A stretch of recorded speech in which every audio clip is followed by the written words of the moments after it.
Well, here we are once again. Floating somewhere between Earth and space. Just trying to figure it all out. Got a hell of a lot to talk about here tonight, Space Fam, so I guess we'll get right to it. As always, do not forget to buckle up those seatbelts. Otherwise, you might go floating off into that deep, dark void. Never to be seen again.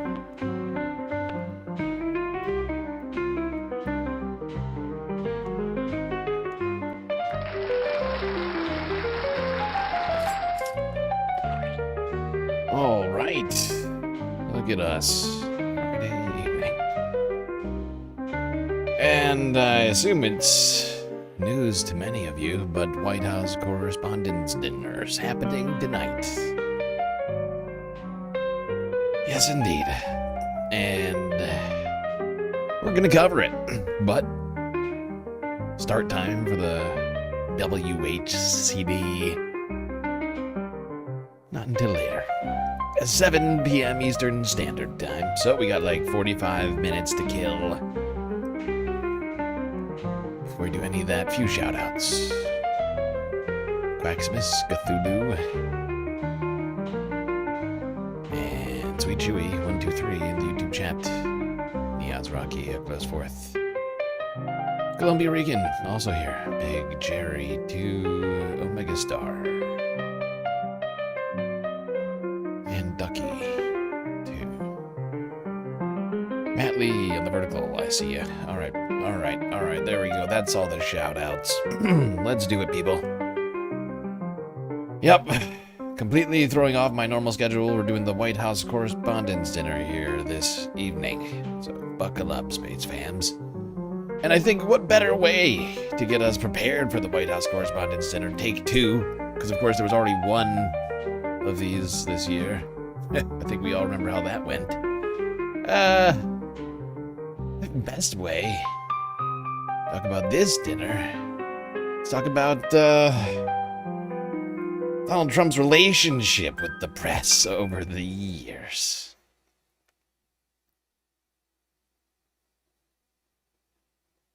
Let's go back 6 long years ago. Omega 5 Tar just cheered 100 bits. It's bad enough wasting time without killing it. You've had enough. It's bad. Huh? Ah, what does that mean? I don't even know. That sounds cryptic as fuck. Many Americans are saying the exact same thing about you, that you should have warned them the virus was spreading like wildfire through the month of February instead of holding rallies with thousands of people. Why did you wait so long to warn them? Who are you with? And why did you not have social distancing Who until are March you 16th? again? Who are you with? I'm Weijia Jiang with CBS News. So, if you look at what I did in terms of cutting off or banning China from coming in. China! But by the way, not Americans who are also Nice and coming easy, from China. nice and easy. Just relax. We cut it off. People were amazed. These gentlemen, everybody was amazed that I did it. We were very early. Oh, I'm the president. And you know what I just did? And you know what I just... And by the way, when you issued the ban, the virus was already here. Okay, and you know how many people, when I issued the ban, how many cases of virus were in the United States when I issued the ban? Do you know the number? No, how many cases? Remember I said one person. How many cases were here when I issued the ban? But did you know? No, you have to do your research. How many? I did my research. On the 23rd of March, you said you knew this was going to be a pandemic. Can I tell you what? I did know it. I did know it. All I have to do is look. So you knew. Is it not crazy to watch Weijia Jiang? She's like a different person now. It's been 6 years. 6 years ago, she was yelling at the president. Now she's like generously stroking him while saying, "Is that good for you, sir?" Like the vibes from the press from the first term to now are like night and day. Well, anybody knew it. Just, are you ready? How many cases were in the United States when I did my ban?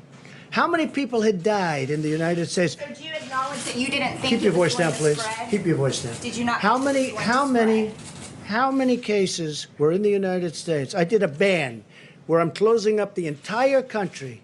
How many people died? And that's a fair point. How many people died in the United States? How many, Ouija? And yet I closed up the country. I did it. And I believe there were no... I did it. I closed it up and I said no more Chinese people. Even though not everybody in China is Chinese.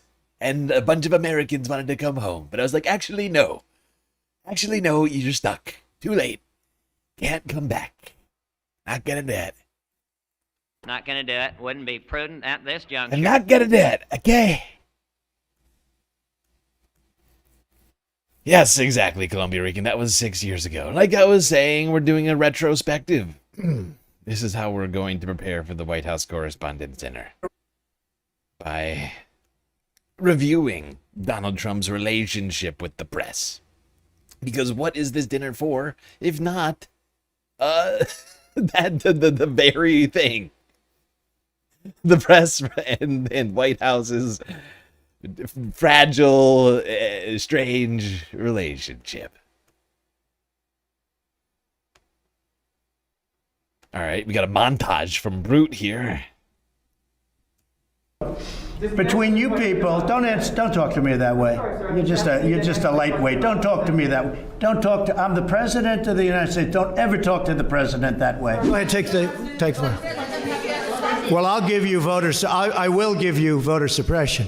You just have to sit down, please. Sit down. I didn't call you. Okay, question? Yeah, go ahead. Sure. She's shocked that I picked her. No. It's like in a state of shock. I'm not thinking, Mr. That's President. okay. I know you're not thinking. You never do. I'm sorry? No, go ahead. You never do. Go ahead. How many cases were in the United States when I did my ban? How many people had died in the United States? So do you acknowledge that you didn't think Keep your it was voice down, going to please. spread? Keep your voice down. Do you want him to rein in Robert Mueller? What a stupid question that is. What a stupid question. But I watch you a lot. You ask a lot of stupid questions. You didn't let me ask my question. You've My been asking a was- question for 10 No, you minutes. So interrupted please my sit down. question. The argument is that you bought yourself some time and you didn't use it to prepare hospitals. You didn't use it to ramp up testing. Right now, nearly 20 million you're so people disgraceful. are unemployed. It's so disgraceful the way you said it. Look. You know you're a fake. You know that. Your whole network, the way you cover it, is fake. And most of you, and not all of you, but the people are wise to you. That's why you have a lower approval rating than you've ever had before, times probably 3. Times probably 3. Times probably 3. Oh my god, he's such a this guy is so fucking sick. And honestly, somehow he has gotten worse since then. This is most of these clips. This is from this montage was from 5 years ago. Most of these clips are from like 2018, 2019, 2020. Like he has somehow gotten crazier in the last couple years. Like he's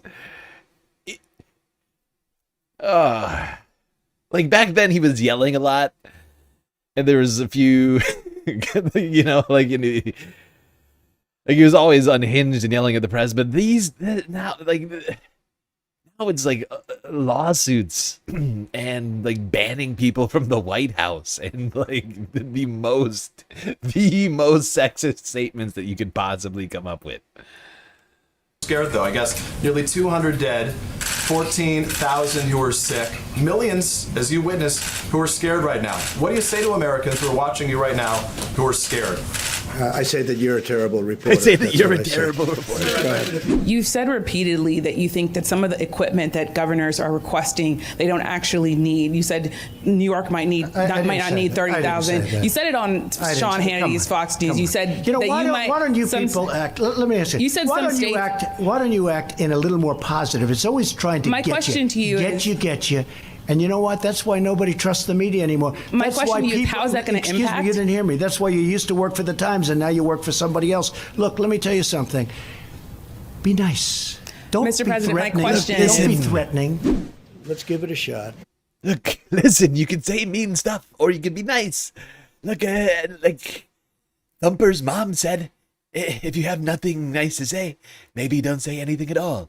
Have you ever seen Bambi? Okay? Be nice. Very rude. Very highly rude of you to say. To be asking questions like that.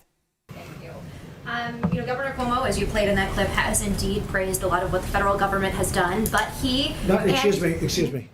He didn't say a lot. He said we did a phenomenal job. He didn't say a lot. He didn't say you did a good job on ventilators but nothing else. No, he said we did a phenomenal job. So report accurately, because you are one of the most inaccurate reporters. Those people have been just absolutely excoriated by some of the fake news, like you. You're CNN, you're fake news. And let me just tell you, they were excoriated by people like you that don't know any better because you don't have the brains you were born with. You don't have the brains you were born with. You lost them at some point. Between then and now, your brains, they left. They're gone. He's a psycho. He still yells. Oh, just to be clear, I wasn't listing that as something that he no longer does. If I recall correctly, I was listing things that he still does, but that lately he's gone above and beyond the first term in multitudinous ways.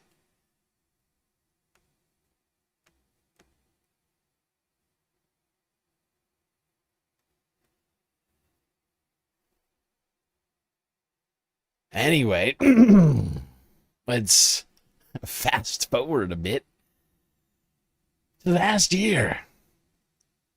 If you recall, Donald Trump sued ABC News for its coverage.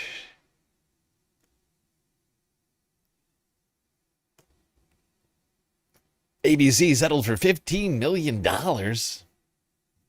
Sometime last year, I can't remember exactly what month it was, but suffice to say, they bent the knee to the president. We're so sorry, Mr. President, for saying things that are basically accurate. Breaking news into CNN, ABC News anchor George Stephanopoulos has reached a settlement with President-elect Donald Trump in his defamation suit. The lawsuit stemming from an interview that Stephanopoulos did with Congresswoman Nancy Mace, where he asserted Trump was found liable for rape in a civil case. The network will pay out $16 million as part of that settlement and have to issue an apology. CNN chief media analyst Brian Stelter joining me. And Brian, this is actually a lawsuit with ABC News, the network, and Stephanopoulos. What else can you tell us about this? That's right. It's not every day that you hear about a major network, a TV network, paying millions of dollars and apologizing to the president-elect. So, yeah, ABC for basically accurate reporting that probably would have held up in court and never would have resulted in a judgment like this. ABC just decided, screw it, easier to just give Donald Trump $15 million and get the president off of our backs. That's literally what happened, at least to my understanding. I mean, in the wake of this, every legal analyst was out there basically saying that the ABC would have won the lawsuit. But they said, no, actually, why be oppositional to the President of the United States? That seems like a lot of work. Now, of course, Donald Trump also sued... Let's see, he sued the New York Times, he sued the BBC, he sued so many people. God, he's a sick man.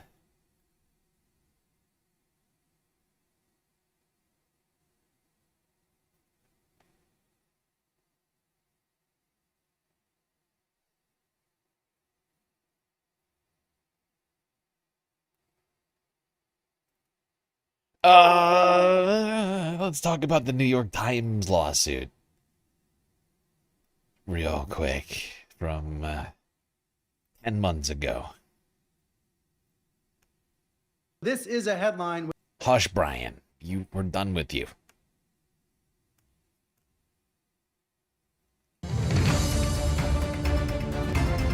Breaking. Donald Trump sues the degenerate New York Times for $15 billion. The defamation and libel suit was filed in the great state of Florida because Well, look, if you read the president's social media, it was because the Times endorsed Kamala Harris on the front page. It was a highly sophisticated system of document and visual alteration, which was, in effect, a malicious form of defamation.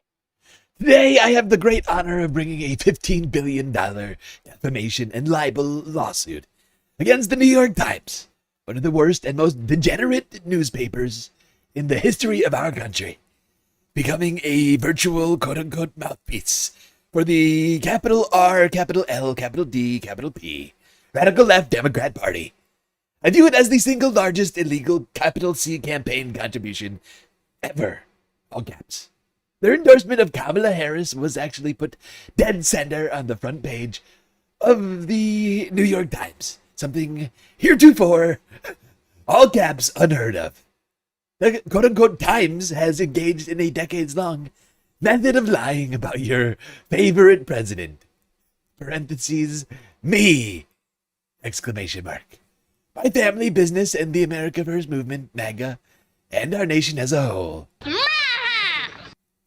I am proud, all caps, to hold this once respected quote-unquote rag responsible, as we are doing with the fake news networks, such as our successful litigation against George Slopadopoulos, ABC, Disney, and 60 Minutes CBS Paramount, who knew that they were falsely smearing me through a highly sophisticated system of document and visual alteration, which was in effect a malicious form of defamation, and thus settled for record amounts. They practiced this long-term intent, all caps, and pattern of abuse, which is both unacceptable and illegal. New York Times has been allowed to freely lie, smear, and defame me for far too long, and that stops now. Also, all caps. The suit is being brought in the great state of Florida. Thank you for your attention to this matter.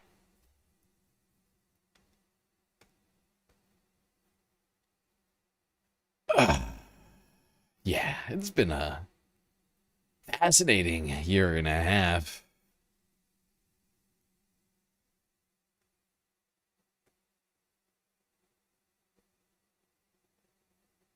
Mr. President, my newspaper, The Telegraph, has led the way in exposing... The Telegraph? That's right, sir. Yes. What a job you did. Thank you very much. What a job you did. We led the way. Are you proud of yourselves? We've had a good couple of weeks. How did you catch BBC like that? We have good sources. We found a whistleblower. Honestly, congratulations. You did a great service. Congratulations. A lot of countries, a lot of great human beings. Really good job. The truth and exposing what fake news is all about. What BBC did, nobody would even think a thing like that was done. They actually changed the words coming out of my mouth. So the BBC has apologised and retracted the report, but they say they won't pay any compensation. Well, is that enough? We'll sue them for anywhere between $1 billion and $5 billion, probably sometime next week. So you're ready to take legal action? I think I have to do it. I mean, they've even admitted that they cheated. I think I have to do it. I mean, not that they couldn't have not done that. They cheated. They cheated, okay? They cheated. I have to sue them for like $15 billion.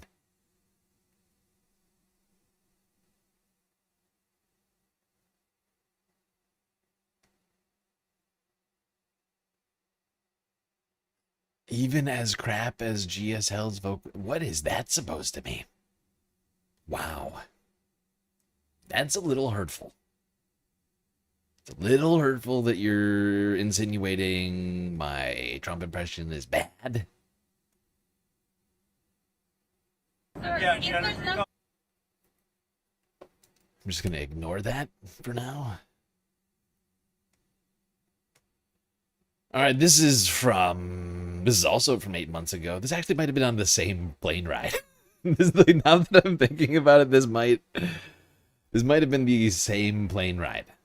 Sir, yeah, if there's nothing incriminating in the file, Venezuela, why not? Quiet. On Venezuela, sir, you've had a lot of meetings on Venezuela. I know you can't tell us what your next steps will be, but can you say that you made up your mind on what you'd like to do for as far as action for Venezuela? I sort of made up my mind. You have. Quiet, Piggy. Quiet. Good God. Yep, that's Quiet Piggy. That was Quiet Piggy. Everybody remembers that one from 8 months ago. Now, this is from earlier this year. CNN's Caitlin Collins in the Oval Office attempting to ask the president questions. Got a whole... against me, literally, by Epstein and other people. But I think it's time now for the country to maybe get onto something else. But what would you say to people like who feel like they haven't gotten healthcare, justice, Mr. President? something that people care about. Yeah, what did you say? Go ahead, What would you say to the survivors who feel like they haven't gotten justice? You are justice? the worst reporter. No wonder CNN has no ratings because of people like you. You know, she's a young woman. I don't think I've ever seen you smile. I've known you for 10 years. I don't think I've ever seen a smile. Well, I'm asking you about survivors. You know why? of Jeffrey You know why you're Epstein, not Mr. smiling? Because you know you're not telling the truth. He's a horrible fucking man. What is wrong with this guy? You're young and beautiful, but no smiling. What's up with that? Why can't you smile? It's like what happened? What happened to what happened to a nice skirt and a good smile? Like, why are you asking questions? It's like you should be taking notes or something. He just goes on these insanely sexist diatribes over here. Why is this what we have to deal with? And let's not forget that Trump had, up until last year, not gone to a single White House Correspondents' dinner because he felt maligned by jokes made about him at a previous White House Correspondents' dinner before he ever became president, if I recall correctly. Like, he felt salty about a White House Correspondents' dinner that happened before 2016 and then never went to one. And then last year he's like, I'm going. And then none of us knew it was even happening. And then, like a gunman is waiting there who had made hotel reservations like months in advance, even though none of us expected him to go to the White House Correspondents' dinner. Oh, God. Totally normal. Totally normal. I expect this one to be just as normal as the last one. Omega 5 Tar just cheered 100 bits. You're so much prettier when you smile. Thank you, Omega. Thank you. I will try and smile more. I'm sorry I'm not being valutaining enough. It's very rude of me. CNN has no ratings because of people like you. You know, she's a young woman. I don't think I've ever seen you smile. I've known you for 10 years. I don't think I've ever seen a smile on your face. I'm asking you about survivors. You know why? of Jeffrey You know why you're Epstein, not Mr. smiling? Because you know you're not telling the truth. And you're... I'm asking you... I love how he just goes over that. He does not give a single shit about the Epstein victims, even slightly. He's like, you're not smiling. And Caitlin comes back with a perfectly reasonable response. Well, I'm not smiling right now because I'm asking you a question about the Epstein victims. It's not...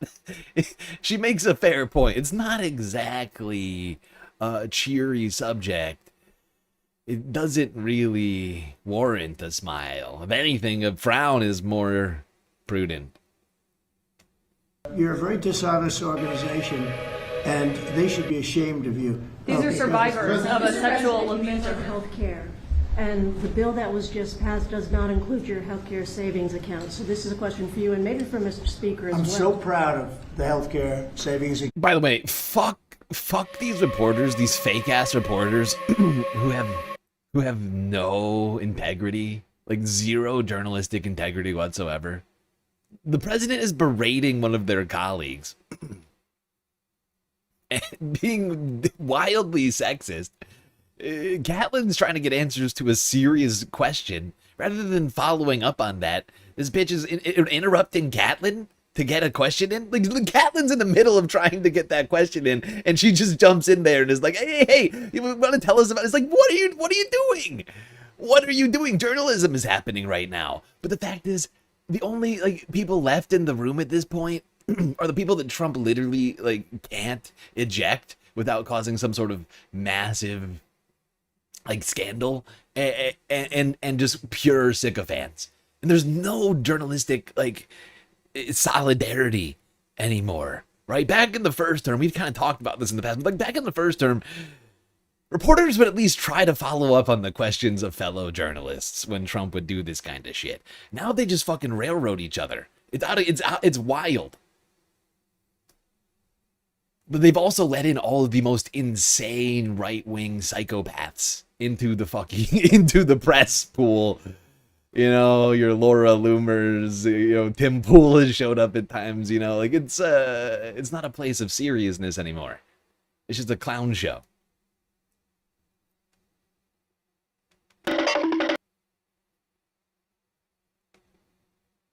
Just a fucking clown show, I'm afraid.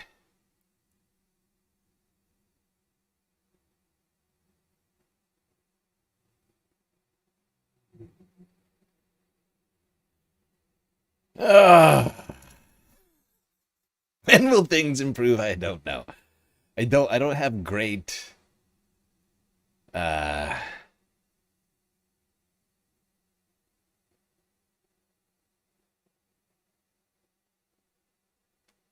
optimism on that right now.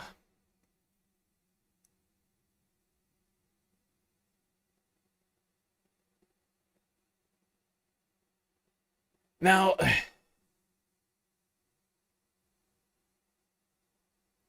I'm afraid Donald Trump he's got some sort of real fixation on Catelyn. Real unfortunate fixation. This was him last month. June 3rd, 2026. Can you explain why you Doubling decided down. to drop the anti-weaponization fund? So I love it. I think it's so important. This is a victim right here, but not only a victim, he was also a student of it. What happened to great people, great American people, and the way they were victimized, the way they were savaged. You have suicides.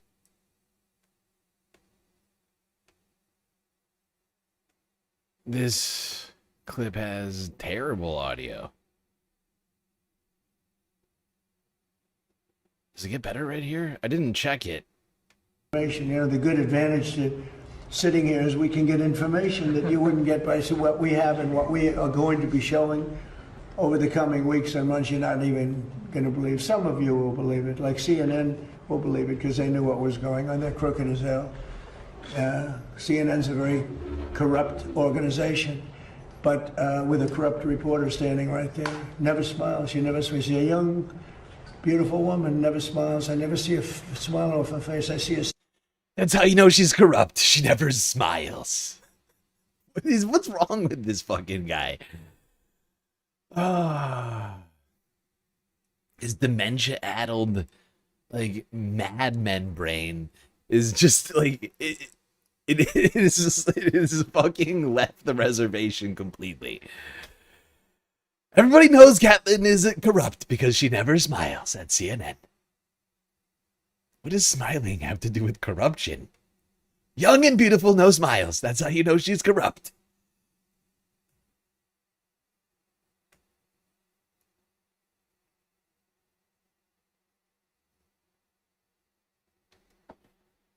Red Hammer. Hi.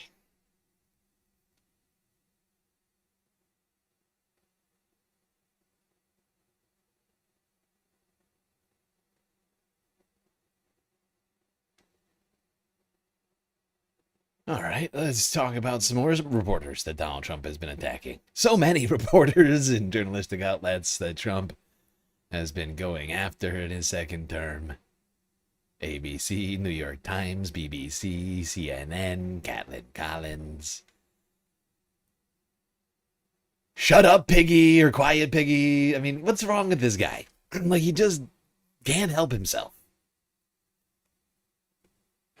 Maggie Haberman and Jonathan Swan, now colleagues at the New York Times, have teamed up to deliver the most important look inside the Trump White House in the second term under the title Regime Change Inside the Imperial Presidency of Donald Trump. They conducted over 1,000 interviews for this book with Donald Trump granting them an exclusive interview at the very last minute in March of this year as the book was headed to publication.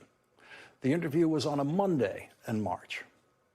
And 3 days before welcoming them into the Oval Office, Donald Trump posted this on social media. Maggot Haberman, just another sleazebag writer for the failing New York Times, insists on writing false stories about me, even though she fully knows and understands that the exact opposite of anything she says is usually the truth. In any event, I'm thinking of adding Maggot and some of her associates into my Florida-based lawsuit against the Times, which very happily seems to be proceeding nicely. Thank you for your attention to this matter. And so, for fuck's sake. Just, I mean, anybody who does any journalism, Trump, this is unacceptable. How dare you?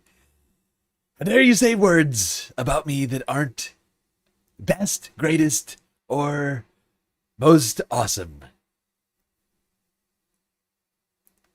how were these two reporters greeted in the Oval Office just 3 days after Donald Trump spewed that vile poison at Maggie Haberman? Did he use that horrible nickname? Did he call her a sleazebag? No. Trump entered the Oval Office from the corridor connected to his private dining room. He was in smiling salesman mode. Nice to see you, he said, gesturing for us all to sit down opposite him at the desk. It was the 17th day of his war with Iran. 13 American service members had already been killed, and more than 200 had been wounded. Thousands of Iran. Okay, hold on. This isn't... I didn't want this whole thing. Right, okay, this is when they actually come in for the interview. By the way, I think what I'm gonna do tonight, since normally we would have a week-ending report stream, and I'm not gonna take that option off the table, because I do have something of a list together, loosely, do a galactic content goal during this stream. If we complete it during this stream, we'll do the regular stream. If not, we'll just do the weekending report on Saturday. Does that make sense? I don't know how long this thing is gonna go for. It's gonna go for hours. I have no idea how long this is gonna go for. How are we doing on time right now, by the way? 6:45. Yeah, we're doing okay. Donald Trump. Maggie, I have to begin with you. And what is going on with you and Donald Trump? The world wonders about this because we've seen for years these vicious, and that last, I apologize for reading that one, but I had to set that stage for our audience. The viciousness of that. 3 days before you walk into the Oval Office. Did you already have the Oval Office appointment booked when he wrote that? We did, and it was actually the first time that there had been one of those in some time. And thank you again for having us, Lawrence, and talking about the reporting for this book, which we really broke ourselves working on and are quite proud of. The only way that I can describe that action is a hip check, right, ahead of this interview. He was essentially trying to lay down a marker. Some people told us that people we had fact-checked different material with had gotten him spun up and in a heated mood about what he might get asked about. And so he was laying down a warning flag, and we've both been on the receiving end of attacks from him. He is, in my view, a subject I cover. We have spoken to him in the course of our daily reporting during news events and at either press conferences or on Air Force One or so forth, but we need bingo cards. If somebody can pull together, I can't be the one to pull together bingo cards right now. I don't know, but if somebody can pull them together. But the White House Correspondents Center goes live in I think it might actually be live soon. Let me check. We have big break. Let me just check this because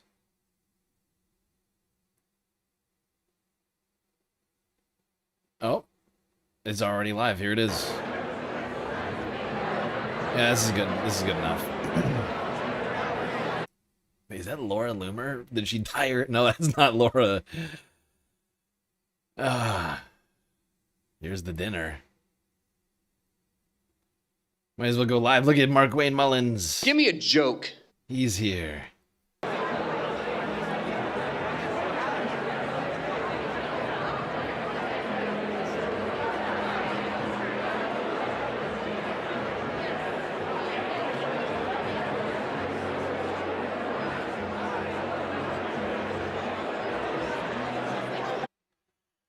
Okay, actually, I'm gonna keep an I'll keep my eye out on this.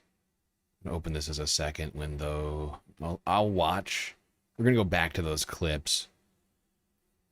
So we don't have to stand here and watch people schmooze, hobnob, whatever you want to call it.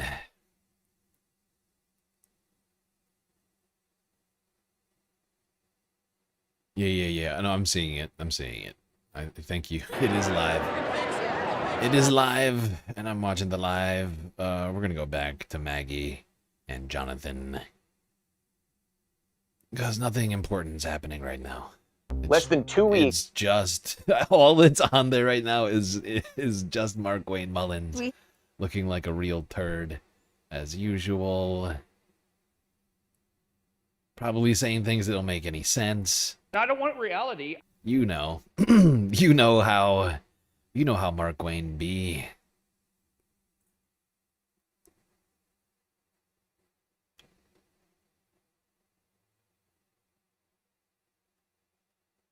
Mark Wayne Mullen.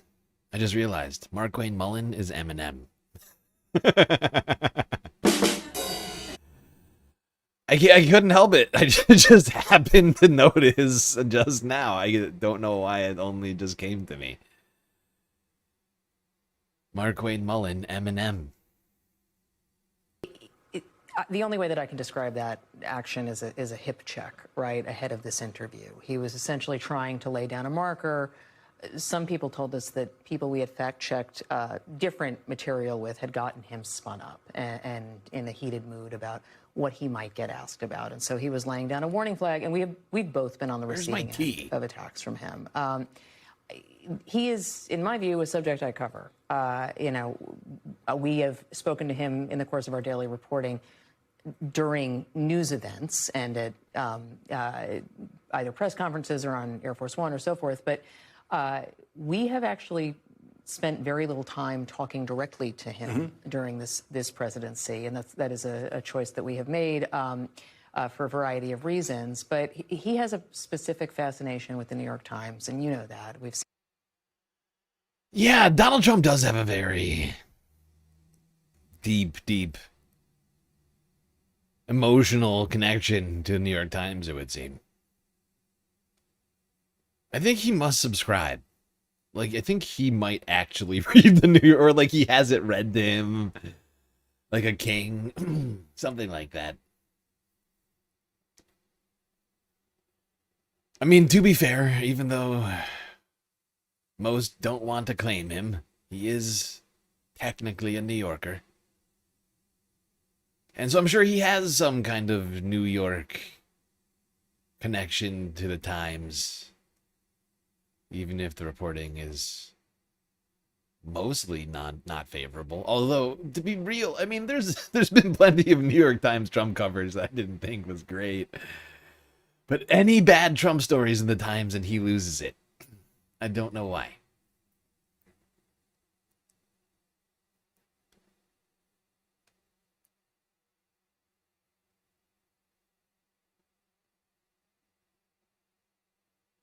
All right, we're going to do one more clip. We're going to go because people are really filing in now at the WHCD. Yesterday, big breaking news in one of the cases we were just talking about. The Trump administration admitted defeat, withdrew its subpoena for New York Times reporters. Actually, I take it back. I don't think we did talk about this one. This was a different New York Times beef. This was because of... Wasn't this because of the...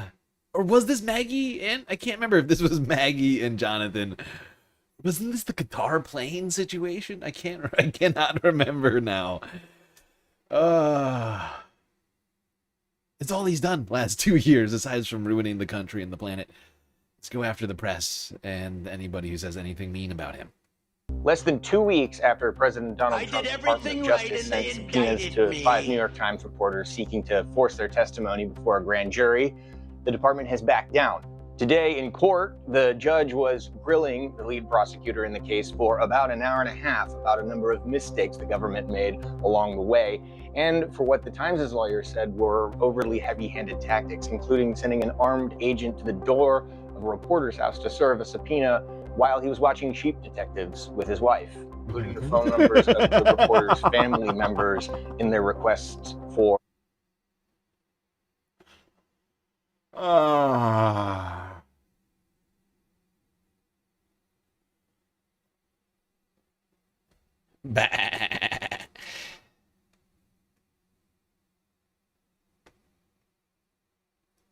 Sheep Detectives, for the love of God.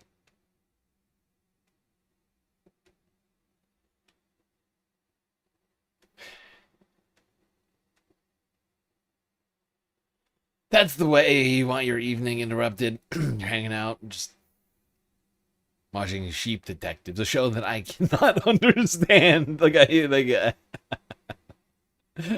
heard about the show and was like, wait, it's called what?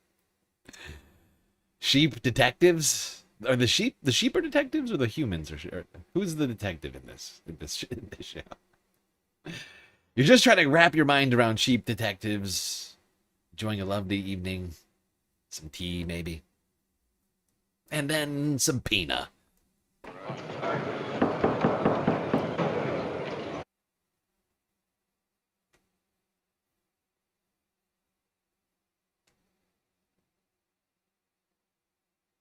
Is it a show or a movie? I thought it was a show.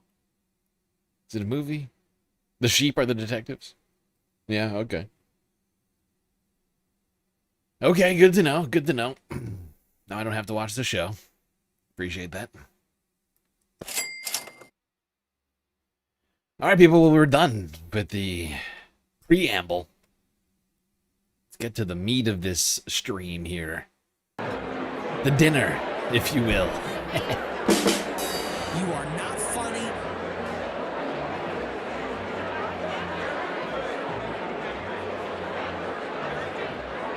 Get it? Because it's the dinner.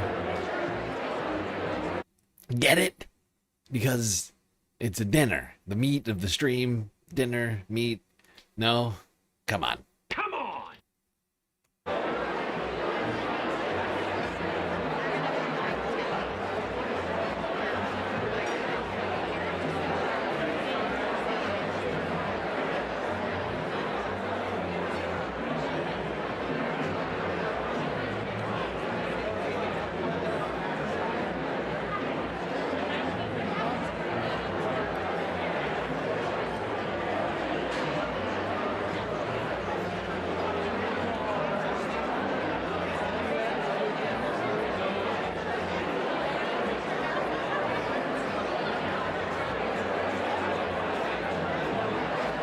What we should be doing is taking bets on whether or not this dinner will be interrupted.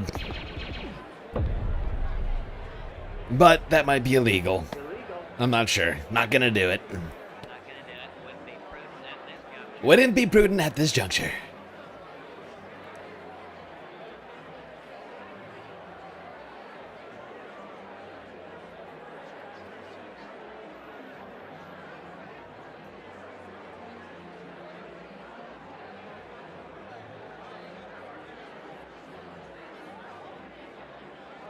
The sheep have to find out who killed the Wolverine?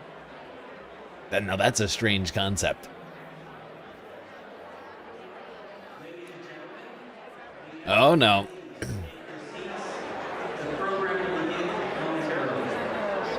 Oh boy, here we go. Here we go.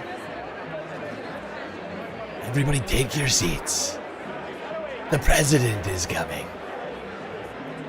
Immediately, if not sooner.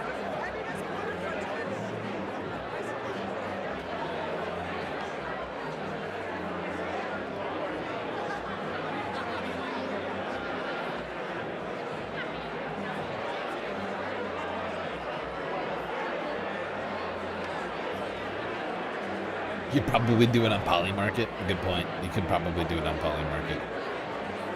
You can do anything on Polymarket.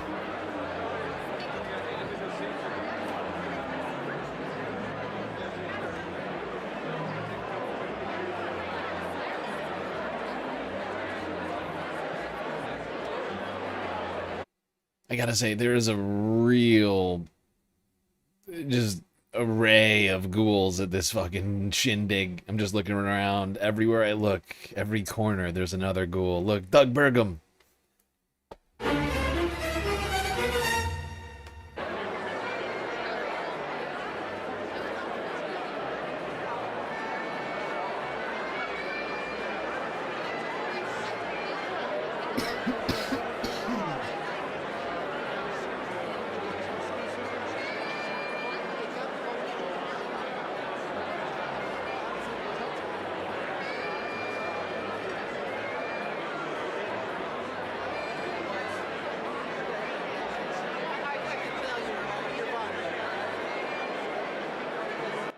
Okay, I'll be right back. I gotta grab myself a drink. Since the dinner started. Oh, look, the Wolf's here. Wolf Blitzer's here. Bourbon.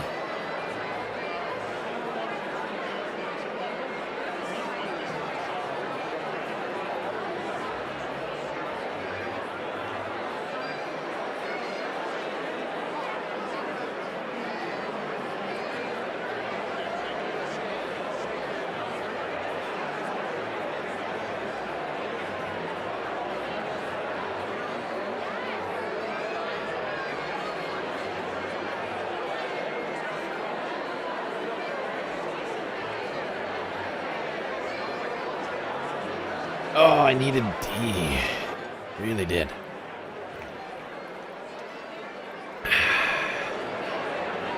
I was dehydrated.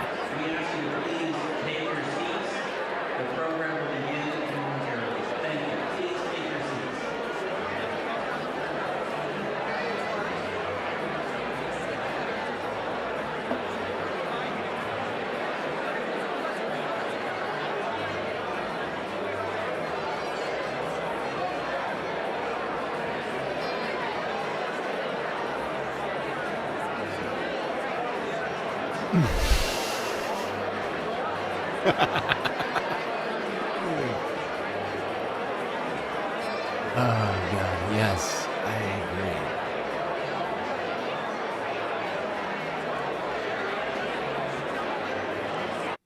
agree. Oh, God.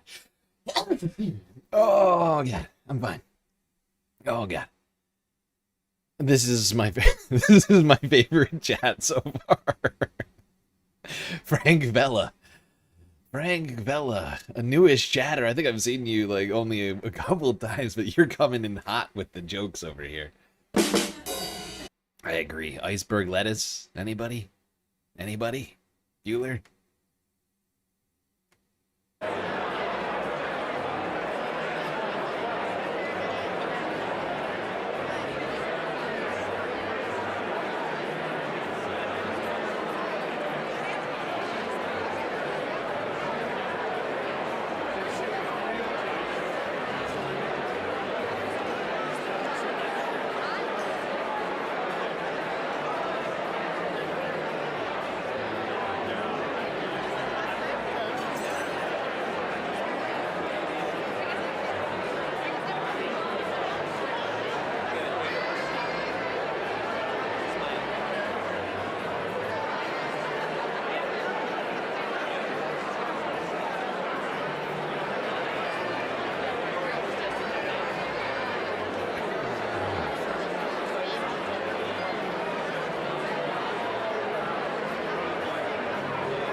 Well,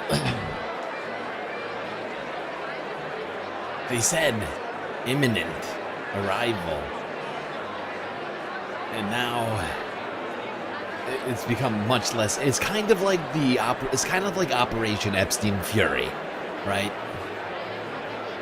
You know what I mean? You know? Are you still talking about Jeffrey Epstein? This guy's been talked about for years. It's like Operation Epstein Fury. First it's 2-3 weeks, all of a sudden you're 5 months in, you're like $200 billion later. I'm like, what the hell is happening here? Why are we still doing this? Then you're looking at Linda McMahon going, what the fuck? Why does this guy look like Hank from Breaking Bad on Ozempic or something?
Wait, is this the fucking White House? This is happening in the White House, isn't it? Is this the East? Is this the wait? No, they knocked down the East Wing. Wait, what is? Where is this? Look at this. Where is this? What the fuck is happening? This is not. I'm fairly certain this is not the ballroom at the the DC Hilton. Where is this happening?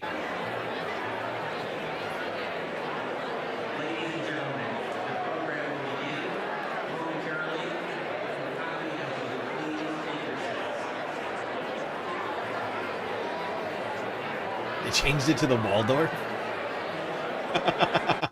They changed it to the Waldorf. Much safer, the Waldorf. When you think about it. Much better than a Hilton. A lot more gold shit on the walls. When you think about it, the gold stuff makes it safer. And that's why we're going at the Waldorf Astoria. Rather than Hilton. Who even goes to Hilton? Okay, it's like lame business guys.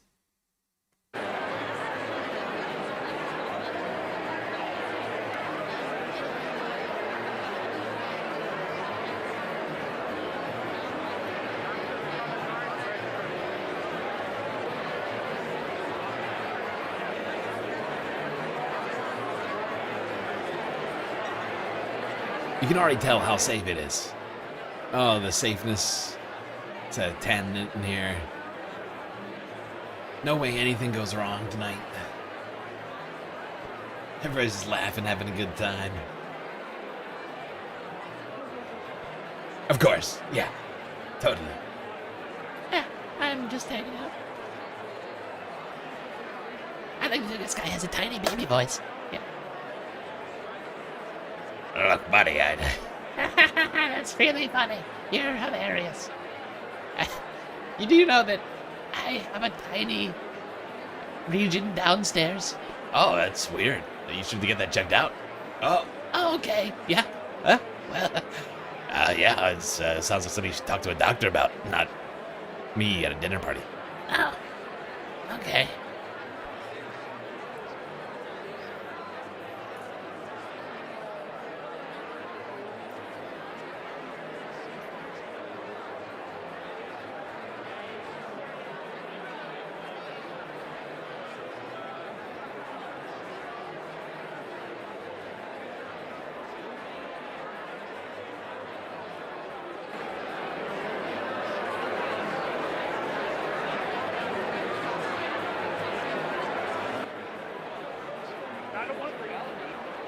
Oh, look, Howard Lutnick's there. Howard. Wow. Wow. Hey, honey. This guy's a dick. Oh, hi. My husband says you're a dick.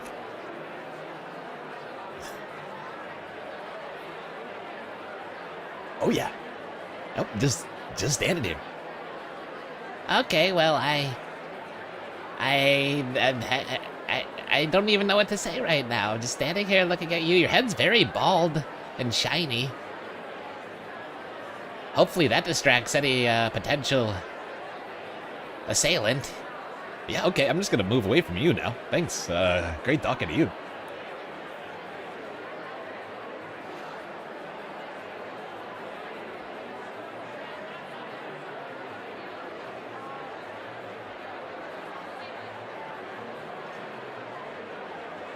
Oh, good. Steve Witkoff. Yeah, Steve Witkoff. And what's his fucking name? Oh, I can't think of... Right, Chris Wright looks drunk as shit. Steve... Whoa, they're getting real close to each other. Oh, man. This is... Wow. Chris Wright's getting real close to Steven. Not weird at all. That wasn't a weird interaction in the slightest. That was totally normal.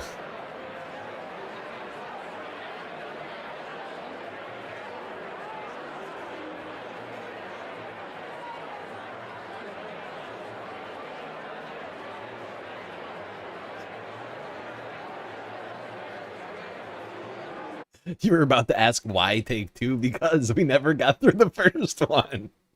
That's why it's take two on the title, because I'm accurate, okay? Because I am a slave to accuracy, and this is take two, number two, okay? Camera's rolling this time. We're gonna get through the whole thing. I'm sure of it. There's no way this whole thing somehow collapses in chaos again.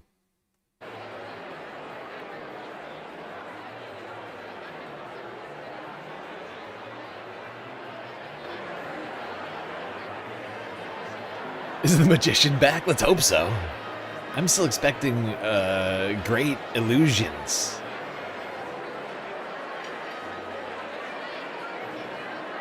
If we don't get illusions, what did we pay for exactly?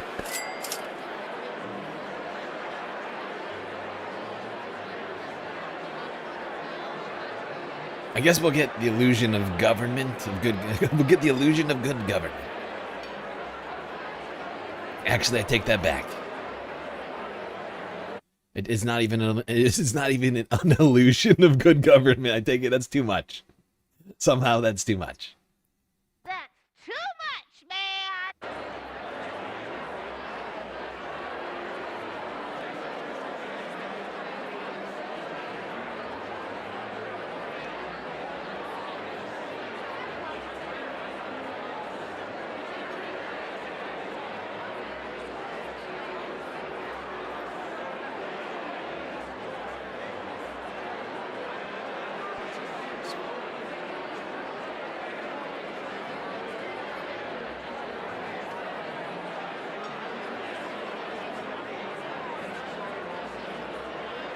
Okay, how long ago would you say it was that they said it was going to start immediately, if not sooner?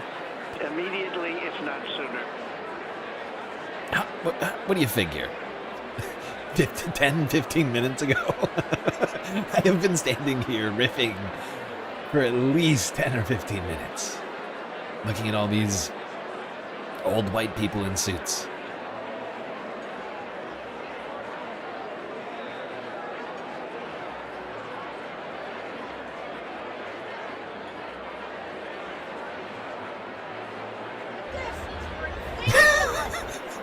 See, even chat is upset. Even chat is upset, declaring this ridiculous. It is ridiculous, I agree. I agree. Oh, look, it's Steven's wife. Steven's wife is very close to Pete Hegseth right now. Katie Miller. I mean, this woman is dangerous, ladies and gentlemen.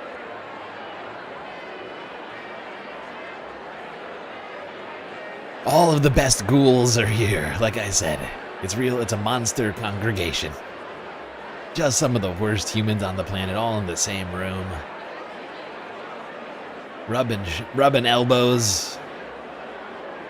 Having drinks. That guy blocking his face from view for some reason. I think he's a killer. I'm sorry, hold on. Pretty sure this guy's the killer. I don't, I'm not a security expert, but this guy, I'm pretty sure if anything happens, we gotta find this guy. The guy covering his face from the camera.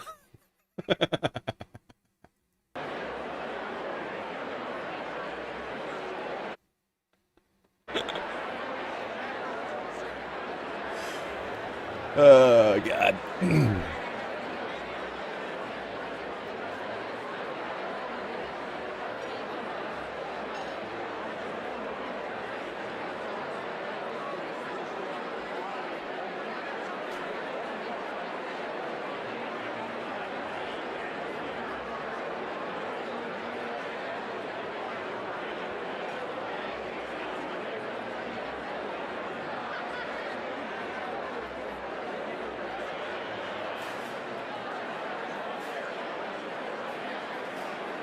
Oh my God, so much schmoozing and hobnobbing, and it's overwhelming.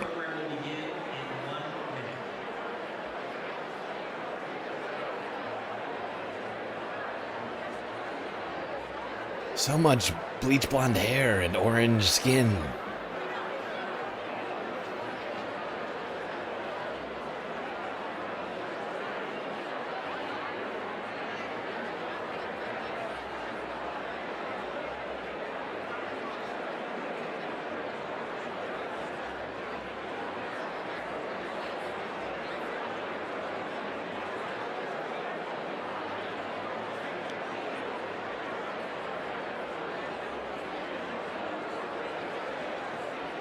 Catelyn! I see Catelyn.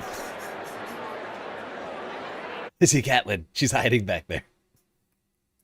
Look at her all the way back there. Oh, Catelyn. What a trooper.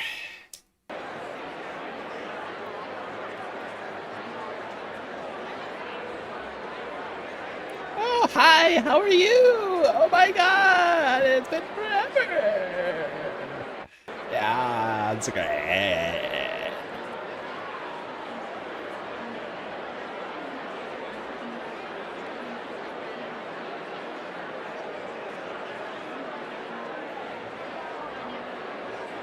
This is what a flock of white people sounds like. Is it a flock or a gaggle?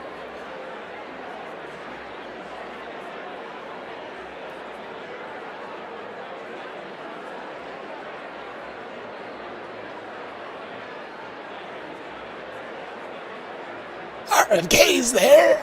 Hey, maggot making America healthy again. We're doing it. You don't know it is great. So healthy now. By the way, don't eat lettuce. Just don't do it.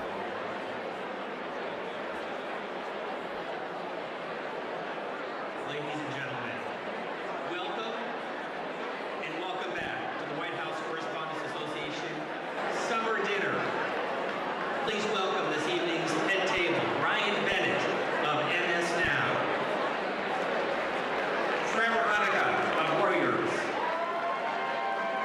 Sarah Cook of CBS News, Mark Lima, CBS News, White House Press Secretary Caroline Levitt,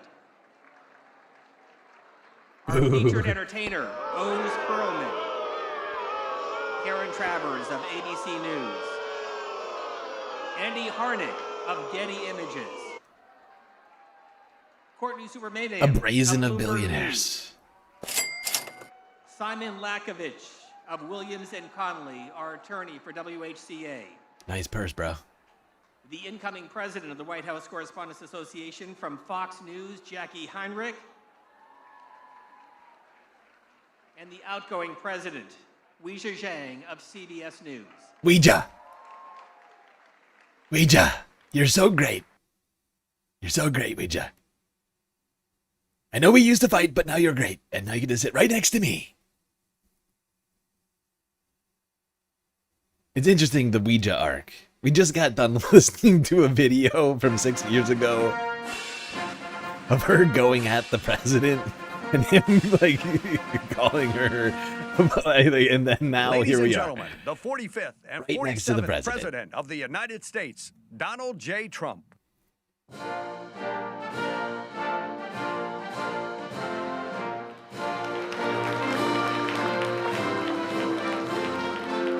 Claps for himself. No one's even clapping. 6 people clapped, including the president. Yes. Great job, Caroline. Or whatever your name is. That's not Caroline. That's some other lady. That's some other lady who kind of looks like Caroline. Ouija, great job. Caroline, looking lovely in your blue outfit, like a blueberry. Great job. I don't know you. Hi. Yes, great, good job. Good job, Baldy.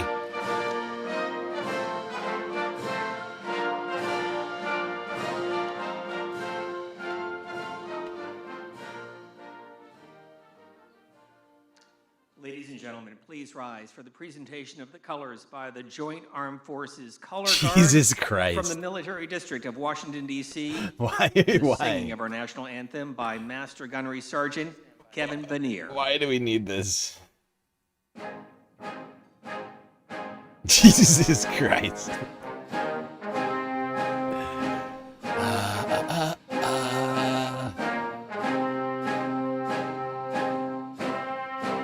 Oh my God. Oh my God, the nationalism.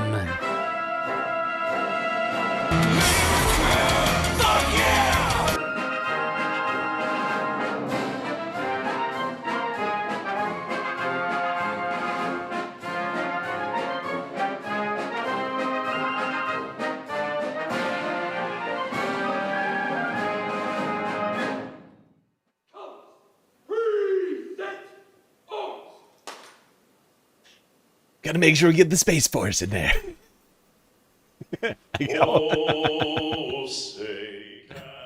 Oh, they gotta get that Space Force flag in there. By the dawn's early light, what so proudly we hailed at the twilight's last gleaming, whose broad stripes Why are we doing and this? bright stars Why are we doing the national anthem at a dinner? Trump still continuing to pretend like saluting during the national anthem is normal. What's wrong with this guy?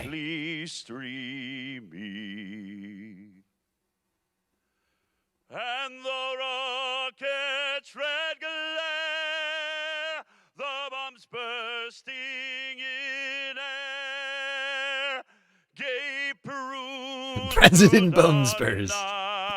Salute. that our flag was still there. He always salutes. He always salutes. He's an idiot. No one does it but him. Yet wave o'er the land of the free. Oh my God. And the home of the brave.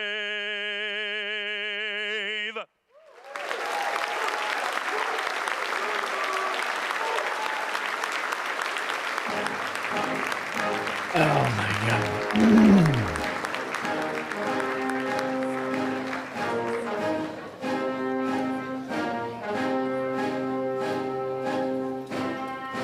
This is ridiculous. This is ridiculous!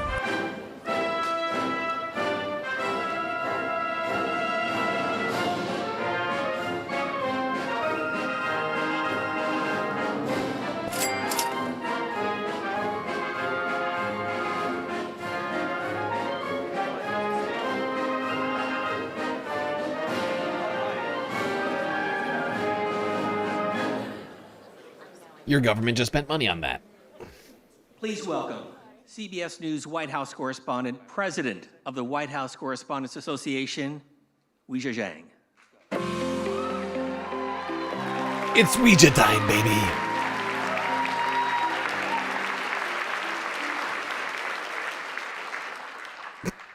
Good evening, everybody. I wish it was a Try parody. this again. Because one thing about this press corps is we always have a follow-up. Welcome to the 2026 White House Correspondents' Dinner, a tradition spanning more than a century and one we are especially proud to continue tonight. President Trump, thank you. Thank you for being here again. Thank you for all your support as we reschedule this dinner. White House Press Secretary Caroline Leavitt and your team, thank you too. Cabinet members, members of Congress, distinguished guests, welcome. And of course, WHCA members, thank you. Many of you were also with us in April. You came as guests, but within moments, you went to work. Please sit. You shifted into reporters, taking notes, capturing video, streaming live, even as uncertainty and anxiety filled the room. Law enforcement ran toward danger. Administration officials met backstage to gather facts. And Mr. President, you went straight to the podium in the White House briefing room to answer questions from journalists, all of us still in our gowns and tuxedos. That night will go down in history, and so will our response. During that news conference, President Trump said the ballroom was totally unified and that it was a very beautiful thing to see. It was totally beautiful. 3 months later, it still is. Whatever may divide us, we stand together against political violence.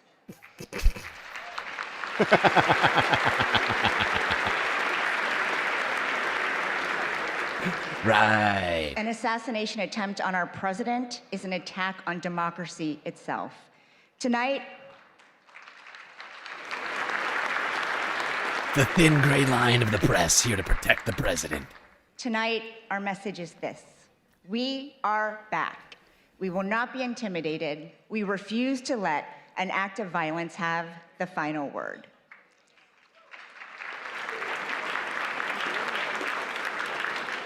Later, we will honor people whose courage and grace in April prevented the evening from becoming much worse. We'll also celebrate the exceptional work of our colleagues, the students who want to join our ranks, and the First Amendment that protects it all. But first, enjoy dinner and be good to your servers. We'll see you soon. Oh, yes. Don't forget.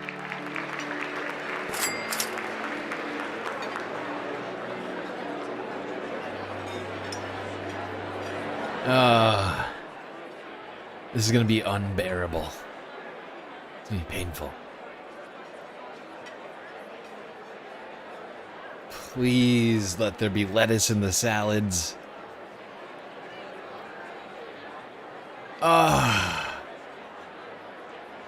They should have gone green goddess. Just a quarter of a iceberg lettuce drizzled in dressing and cyclosporiasis. Would you like some bread? No, thank you. I'm watching my figure.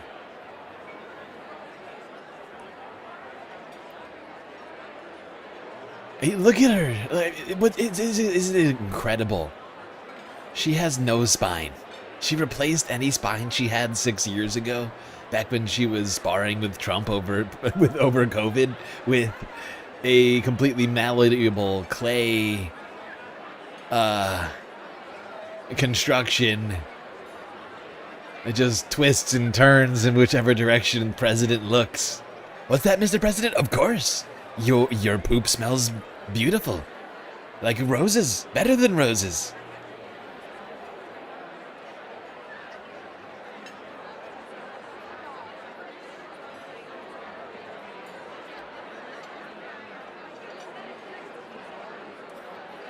Oh, God, this is painful. This is painful. This needs something to, liven things up.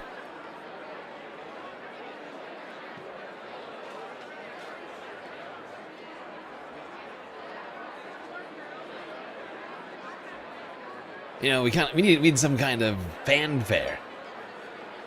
Can't have Newt Gingrich walking around. I thought Newt was dead. You see, look at Newt. Is he 90 years old?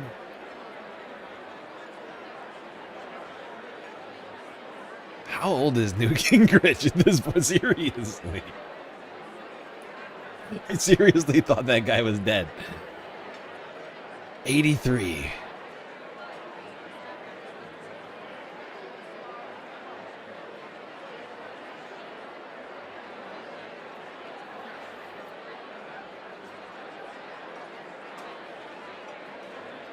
Ouija hasn't touched her food. All she's doing is talking to the president. What is her deal?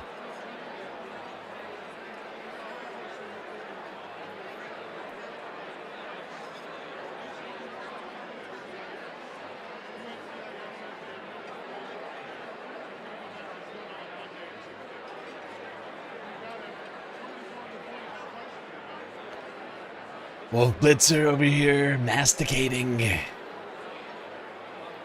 Nodding away to polite dinner conversation, I assume.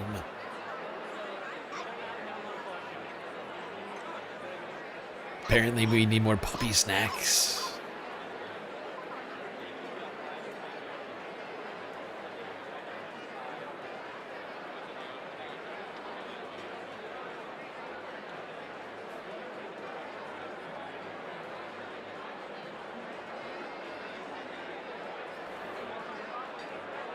Oh, wow. Why is this old guy just... Hold on. Why is this old guy just standing here? Do you see him? He's just standing there staring.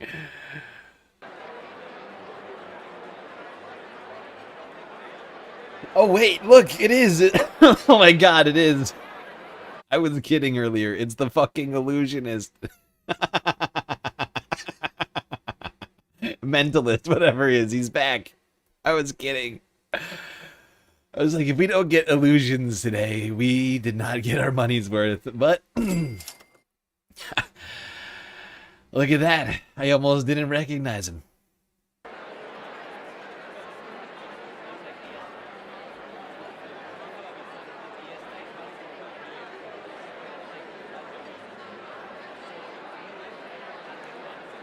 Also cilantro. Ooh, good point. Also cilantro. So we're doing tacos tonight, right?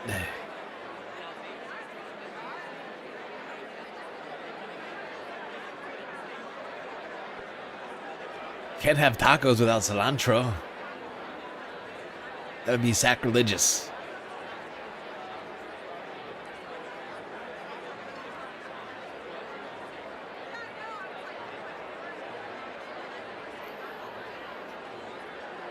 Look at the magician. Trump already looks bored as fuck. Look at him.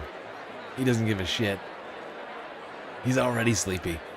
7:30. 7:30. President's already looking extra sleepy. He is so bored. He is so bored because this is not about him. This is not about him. He's realized this mentalist guy. She'll focus on himself, telling stories and things. What's up with that?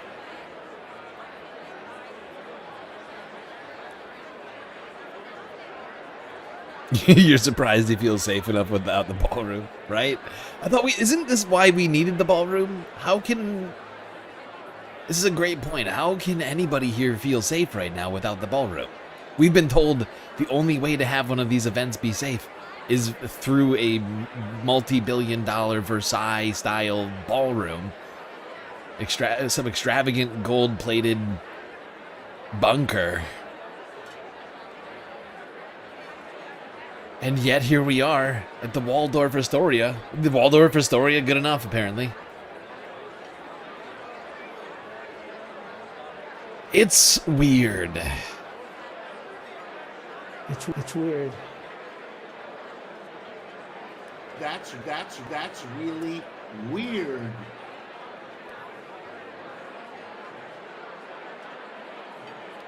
Wow.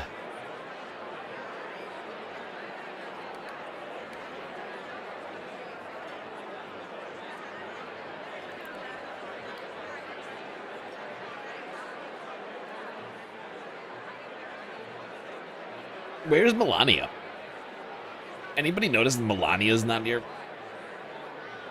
Trump's surrounded by Caroline, Ouija, and this random blonde over here. I have no idea who this is. But where's his wife? Where the fuck is Melania? Has anybody seen Melania yet? We're on goddamn Melania watch. Be best. Be best.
Now you got Ducey here.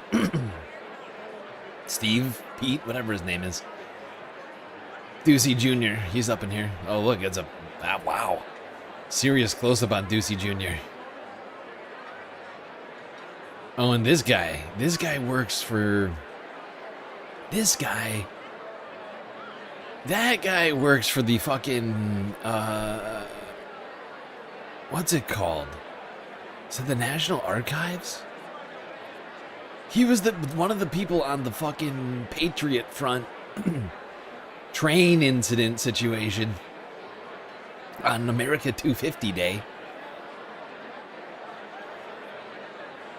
I could not figure out for a second where I knew that guy from. I was like, I've seen this dude's face.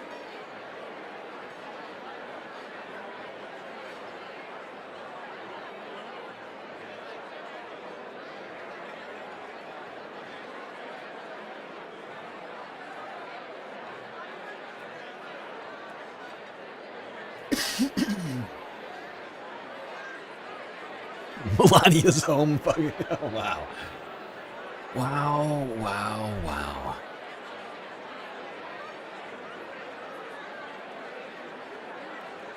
But seriously, where is Melania? Well, she doesn't need any more?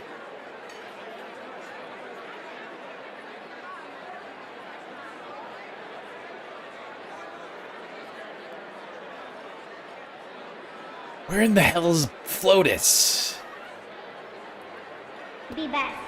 And why isn't she being best here at the White House Correspondents' Dinner?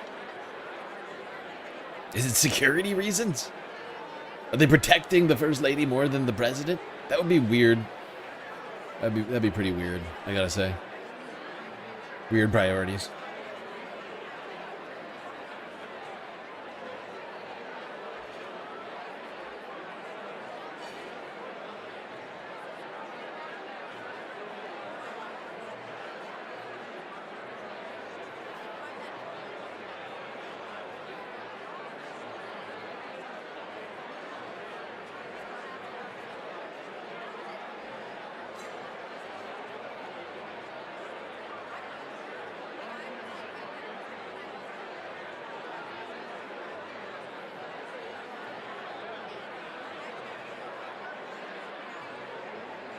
Wow, chat seems to think that Melania is not here because she's taking a note from last time.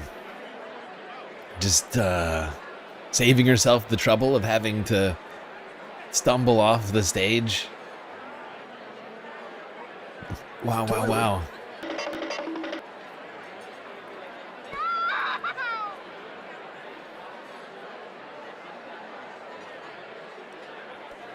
By the way, everyone, just a reminder, we are completely funded by individuals like you. Your contributions are the only way to keep this here production alive, especially since we are still demonetized on YouTube. But you still got a lot of great ways to support the show: Twitch, Cash App, PayPal, Throne, Patreon. And technically we're doing a galactic content goal right now, like a normal one. I don't know how long this is gonna fucking go for. But if we complete a galactic content goal between now and the end of this, I'll end this stream and I'll start another stream. I'll do a week-ending report of some length. I can't say exactly how long. But enough to make the two combined streams like 8 hours, I would say.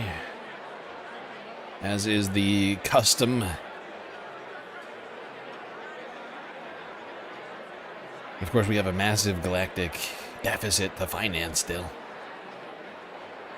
Between now and the end of the month, we got like 1 week left. Immediately, if not sooner. 1 week left, then I'm gonna have to do the show from the streets. Under a bridge somewhere.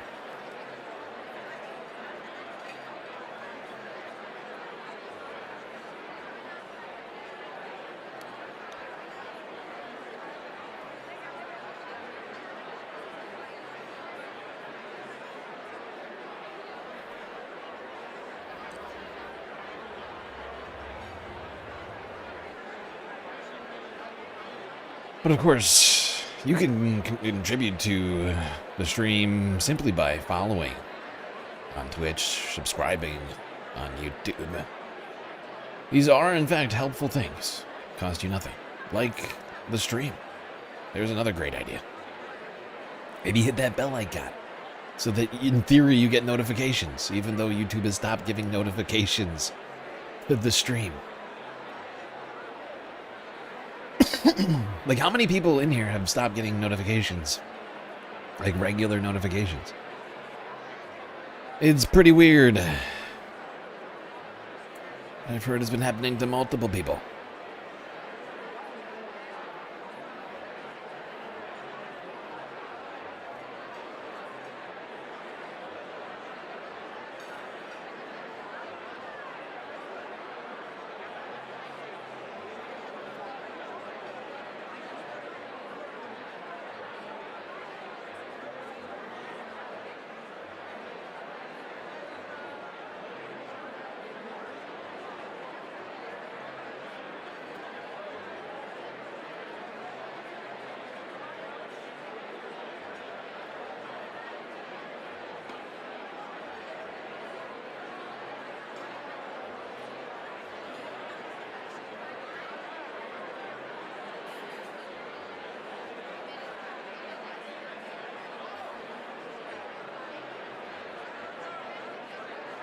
Is that Jen Psaki?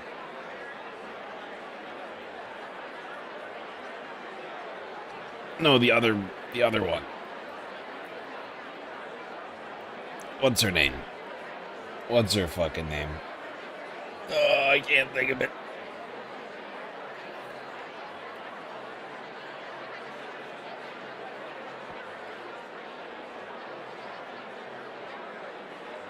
I know somebody knows that. Who that was? That was Howard Lutnick. Howard Epstein. Howard Epstein Files Lutnick. Are you still talking about Jeffrey Epstein? This guy's been talked about for years. Howard Epstein Files Lutnick.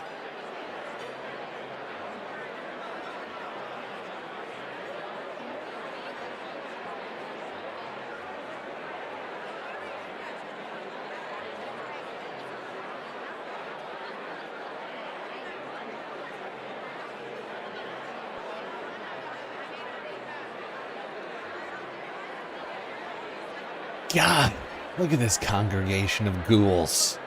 I still haven't seen Melania. I don't think she's here. You'd think that she'd be sat next to the president if she was.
Hey, Cthulhu with the Cash App dono.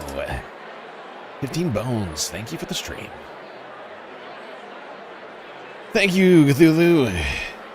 I appreciate you. Caroline, what you're saying right now, it's crazy. Okay? Look, I like you. You're really... okay, but, what do you want to do about that? And then she covers her mouth. What is she saying right now? Why is she covering her mouth? What in the fuck did she just say? We need, like, a resident lip reader. Like, we need someone... God.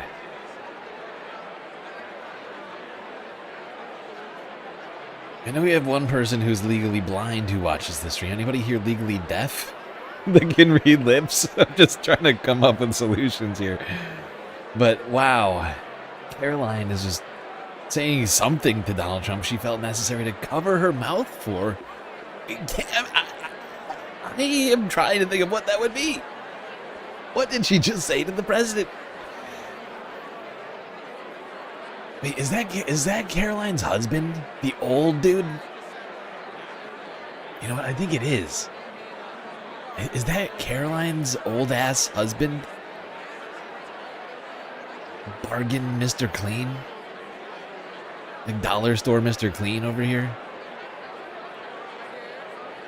The dollar store Bezos? Is that Caroline's husband?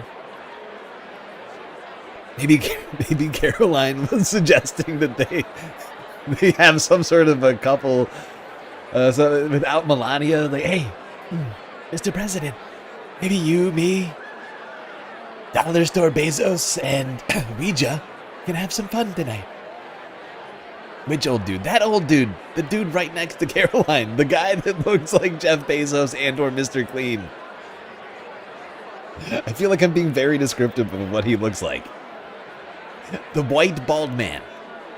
The white bald man with the soul patch. Sitting next to Caroline Levitt. That guy.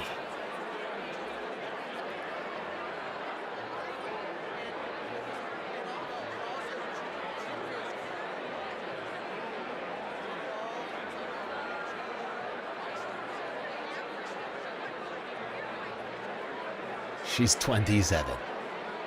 Yeah, she's 27 and she's married to a dude who's like 55 or something crazy. Like something like he's like literally like twice her age or something. Last time I checked.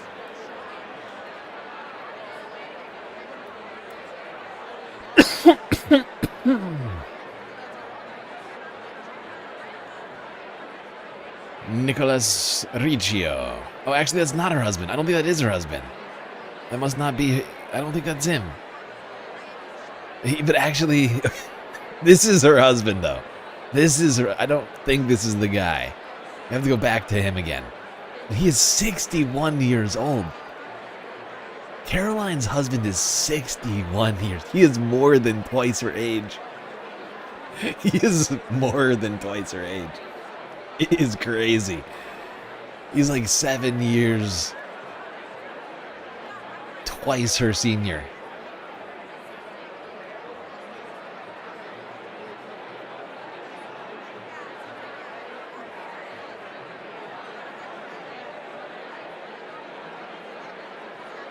But no, I don't think that's him. I've actually never seen a picture of him until just now. He looks like a real tool.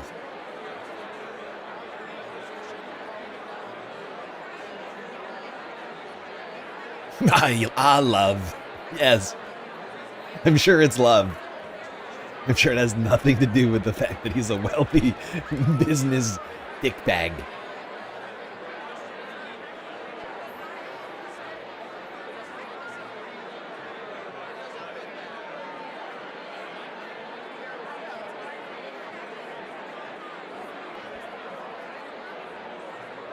Oh my god, for a second I thought that was Kristi Noem. Does she not look a little bit like Kristi? Some of those faces, I was like, holy shit, Kristi's there? I thought she got jettisoned from the administration. Why is she back? Am I wrong? She kind of looks like her. She kind of looks like her.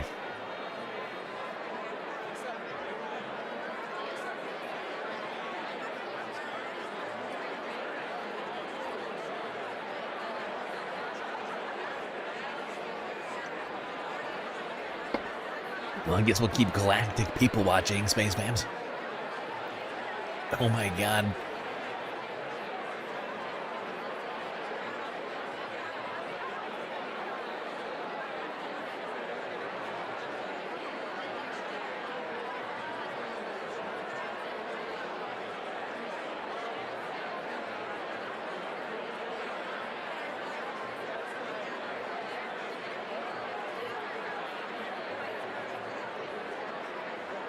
Talking to E.J. Carroll? Wait, what?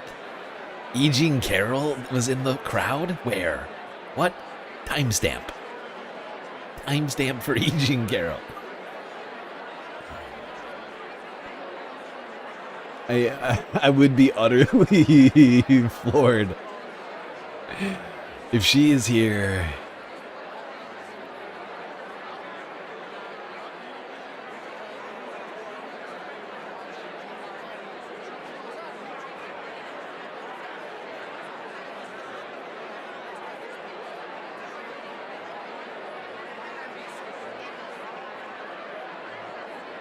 Is that Kristen Welker? Look at Kristen Welker having a perfectly normal conversation with the devil, Nosferatu, and Willie. No, Voldemort, his wife, and Kristen Welker just having a normal conversation here. This is what I'm talking about. This is what we talk about. Like, we're talking about how, like, the mainstream media is much too close to power.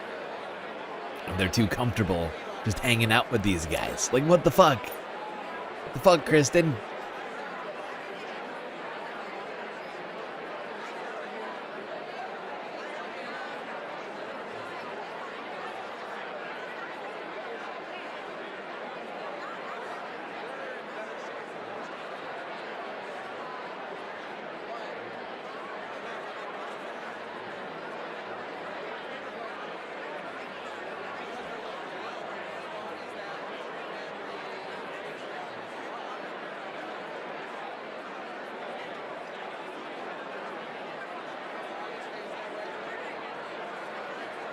Right? I'm not the only one who thinks this. It's ridiculous. It's fucking ridiculous. God damn it. Was that Catelyn Collins and Lyndon McMahon having a normal conversation? Not my Catelyn. No.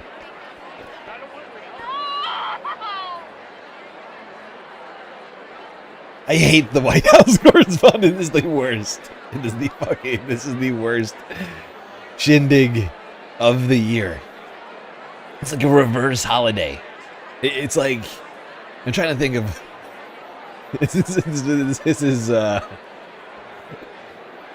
is reverse Christmas. Whatever you want. You pick it. Reverse Hanukkah, reverse Kwanzaa, whatever you celebrate. I support you. But this is the opposite of that. This is the gift that keeps on taking. It's like a night of, what's it called? What's that game where you can steal people's presents? It's like that. Yeah. The Krampus. Yeah. This needs a little salt. Is he eating, what is that? I think it's lobster. This needs salt.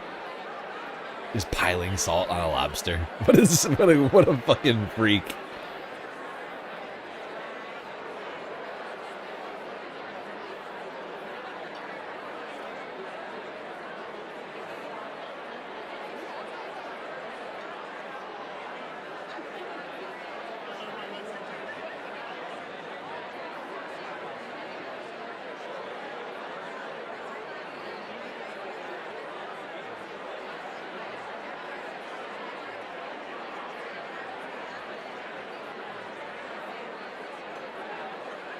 Like, I don't think I've ever seen anyone put salt on a lobster. Like, after the fact. Like, if like, do you not have enough butter? Like, what's going on?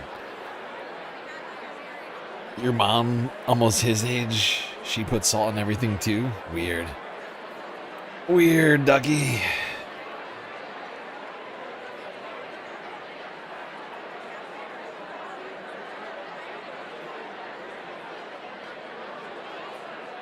Where do I know that idiot from?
Wow. Okay. This is unbearable right now. All of America's worst in the same room, taking selfies, sniffing each other's farts, telling each other how good they smell. Oh my god, your fart smells so good. It's like a bouquet of hyacinths.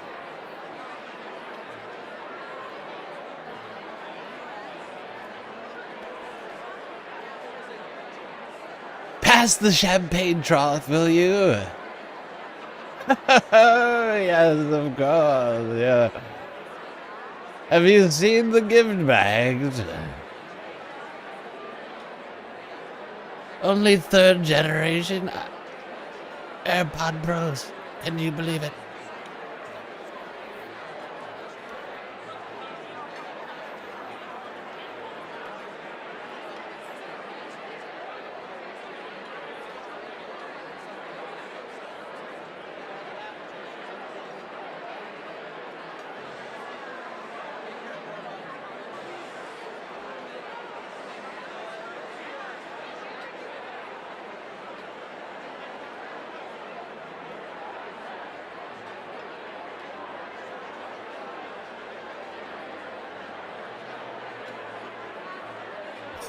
Ancillarily? I did not say ancillarily. Okay, who said ancillarily? I didn't say that. Why are you coming? What? Okay, I will admit to words that I make up. Okay, I make up lots of words, but that I do not claim ancillarily.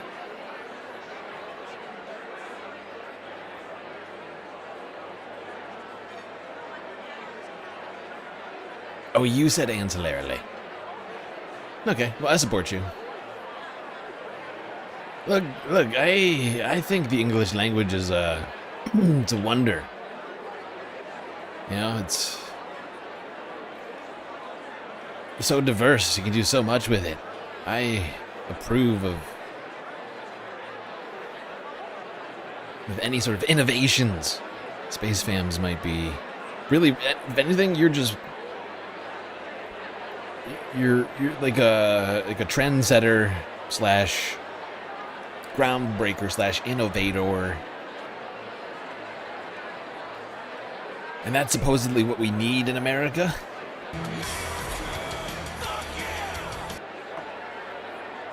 Speaking of what we need in America, we need more beautiful generosity, like that of young Chris 15 Bones on PayPal, getting us to, I think, combined with the other dono from Cthulhu, 60% of the way through the galactic content goal already.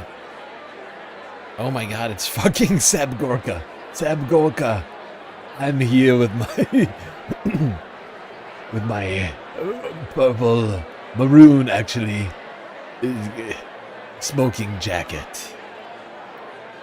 Why is this guy still a thing? Why is Seb Gorka still a fucking, like, what the fuck? Where did he come from just now? I was not ready with it was a bad Seb Gorka impression. I can do better than that. I just wasn't ready for it. Dude came out of nowhere. When's the last time we saw Seb? I thought he was dead. Same thing for fucking Newt Gingrich, who we saw earlier. Like, what? Seb? Where the fuck did this dickbag come from? They have found all of the worst people on the planet and gotten them in this room, I swear to God. They went looking beneath all of the dankest rocks, the sewers, the lowest places.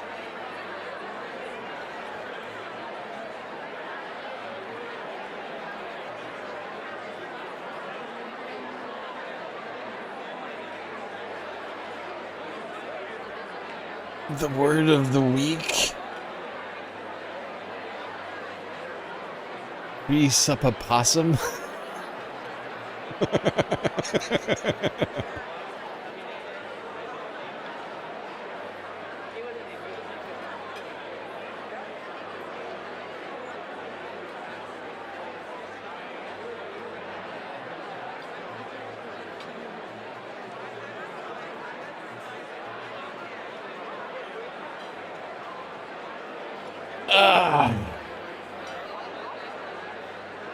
So we're just making up words now?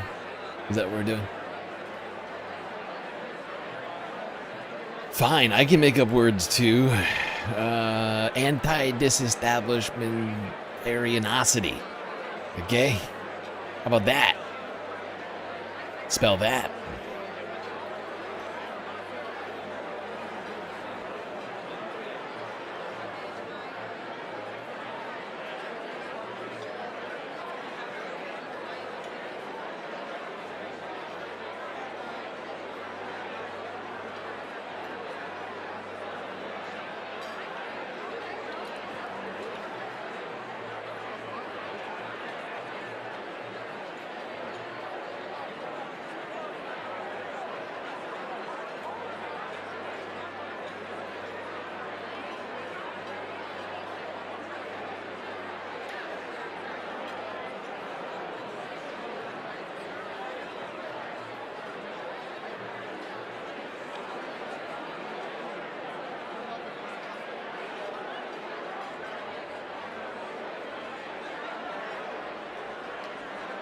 No, you spelled the wrong word. You spelled the wrong word. It's anti-disestablishmentarianosity. Okay, it's an O-C-I-T-Y at the end instead of ism.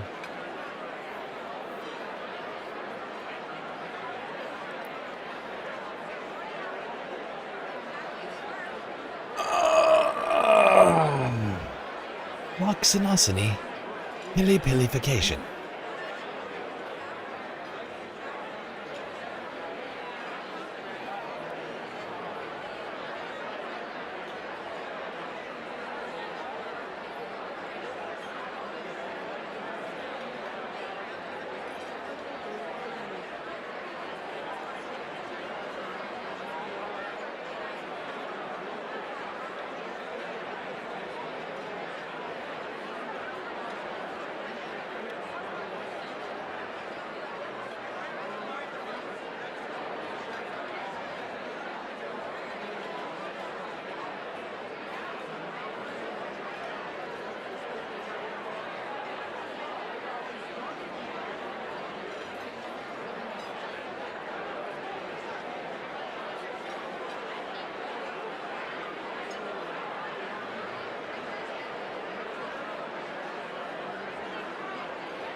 What are these girls doing right now? They're just standing around. There's nothing fun happening, no comedy.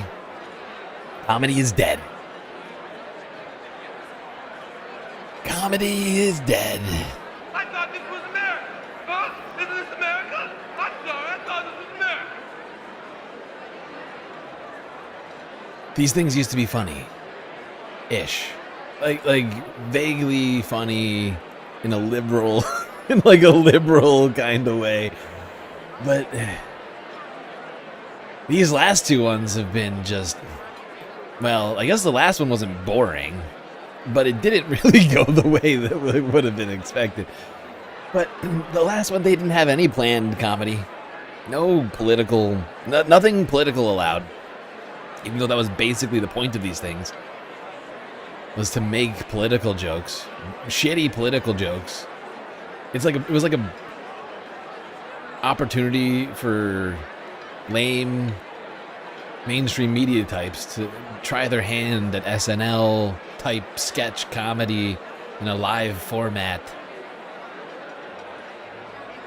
It rarely hit, but it is better than this.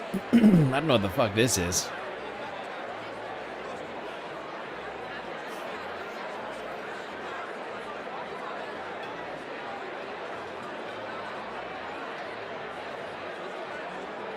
Instead we have an Israeli mentalist.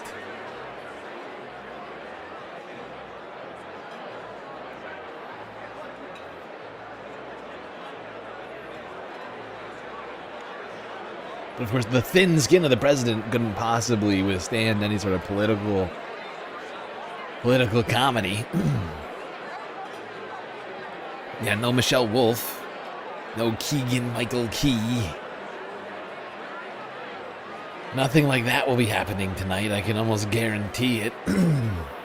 Any comedy will be accidental.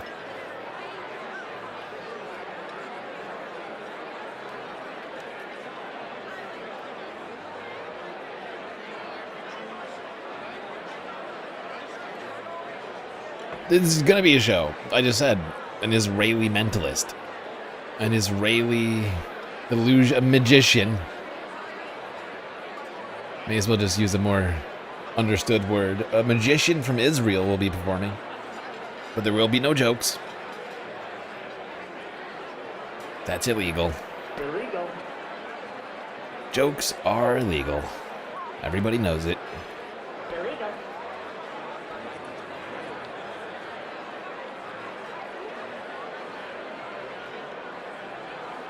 We had him last time he was shit. Did he even get to perform last time? I don't recall him actually performing. I remember watching that. I don't remember. I could have sworn it was cut off before the performance. I think you're just confusing. You're just confusing that with the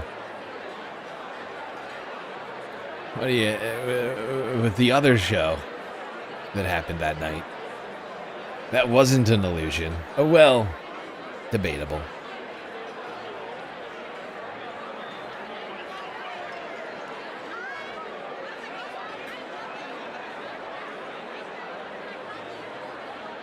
Yeah, exactly. He was showing... Right, last time he was showing Caroline some sort of... He was doing illusions for the president and the White House staff, but not for the crowd. Nobody could tell what the fuck he was doing. It wasn't literally right in front of him. So I don't count that. If you're counting that, okay. But I didn't feel like that was really intended for us. That wasn't the show. I don't think that was the show that was intended. If it was, wow.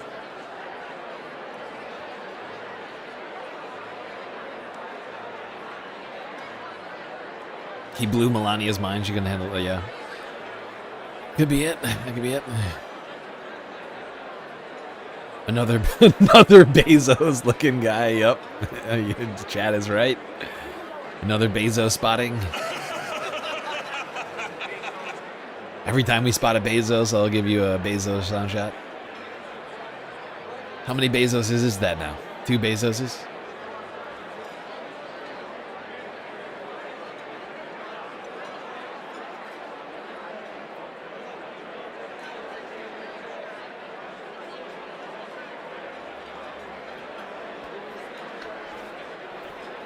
Oh, this is ridiculous.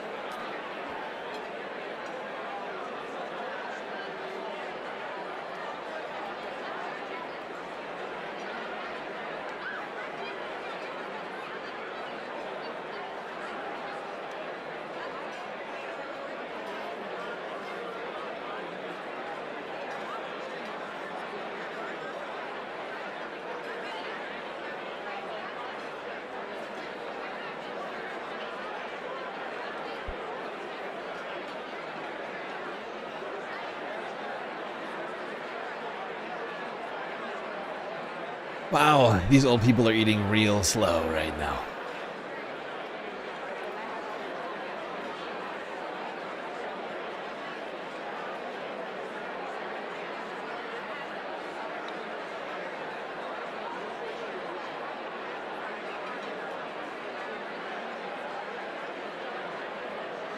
Isn't Bezai the plural for multiple Bezoses? Bezai? I don't know. I never considered it. I'll get back to you. I'll get back to you on that situation.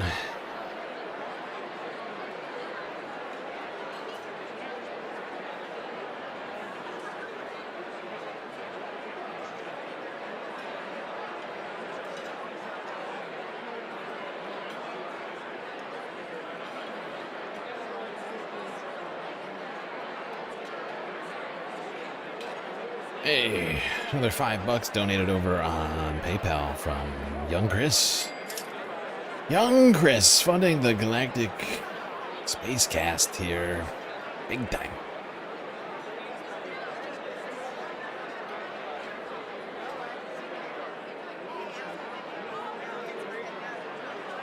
Just a reminder, everybody, we are still demonetized on YouTube.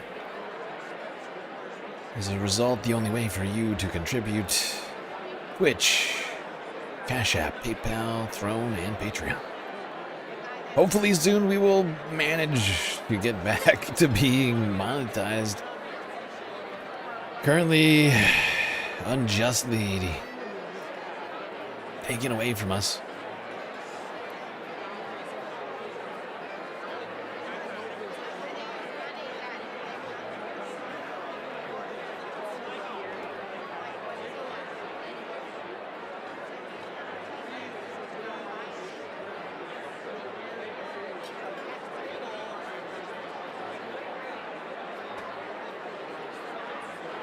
Good God. Wow, Caroline just went running. Did you see that? What the fuck just happened? Did you see how fast that was not sped up? Did you see how fast Caroline just moved? Holy fuck. What just happened?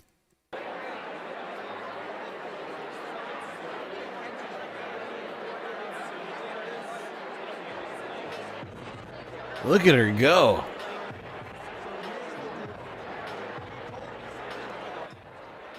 I don't know what the president just told her to do, but she went running so fast. It was crazy. She was moving. She looked like she was ready to run a marathon or something. What the fuck? What the fuck was that, Caroline? Where are you going? The hell was that about? She gotta go. You think? You think it had nothing to do with what the president was saying, and in fact, Caroline is running to the old toilet. Toilet. Toilet. Toilet's flushing. Poop. It could be that. It could be completely unrelated, but it looked like it was related to something. She was like responding affirmatively to something the president was saying. It was hard to make out what was going on there. It felt related. I could be wrong. Or maybe she was like, I gotta go take a massive dump. Do you need anything? And president was like, get me a Diet Coke. Okay? I don't know where the waiters are, but I need a Diet Coke. And she's like, okay. Yeah, great. I'll be right back.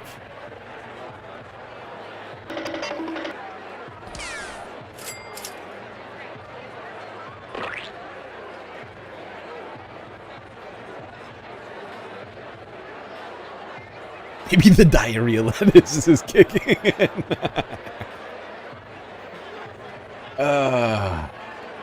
One can only hope, Green New Deal. One can only hope. I think Caroline's back. God, that is a shiny-ass dress. There was a lot of just insanely shiny dresses. This dinner is keeping shiny sequin and bead makers around the world in business. Look at this woman's dress. It's just covered in Swarovskis. Ouija looks like she's wearing a disco ball. Like, what in the shit? What the shit is going on here? These two bought the exact same dress. That's hilarious. Hold on. These two bought the exact same fucking dress. She's over here. Hey. Fuck you, okay? I see what you're doing. And I hate you for it. Is that not what she's over here doing right now? Like, look, bitch, I need you to stay at least 50 yards from me. Otherwise, we're gonna have a problem.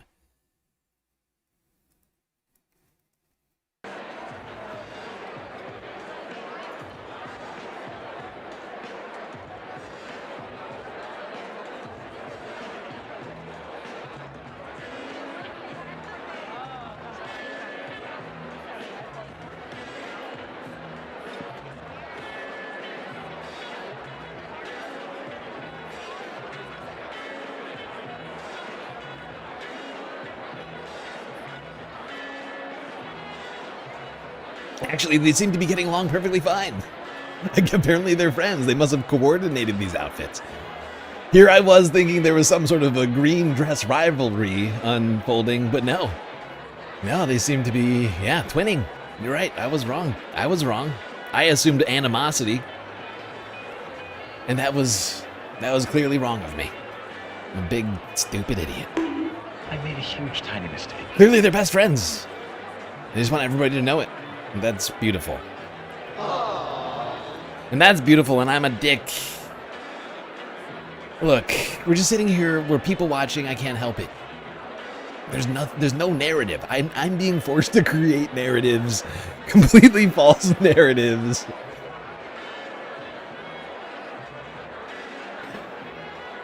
Just to keep the stream going, you know, because we're watching some of the most boring / worst people on the planet sitting here taking selfies of their dinners and do nothing and look bored themselves.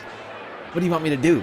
What do you want me? I'm creating an impetus here. I'm creating narrative. I'm creating. Oh, God! It's like nobody appreciates all the work I'm putting in here.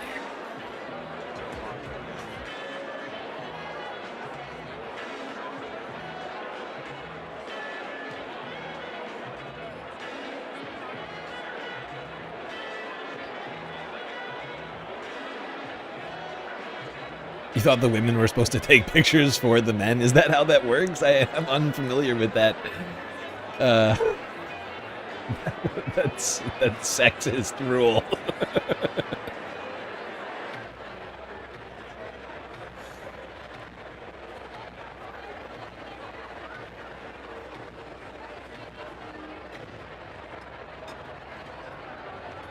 Oh, God. Ladies and gentlemen, oh boy. Welcome back to the podium from CBS News, the president of the White House Correspondents Ouija's Association, Ouija Zhang. Ouija and her disco ball dress. Oh boy, she's struggling to get on that little step. Welcome back to the 2026 White House Correspondents' Dinner. I hope everyone enjoyed their meal. Since Calvin Coolidge became the first president to attend this event in 1924, nearly every sitting president has joined us at some point in their term. The tradition is rooted in a simple principle, that a president and the press corps that covers him can share a meal and even a joke. This dinner has never lacked for opinions. I know everyone has a lot of feelings about it, even under normal circumstances, and people ask, should it still exist? But every year, we pack the room. In fact, we just did it twice. Wow. 2 times. 2. 1, 2. Whatever brought you here tonight, this evening is dedicated to the First Amendment and the excellent work of our colleagues and scholars. President Trump, you are joining us tonight for the second time in 3 months, and we don't take that lightly. Was it 3 months ago? Thank you. Was it that recently? I guess it was that recently, wasn't it? Thank you again to Press Secretary Caroline Leavitt and the White House press team. Thanks to the relentless WHCA board members, our executive director, Steve Thoma, and our general counsel, Simon Lakovich. Honestly, it's been such a crazy year. In my head, the original one was last year, but it totally wasn't. It was like April or March or something. For enduring a second round of dinner planning. Of course, my family, I love you so much. Our entertainer, mentalist Oz Perlman is also back with us. Thank you, Oz. Wow, the room is so dead. Nobody is clapping for any of this Caroline's shit. baby's name Oh right my last God. time, and we can't wait to see what you This is reveal. hilarious. But you can skip the part where you guess the president's phone number because Please reporters clap. in this room That's the already have it. vibes. Please clap vibes.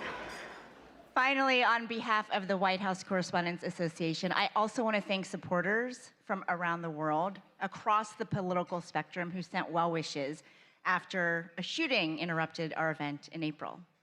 Many of you are joining us on live stream, and C-SPAN is the crew as it was that night. Photographers and technicians were under the stairs where the shooter was, but they never stopped rolling their cameras and Oh my God, they're transmitting redoing this live again? footage despite the circumstances. Thank you.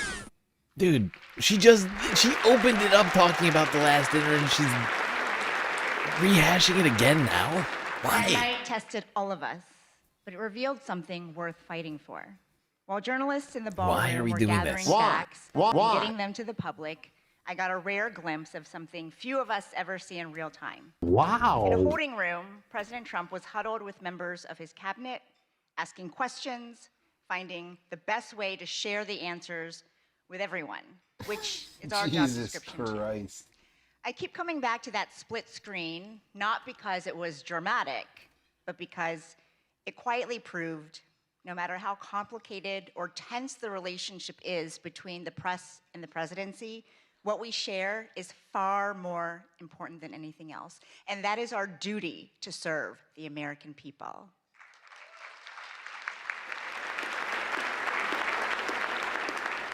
As our country continues to celebrate 250 years of its extraordinary story, this gathering is further proof that the American press endures with it.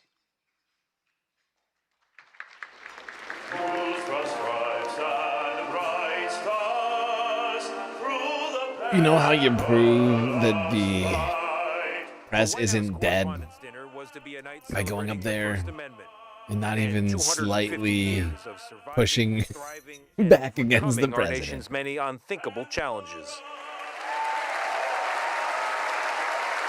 Welcome to the 2026 White House Correspondents' Dinner. Oh my that God. celebration was stopped by Wait, a this is single part of the gunman. whole narrative of this thing? Apparent Oh attempt to my assassinate God. the president. I heard the loud bangs that were going off. It was extremely frightening. This is gonna turn into an infomercial for the fucking White House, for the Epstein ballroom, isn't it? Did too. A whole rush of people started to come up towards the front door. On a night when we are thinking about the freedoms in the First Amendment, we must also think about how fragile they are. Oh my God. This is ridiculous. This is ridiculous. What the fuck is going on? Resilient. This was an event What is this? They produced a montage for the White House supposed to bring Correspondents' Dinner, together dude. members of both parties You with gotta be members of the kidding press. me. And in a certain way it Oh did. my God. This is so cringe. So we are together again tonight, proving our resolve and unyielding fortitude. And to celebrate America at 250. This is so deeply cringe. What is happening now? They're doing America 250 with AI Thomas Jefferson. What is happening? Hello from 1789. What is happening, dude? Oh Yes, my God! that All of a James sudden, it's Madison. AI I wrote slop. the First Amendment. Oh my At the time, God! we worried a king might Oh my God! control What's the happening? press. Turns out Oh you're my now God! What's worried about happening right now? tweets, algorithms, Oh my God! and people yelling on television. Let me clarify the rule. Oh The my government doesn't get to shut the press up. Not when it's wrong. Oh not when my it's God. annoying. You gotta be kidding And not me. when it's asking You uncomfortable got to questions. be kidding me. The You First gotta be Amendment kidding me. and the freedom of the press, it is the foundation of our democracy.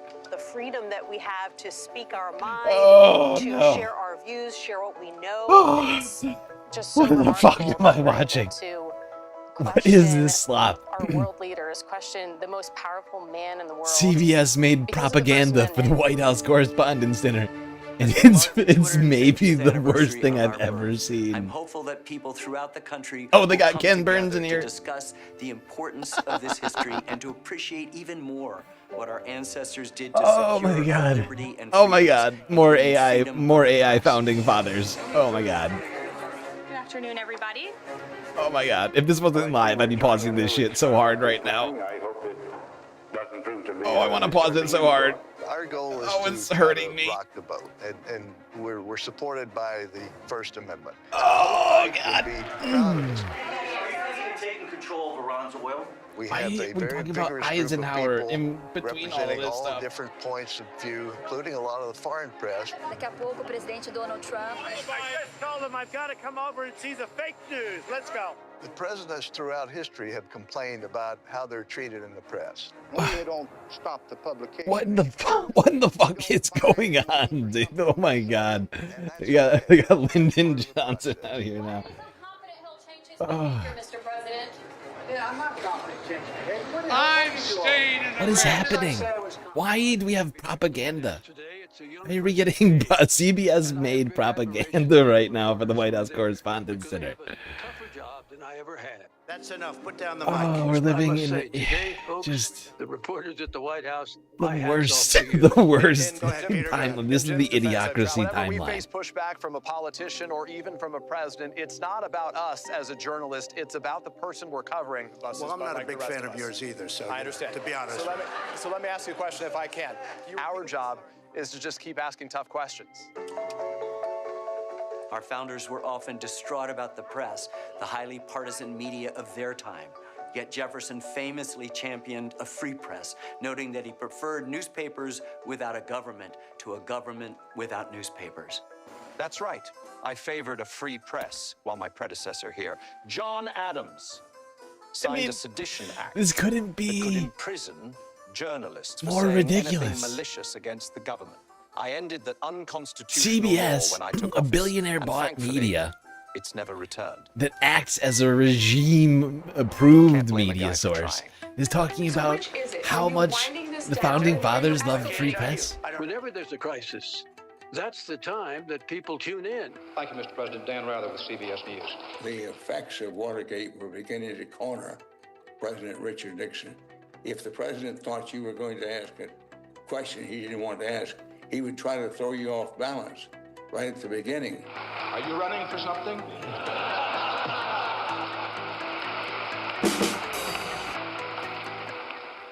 No, sir, Mr. President, are you? I'm talking about fucking Nixon right now and Dan Rather. President, in talking about the continuing recession tonight, you have blamed mistakes of the past, and you blamed the Congress. Does any of the blame belong to you? Yes, because for many years I was a Democrat. Why did you really want to go to war? When we push them to answer questions on the record, they have an opportunity to explain their reasoning, explain their thinking, explain their goals. Can you tell the country, sir, What the fuck why are you we are watching right content, now? with all the fanfare around this deal, to leave the conscience of this nation and the strength of this? I'm sorry, I gotta pause this at this point. It's just this is out of fucking control. I cannot believe that this is CBS trying to pretend like journalism still exists. And like they're doing journalism right now and not completely like regime / APAC approved media right now under Barry Weiss and Larry Ellison. For them to be sitting here and doing this and be like, oh, the free press is so important. We need it so much. It's like, what? What are you talking about? When have you prove it? Prove the free press is important. This isn't the way, though. I'll tell you that much. This doesn't prove shit. Nation unaccounted for in relation to these 4 Americans. The notion that I'm content, Major, that's nonsense. And you should know better. Hello, everybody. Have a good trip. Well, you can't fall asleep on Air Force One because you never know when the president's going to come back and take questions. It's going to be a very long trip, right? Dan Compton, who's been with the president all day, is on the phone from Nebraska. On 9/11, I was part of that small travel pool that the White House. Do you see what I mean about this like fucking montage that CBS has put together here? They're going back and forth between old clips and then like current Donald Trump shit. Like it's this weird like association, like back and forth. Trump, other people, Trump, Lyndon Johnson, Trump, Eisenhower, Trump, Nixon, Trump. Like it's like Trump. What the fuck is happening? What in the fuck are we watching right now? Agreed to take on what was a 10-hour odyssey.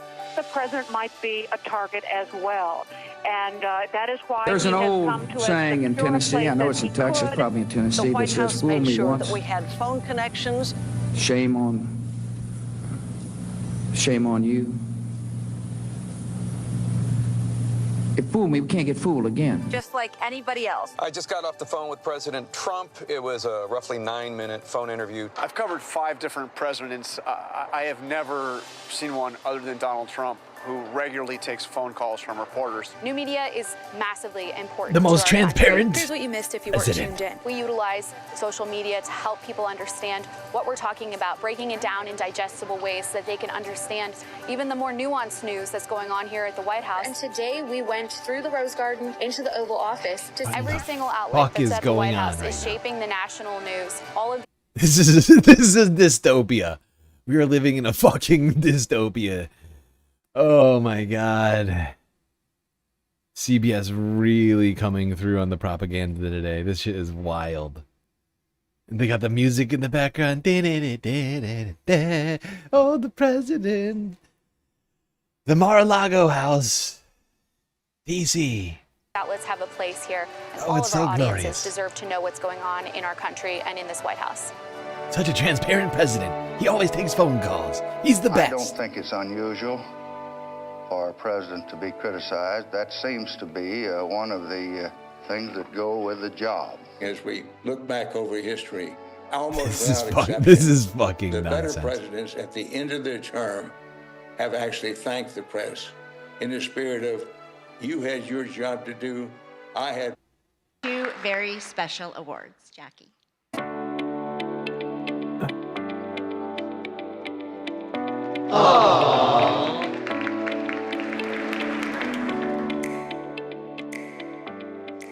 Thank you, Ouija, and good evening, everyone. Before anything else, I want to recognize Ouija Jiang for her leadership, her unwavering commitment to this press corps. Ouija, you have really Ouija. represented this association. Ouija.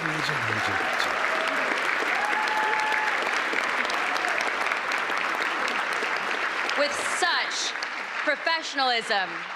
There we go. There we go.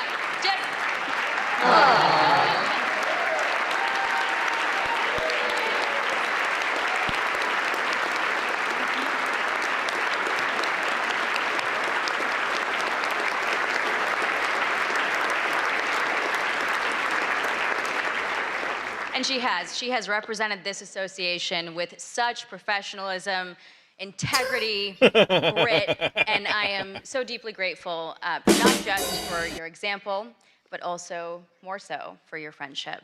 And to our members, I am humbled that you've put your trust in me to lead the White House Correspondents Association for the next year. And I look forward to working alongside all of you as we continue our shared mission.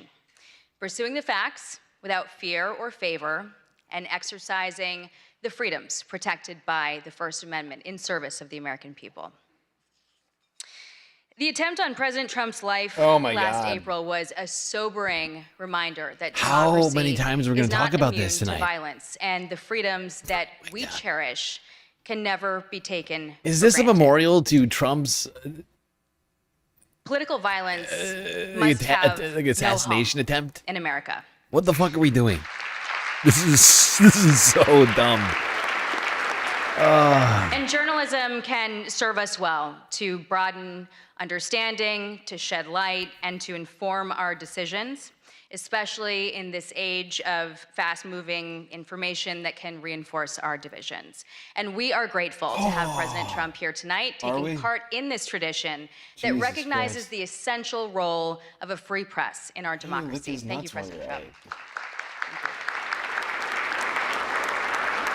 The events of that night also revealed the resilience of this press corps, the all-American sense of resolve that no act of intimidation will silence us, and the endurance of the First Amendment. And we're gathered here tonight because we believe that a free press always finds a way forward. Bullshit. And it is in that spirit that the WHCA Service Award was established to recognize exceptional service to this association, and it is fitting that one of the 2 awards that we are giving tonight goes to the staff of the Washington Hilton. They are hospitality professionals who always put service first.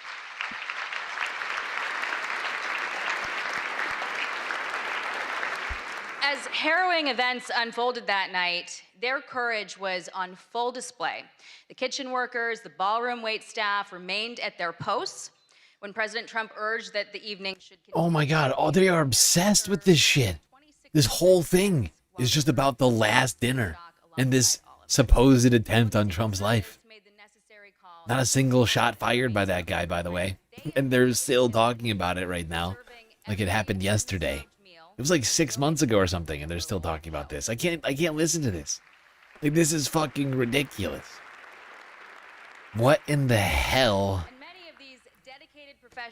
What in the hell is this shit? Of White House Correspondents' dinners since this event first moved to the Washington Hilton in 1968. And 58 years later, we are deeply grateful for their partnership. Thanks, We're Hilton. proud of the history that we've built together, and we are excited to return to the Washington Hilton next year, stronger Wait, than ever. they're gonna go back next year. Please welcome I thought the they were gonna Washington do it at the Hilton's General Epstein Manager, Ballroom. Ken Jarka, and catering manager Karen Fiketis to accept the WHCA President's Award for exceptional service. Wait, so they switched on it out behalf for of the 1 entire year? Washington Hilton team. That makes no sense. Why are they switching it out 1 year? Look at the Hilton ghouls come up. Oh my God. Where's Paris? Oh my God, this is the worst ceremony I've ever seen. What are they doing? They're posing it. They're posing in front of the the teleprompter. What's going on with that woman's face?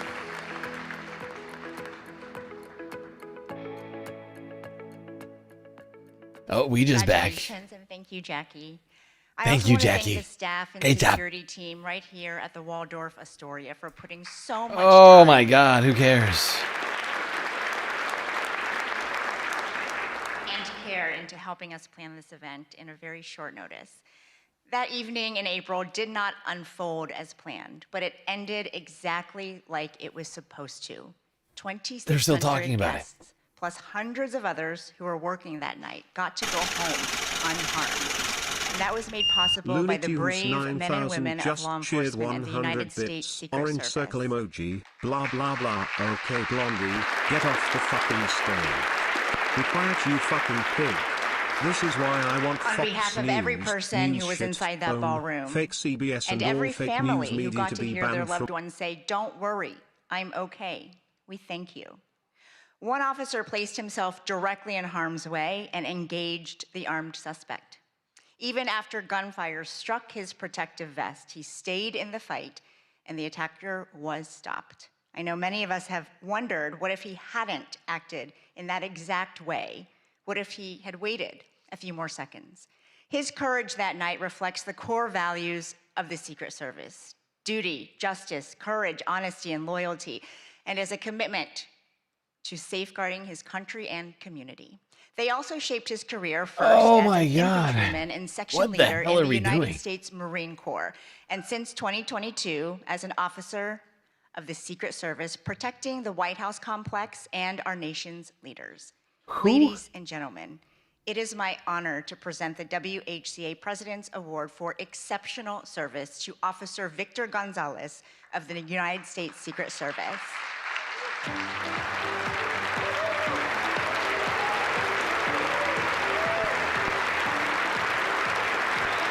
They're so obsessed with this shit. They're making the whole night about the previous failed White House Correspondents' Dinner. The entire night. That's all it's about. All this thing is about the last dinner. They're turning it into this celebration of like the security state any second now. I could swear they're gonna do like a commercial for the fucking Epstein ballroom. This is so fucking dumb. Thank you again, Officer Gonzalez. What's the point and to of all this? the law enforcement officials who work around the clock to keep us safe. Democracy is defended in many ways. Sometimes with a say badge, one. sometimes with a notebook and a deadline. The White House Correspondents Association started as a group of 50 reporters, and I am proud that our membership hit a record number in 2025, more than 1,000 people, including many from new media outlets. Our press corps covers the presidency at all hours of the day in their personal lives. They miss out on a lot so that the world doesn't have to. If you're a past WHCA president here tonight, please stand. Oh my God.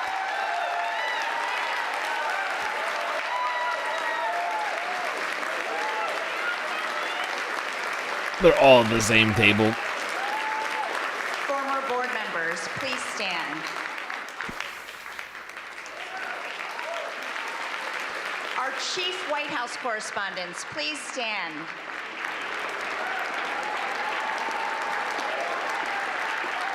Exactly. Exactly, thank you, Gunnar. What is this? An award show for a shooting? Please stand. This is ridiculous. Everybody stand and clap for yourselves. Great job.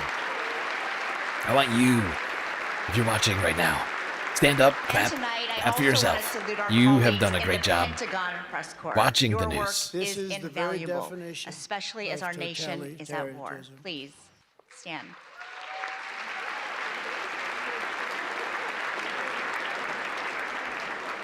And now we turn our attention to future White House correspondents, our incredible scholarship award winners. Please welcome our scholarship committee chair, who also serves as the WHCA secretary, Brian Bennett of MS Now.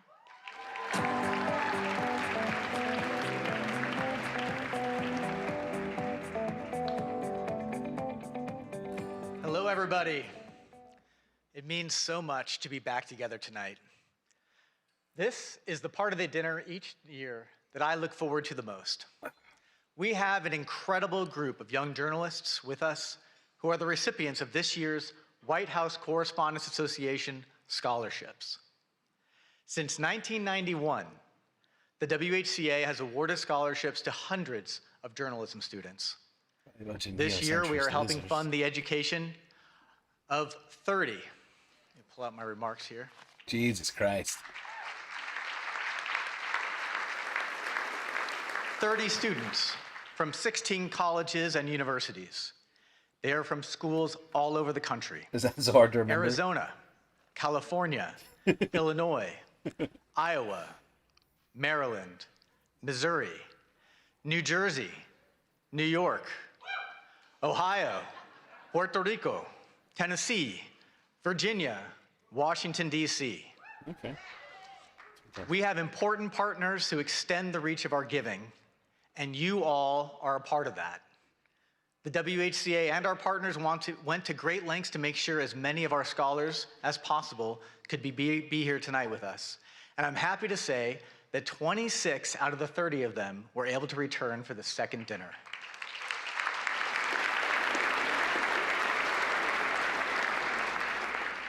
Some came back to DC from far away.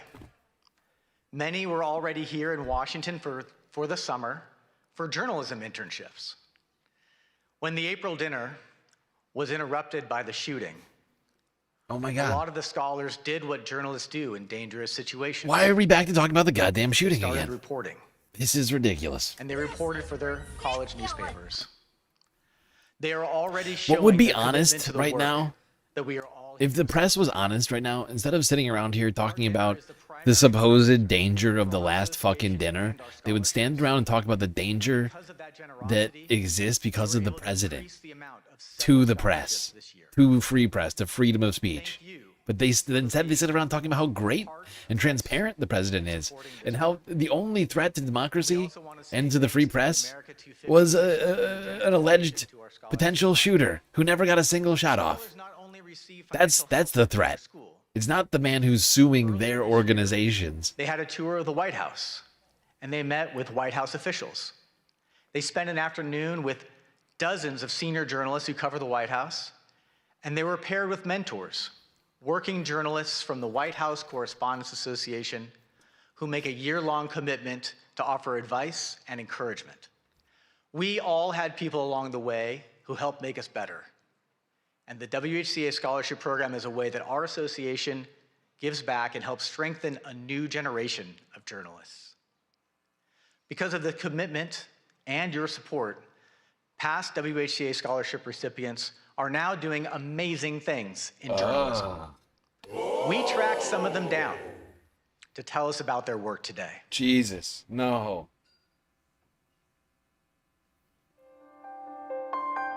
Being a White House Correspondents Association scholar opened up a new world for me. Being a scholar meant that I could have the financial freedom to do what I wanted. Being a WHCA scholar gave me access to so many mentors and a world of opportunities here in Washington, D.C. It gave me the chance to connect with other journalists, other members of the association. Journalism is important, and especially here at the White House, where every day, every hour, every minute even matters. The decisions that are made here impact people across the country and around the world. The idea that you get to be a part of the first draft of history, it all is extremely inspiring and drives me as a journalist. There are so many pinch me moments covering the White House. This watching is world wild. leaders arrive here, walking into the press briefing room. The fact they're trying to sit around and act like everything's fine, like the house isn't on fire, like the journalism house isn't on fucking fire. They're like, actually, young journalists, they're having a great time not being able to, you know, adequately cover the president from the mainstream media, who's now completely owned by the billionaire oligarchs who supported him. And now it's really just people who are willing to go along that are getting pushed forward by the media. Looking around at all the different scholars and how excited they were, and I think Here's your class of people willing to go along. It really was an eye-opening experience about Not ask the tough just questions. how important this role is. This White House press corps is Just not let the president say whatever he wants. It exists, and it is something don't that challenge I him. aspire to be a part of. And I owe a lot of credit to the WHCA for getting me here. So many journalists involved in this organization were willing to chat with me, to invest in me. And it's a cycle because of what they were able to pass on. I hope that I can play a role in doing that for the next generation as well. What are you gonna do? I can tell you, this year's scholarship recipients are also really impressive. And they're all sitting right over there. Oh Let's meet my 'em. god. Let's meet them, yes. Please stand as I read your name. Oh god. From American University, Louisa Clausen. What the shit is this? From This is Arizona worse. State University, George Headley. This is worse than Lisa like a Burton, high school and Kyle assembly Zakinski. right now. What in the fuck is going on? From Hampton University, Kristen Fluellen. This is the and Steve least Eberbacher. interesting thing I've ever From seen. Howard University, Tatiana Allen Oh and my Madison God. Maynard and Sanyu Lakoma. Even the people getting recognition are like, please don't From recognize Iowa me. State University, Eric Anderson. From Northwestern University, Jacques Abu-Rizik, Caitlin Bender-Thomas, Samantha Freeman. From Iowa University, Nyla Gilbert, Aiden Ryan, The man and Lee asked me a Stokes. hard question. From Princeton University, Ina Marcia. From Sagrado Corazon University in Puerto Rico, Iana Sotovalle. From Syracuse University, Ben Bassick. From the University of California, Berkeley, Haeyun Cho. From the University of Kansas, Julia Hansen. From the University of Maryland, Laura Charleston, Lillian Gray, Dana Matthews, my God. Ashley Nera. Someone save me. From the University of Missouri, Callie Fowler, Tyler Kirwan, Fletcher Mantooth. Fletcher Mantooth? His name And is from the Mantooth? University of Tennessee, Abigail Fanning. All I can think. Congratulations, scholars. Please be seated. There's one more scholarship that requires special attention. Oh my god, I'm sorry. Am I the only person that hears Mantooth? All I can hear is Dorothy Mantooth is a saint. You hear me? She's a saint.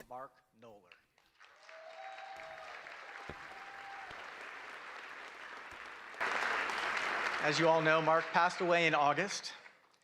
And if you needed to know how many times the president had been to Camp David, or went on vacation, or played golf, Mark Knoller always had the facts. And he was always willing to share. To remember Mark and to commemorate the new WHCA scholarship at his alma mater, NYU, here is a tribute put together by his friend and CBS News chief correspondent, Major Garrett. I'm Mark Knoller, CBS News, and you could say that I'm kind of the CBS News numbers man at the White House. You could say that. Holy but Toledo. That's less than half the story. Can you justify your role? Mark did keep a log of presidential actions, everything from speeches and press conferences to vacations and foreign trips. By my count, President Obama had 65 domestic trips in 2010, spanning 104 days. Knoller's numbers were so precise, White House aides used them to backfill or correct their own records. Historians and journalists came to rely on Knoller's database, which he never hoarded, always shared. Aren't I a good guy? Knoller. Mark Knoller. Knoller considered that database the heartbeat of the presidency. To understand and cover a president, you had to know and remember all. Speaking of sharing, you know who doesn't share? CBS. They're constantly claiming their material. And I'm starting to think, as I've been watching this, that they're going to try and claim this fucking montage too. President Obama does like to play golf. Since taking office, he has played golf 57 times. I'll be glad to answer a couple of questions. Mark Knoller, are you with us? You bet. Those who watched Knoller work were left in awe. Every White House reporter logs long hours. None logged as many as Knoller. I'm one of those lucky people that gets to work at something he loves doing, and so I really don't feel as though I'm sacrificing anything, spending long days here. Prolific and accurate reporting mark Knoller's hallmarks, which served the presidency and the nation well.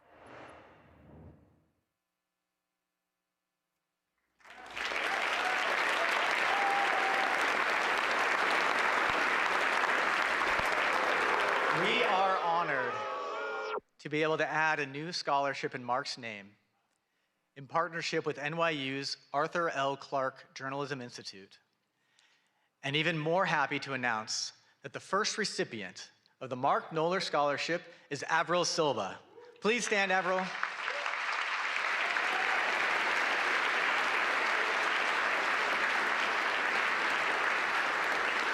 This is ridiculous.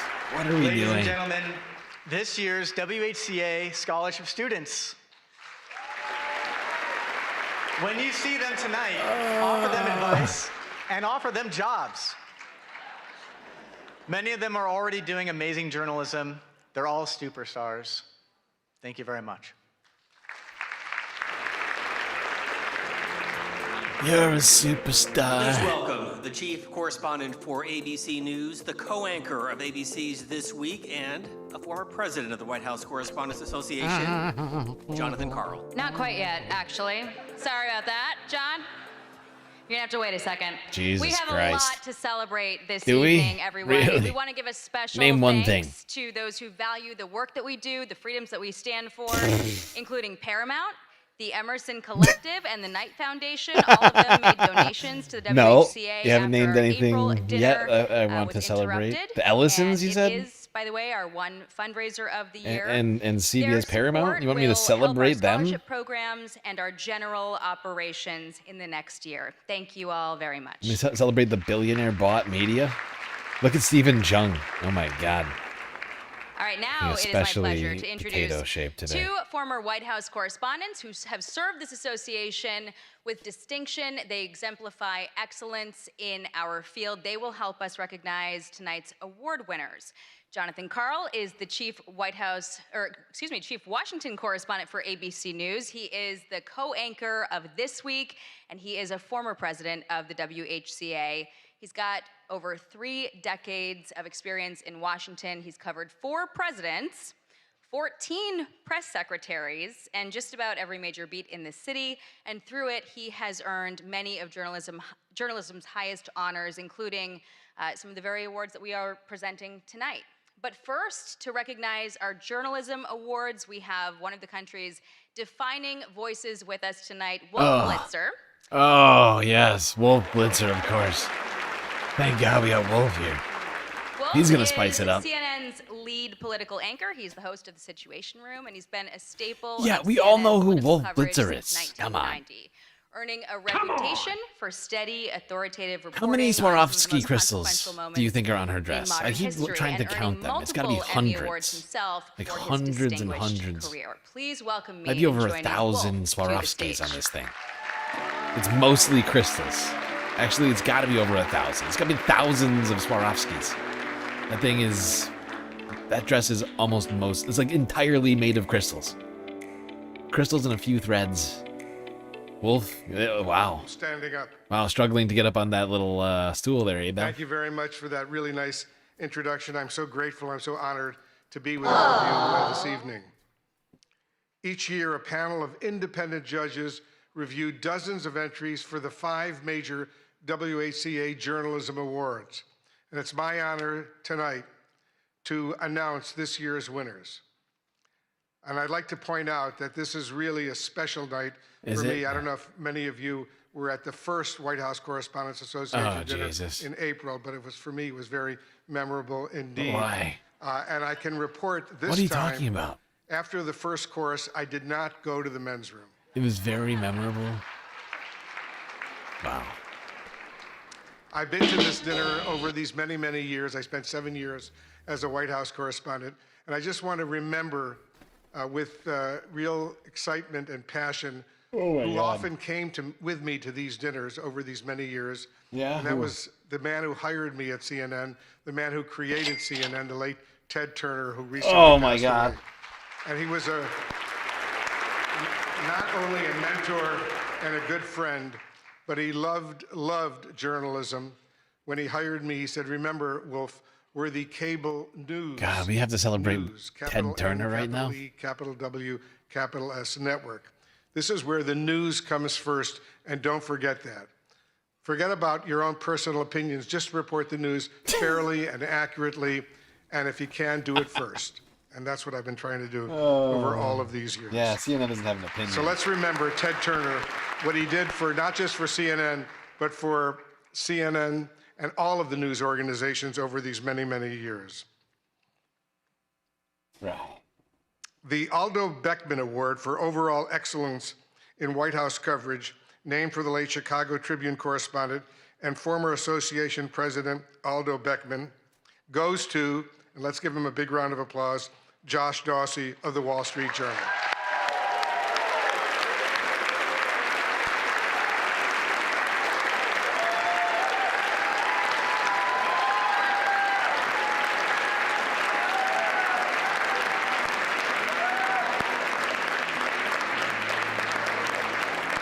You just put it on the thing. The judges said Josh Dawsey shows us how power works inside the presidency. And over the past year, his reporting has revealed how decisions are made, who influences them, and how power is exercised at the highest levels.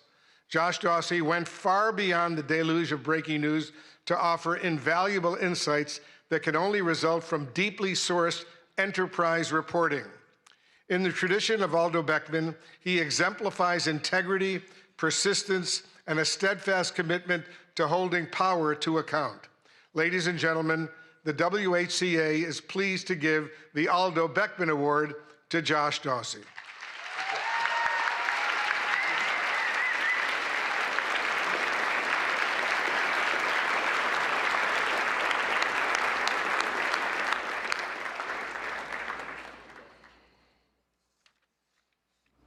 If only he'd use that Let's award to be continue one of these with the schools. awards. Thank you. The WHCA gives out 2 awards for reporting under deadline pressure, one for print and one for broadcast.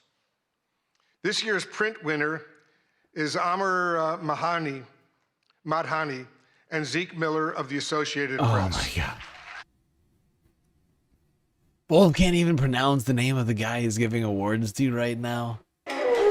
What in the hell is going on? Also, is that Julia Louis-Dreyfus? Who is that over there? I can't quite, I don't know, it's not her. But it kind of looks like her. What the fuck is this shit? Hey. I am sorry, Space Sams. I thought this would be at least vaguely interesting. But this is the most painful.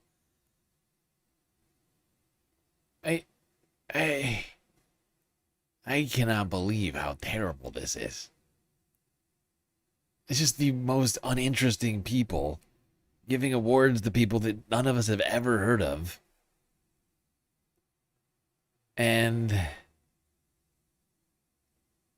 or talking about the fucking White House Correspondents' Dinner from months ago. The one that didn't happen, where no one was hurt.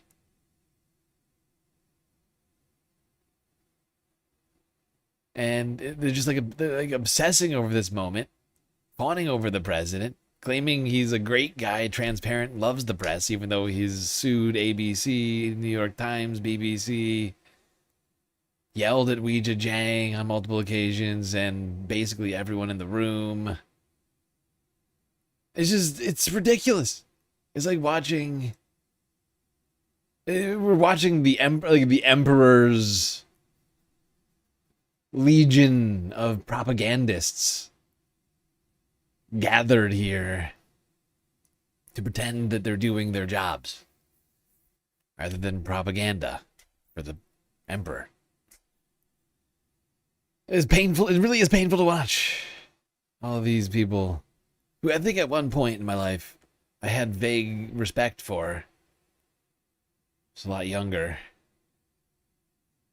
It's just like all of them just sucking up to Trump, glazing him endlessly, talking about the White House, the former White House Correspondents' Dinner. Caitlin Collins getting an award.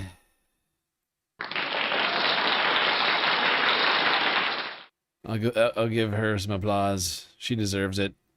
Great job, Caitlin. But for fuck's sake, what is this shit? Smile a little bit more. Smile more, you're a beautiful woman. And nobody cares about your thoughts. Even though you get, like, it's, like, literally, like, it is insane. Like, Caitlin is a journalist. She went to school for journalism. She spent her career doing journalism. But Trump's main complaint about her is that she doesn't smile enough. Like, that's not her job. Her job isn't there to smile. It's just crazy to see them shaking hands. Trump pretending to care. Like, he does, like, he's gonna go right back to telling her to smile more. He's already done it on multiple occasions.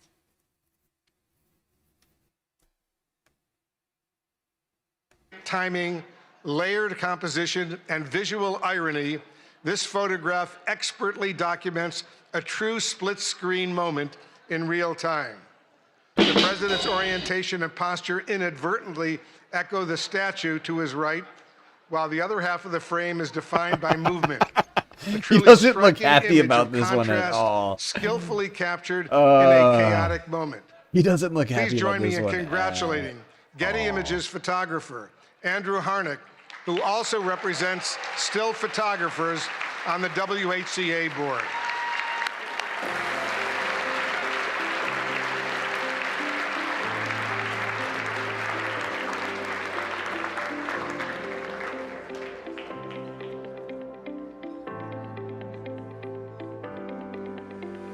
Did you see the awkward look? He almost did it. He didn't look directly at the president. He looked like at his cheek or something. Did you see Wolf look over at the president? Oh my God. And now the Katharine Graham Award for Courage and Accountability, named for the legendary Washington Post publisher. And it comes with a prize of $10,000. This year's award goes to the Wall Street Journal.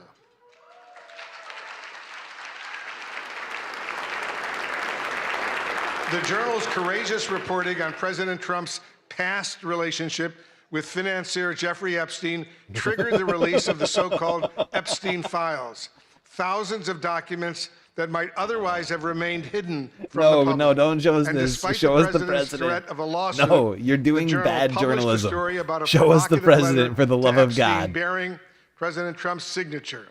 Trump quickly Oh my filed a God. $20 billion lawsuit against the Journal, revealing reporter Khadija Safdar's home address. Her family had to be relocated. What can you do? Oh my The God. Journal was Jesus kicked Christ. off of Air Force One. What the fuck? But the reporters continue to file revelatory stories. Please welcome the winners good of the God. Katharine Graham Award from the Wall Street Journal.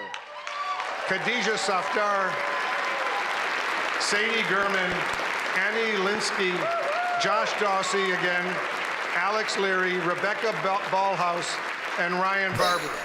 Their colleague, Joe Palazzolo, could not attend tonight. Oh God, this is. This is starting to warm up for me. The White House Correspondents. It's getting better. It's becoming a roast, and I'm here for it. I'm here for it. Here's your awards for the Epstein files. Great job. Great job. Yeah. Okay. Great. Really great job with those Epstein files. Really great. Are you still talking about Jeffrey Epstein? This guy's been talking Really about good job. Thank you. Okay, that's enough. Okay, whatever. I don't care. Doesn't matter. I can't go to jail. Doesn't matter. Who cares? Well, what are you gonna do? Oh God. Great job on those Epstein files. The Collier Prize for State Government Accountability is presented by the University of Florida College of Journalism and Communications. And this is the award's 7th year at dinner, and it comes with a check for $25,000. That's a lot of money. This year's award goes to Care 11 in Minneapolis for its investigation, Housing Hustle. The investigation exposed a massive organized fraud scheme within Minnesota's Housing Stabilization Services Program, a Medicaid-funded safety net meant to help people with disabilities and those facing homelessness. This is. Reporter A.J. Legault uncovered Oh wait, I thought it was gonna be ethical something and else. oversight breaches at the highest levels. Wait. The investigation drove sweeping state reforms and waves of federal Oh, it probes is that one, isn't and it? charges, said one Collier juror. Care 11's rigorous and piercing investigation of Medicare fraud had undeniable impact, Jesus Christ. including the suspension of more than 130 companies from the ability to bill Medicaid, the state terminating the HSS program, Nick the Shirley firing of the deserves state that official award. in charge, federal raids, subpoenas, indictments, and Yeah, seriously, why are they giving it to Care 11 instead of Nick Shirley? I thought he was the great journalist who cracked this case. Here to accept the award from Care 11, our reporter A.J. Legault and producer Gary Knox.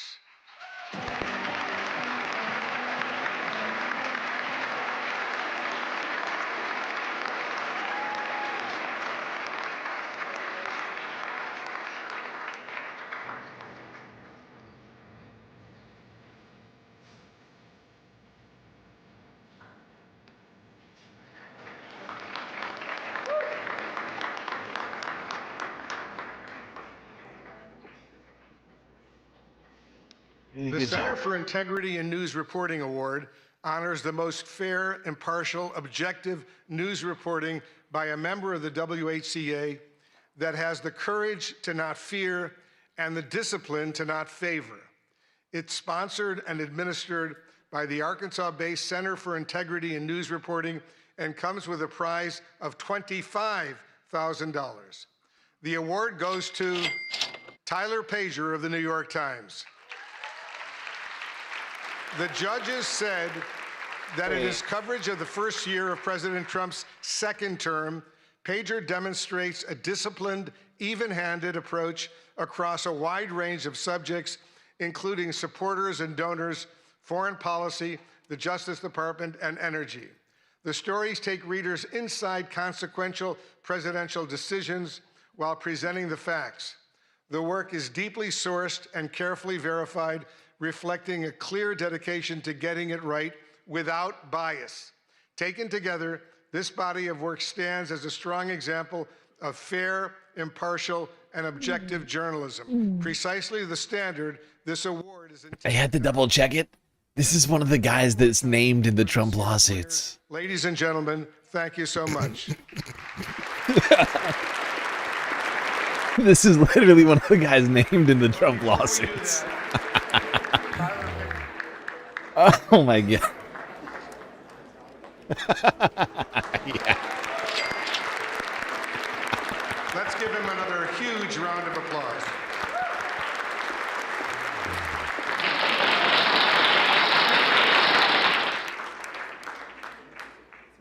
And it's now my pleasure to introduce my good friend, longtime colleague. I'm not kidding. Look it up. Look it up. Tyler Pager. Look it up. The dude is one of the named New York Times reporters in the Trump lawsuits. That's not a joke.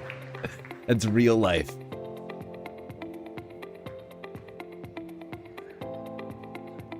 All right, the final award of the evening. It is a high honor to present the award created to recognize the fierce and fair women who cover the White House every day. Oh. But first, I just want to give a big thank you to Weijia Zhang. Weijia, your leadership. Jesus Christ. Steady when steadiness Oh, was in you're short supply. steady. You refused to let an act of violence take this dinner away from us. Oh my God. And because of you, it has gone on. You insisted that. Oh my God. Thank you. Awesome, courageous. Oh my God. So great. So good and so great, Weijia. You deserve a Mr. medal. President, I want to say it matters that you came here tonight. It matters. Thank you. Thank you, Mr. President. For more than 100 years, presidents have chosen to sit in a I will room say of thank you very much. I reporters love you, sir. Who ask tough and often uncomfortable questions and who report without fear or favor. It's important. Thank you for being here. And in that spirit, I am thrilled to present an award named after two women who didn't just cover history, they helped make it. In 1947, a woman joined the White House press corps and changed it forever. Her name was Alice Dunnigan. She was the first African-American woman ever credentialed at the White House.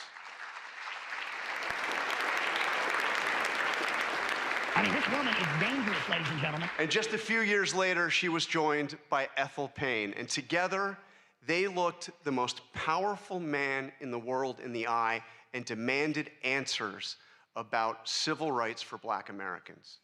President Eisenhower didn't always welcome those questions, but Alice and Ethel kept going and kept showing up, and they kept asking. The WHCA Dunnigan Payne Award for Lifetime Achievement exists to honor their legacy and to recognize journalists who followed in their footsteps by breaking barriers for future generations. So tonight, it is a privilege to present the award to two women who did exactly that. In a field long dominated by men, Melissa Young and Susan Walsh each built extraordinary careers as photojournalists, not by waiting for doors to be open, but by bursting through them again and again for decades. Melissa Young, this one you know very well, she worked at ABC News for 44 years. I'm staying in the race. She began in local television in Miami and worked her way to Capitol Hill and the White House, where she was one of the first female photojournalists in the press corps. Melissa documented the presidencies from Ronald Reagan to Donald Trump. She covered campaigns, secretaries of state, and defense. She reported in disaster zones, war zones, all around the world. I worked side by side with Melissa for about half of those years. And I traveled to more than a dozen countries with her. I'm not gonna mention the time I was briefly detained because that was on Capitol Hill and she came to my rescue. That kind of person. Help! Help! True. I'm being repressed! She's tireless and professional and a lot of fun to be around. Apparently Trump is about to speak any second here. Quiet determination, retiring just last year. Susan Walsh, her career was built on anything but luck. When a promised job fell through after a college internship, she called the AP's Boston bureau every single day for 3 weeks. Just saying, give me a shot, will you? Well, finally, they did just that. She came in, she said yes to every assignment. She worked her way up. She got to cover Super Bowls, Boston marathons, 5 Olympic Games. She transferred to Washington in 1997. And from there, she went on to photograph every US president from Jimmy Carter to President Trump, traveling the world as part of the White House press corps. In 1999, she was part of the AP team that was awarded the Pulitzer Prize for feature photography for her coverage of President Clinton's impeachment. She also served as the White House News Photographers Association, fighting for press access This at thing is every going turn. so long. Susan also retired just last year and traded the briefing room in for the ice rink, where she now plays hockey with her son. She's pretty good. Alice Dunnigan and Ethel Payne showed us what it looks like to refuse to be pushed aside so that they could keep bearing witness to what matters most. Melissa Young and Susan Walsh spent their careers doing exactly that. 2 women, 80 years of combined service, and a legacy that honors everything this award stands for.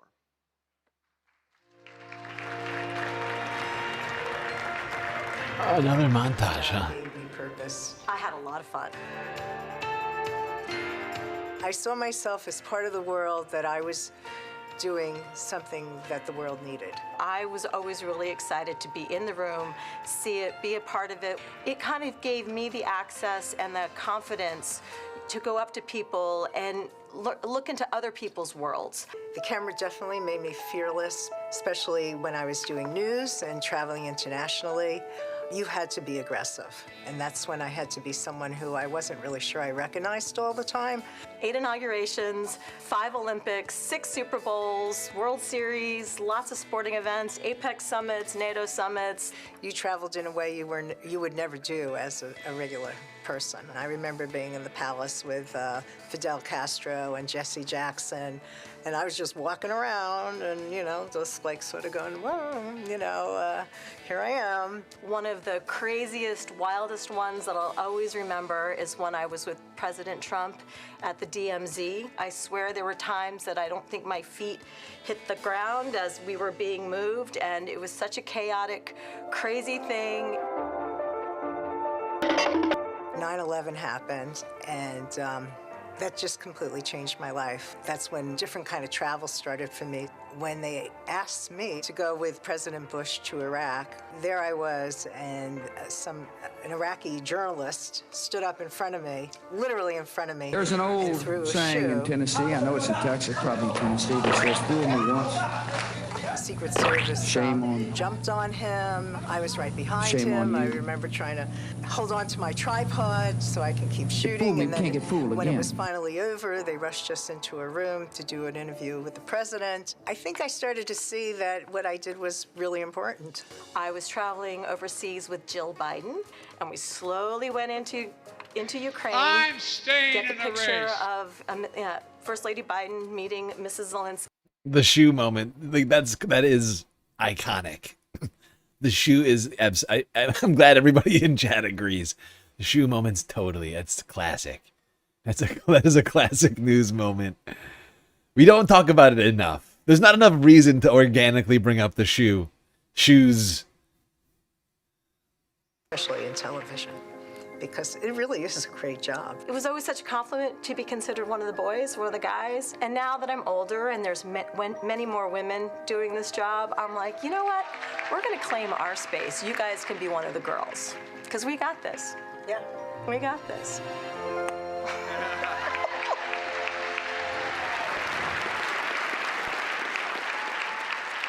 All right, please join me in welcoming Susan and Melissa to the stage.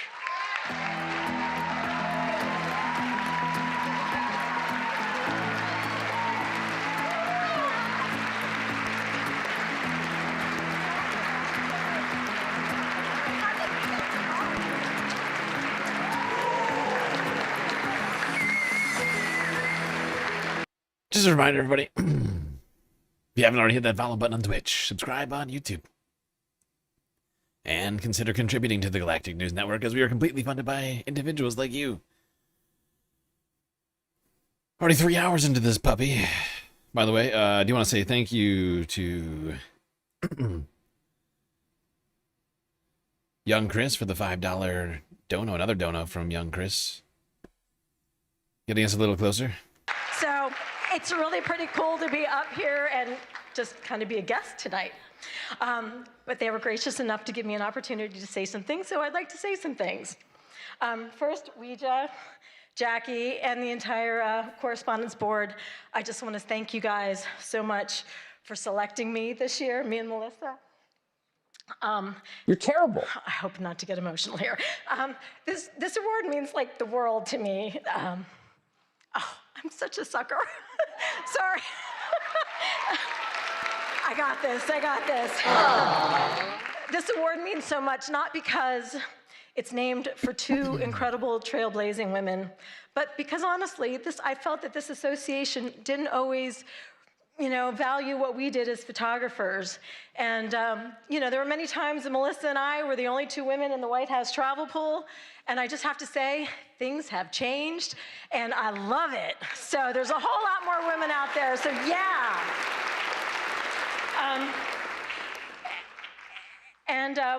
I do have a couple of shout outs. I have to thank the Associated Press for giving a chance to a young photographer oh so many years ago. I truly hope I made you proud. To my son, Johnny, oh gosh. I practiced this and I was okay.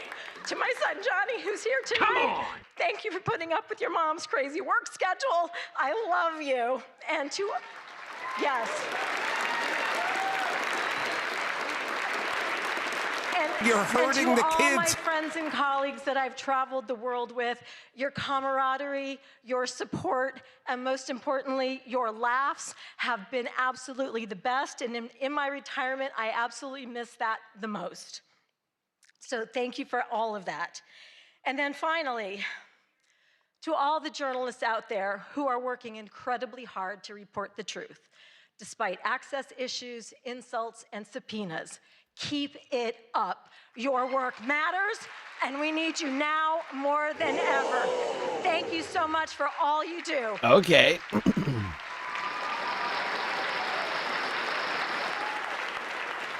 Damn. That's how you end the speech. That's how you end a speech right there. Did they cut the mic? ABC has been breaking barriers since its start. Innovation is in our DNA, and being part of this work has always been my goal. Although this sounds simple, to achieve this, I've always had to fight. I'd fight to go places where they didn't send women. I'd fight to disasters in war zones. I'd fight to be part of the White House travel pool, covering 7 presidents. I'd fight to do an Oval Office address. And on a personal level, I'd fight to have a family while keeping my 24/7 job. Thank you to the White House Correspondents Association for recognizing me, the first female broadcast camera person for this honor. I am so proud to receive this award for a lifetime of breaking barriers. I've been fighting for 44 years to be the best at capturing all the action at the White House since Ronald Reagan. My advice, keep up the good fight and tear down those walls. Thank you.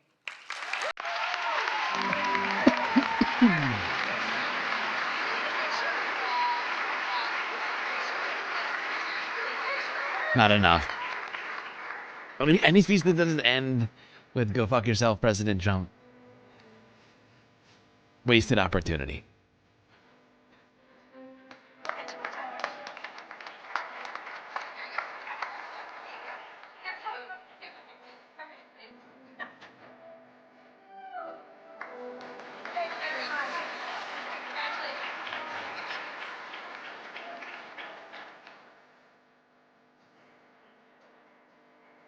Oh my god. The hold music is ridiculous. I get the Secret Service out here. Get the awards, I guess. The Secret Service is giving out the awards. What is that? That's a bottle of water. Congratulations again to all of our honorees tonight. I am confident that one day our scholarship winners could be the ones taking home awards. After all, not that long ago, we were you. Young people passionate about journalism and determined to make it work.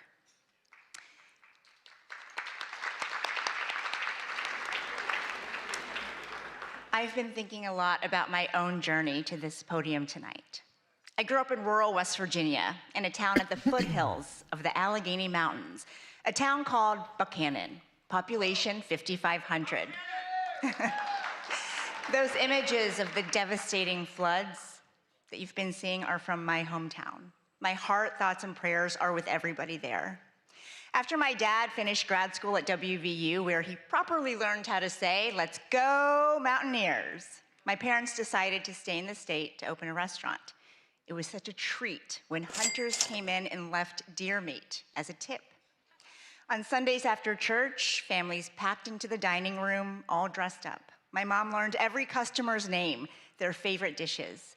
I worked the cash register, topped off glasses of sweet tea, and did my homework in the corner booth.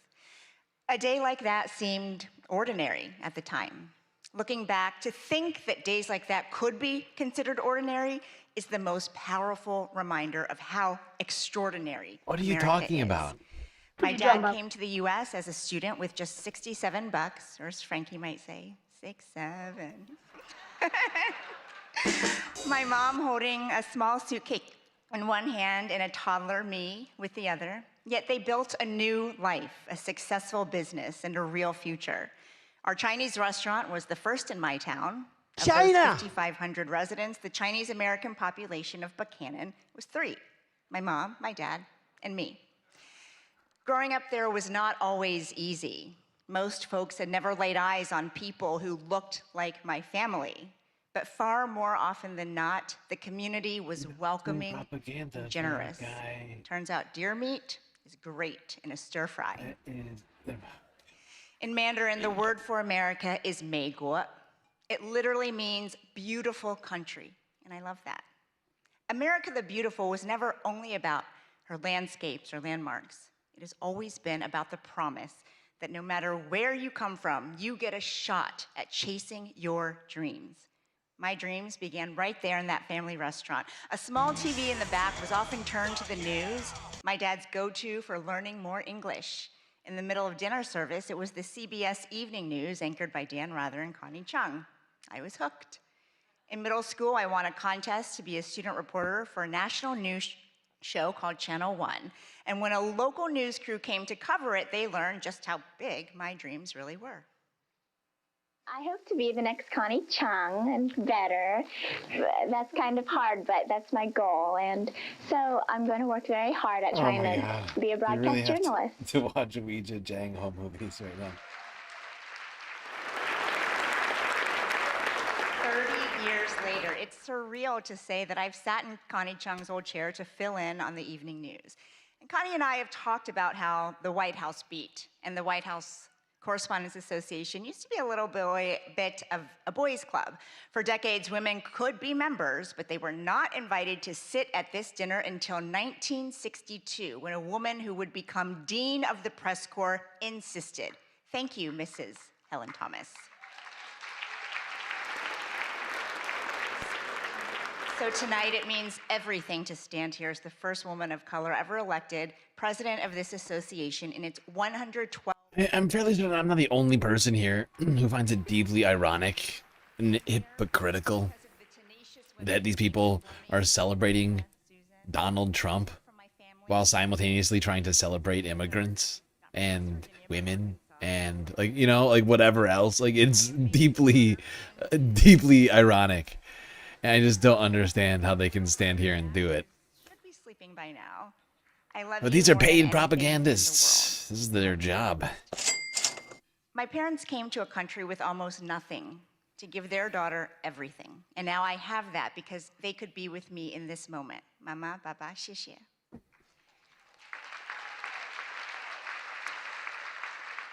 And sitting with them, my middle school video production teacher, Mrs. Diane Williams, who spent countless hours on my submission for that contest that changed my life.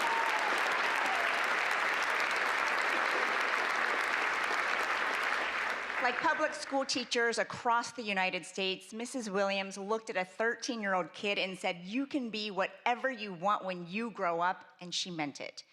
My story is like that of so many in this room and in this country, only in America.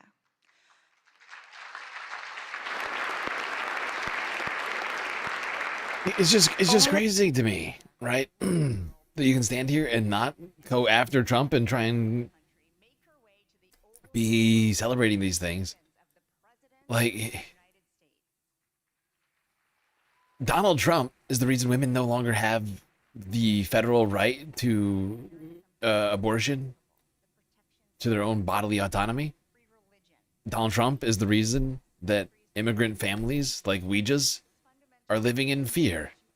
Sure, Ouija's family isn't living in fear. That's because their daughter works for the propaganda arm of the president. We're not thinking about reporters. A free press is not a favor to journalists because we're special. We are It's exactly not what we're special. living under. But America is. No matter who you are, the freedom to criticize without fear of being destroyed, that's not a bug in our democracy. It's supposed to be the feature. In 1786, writing from Paris, Thomas Jefferson told his friend back in Virginia, "Our liberty depends on the freedom of the press, and that cannot be limited without being lost." 5 years later, that thought was enshrined in the Constitution after Jefferson urged James Madison to include a Bill of Rights. Many founders couldn't stand the press. Some things never change. But they understood if our access is restricted, it's really the people's access to information that is limited. If the media faces government pressure or censorship, it's the people who end up knowing less. That was true then, and it's true now. But having press freedom comes with a tremendous responsibility. We can't demand accountability without practicing it. Criticism of the media can be unfair. It can also be legitimate. We get a lot right, but sometimes we get things wrong. We mistake proximity to power for understanding it. And at times, we get trapped in our own bubbles. There is a difference, though, an existential difference between criticizing the press and trying to undermine it. One is healthy, and it makes all of us better. The other is exactly what the founders hoped to prevent. Around the world, press freedom is not guaranteed. In many countries, reporters who criticize the government are detained without trial, their stories erased. In the worst cases, they never make it home. Tonight, we think about all of them, and we think about the protections that set us apart as a nation. Just 20 days ago, America turned 250 years old. Oh my The God. First Amendment is a big part of how she made it this far, and it falls on all of us to make sure it carries her through to the next 250 and beyond. President Trump, I've covered you for a long time, and so have many reporters in this room. When we ask questions, you push back. You give us answers, and we push back. You have always been a deal guy. This is ridiculous. And the First Amendment is a done deal.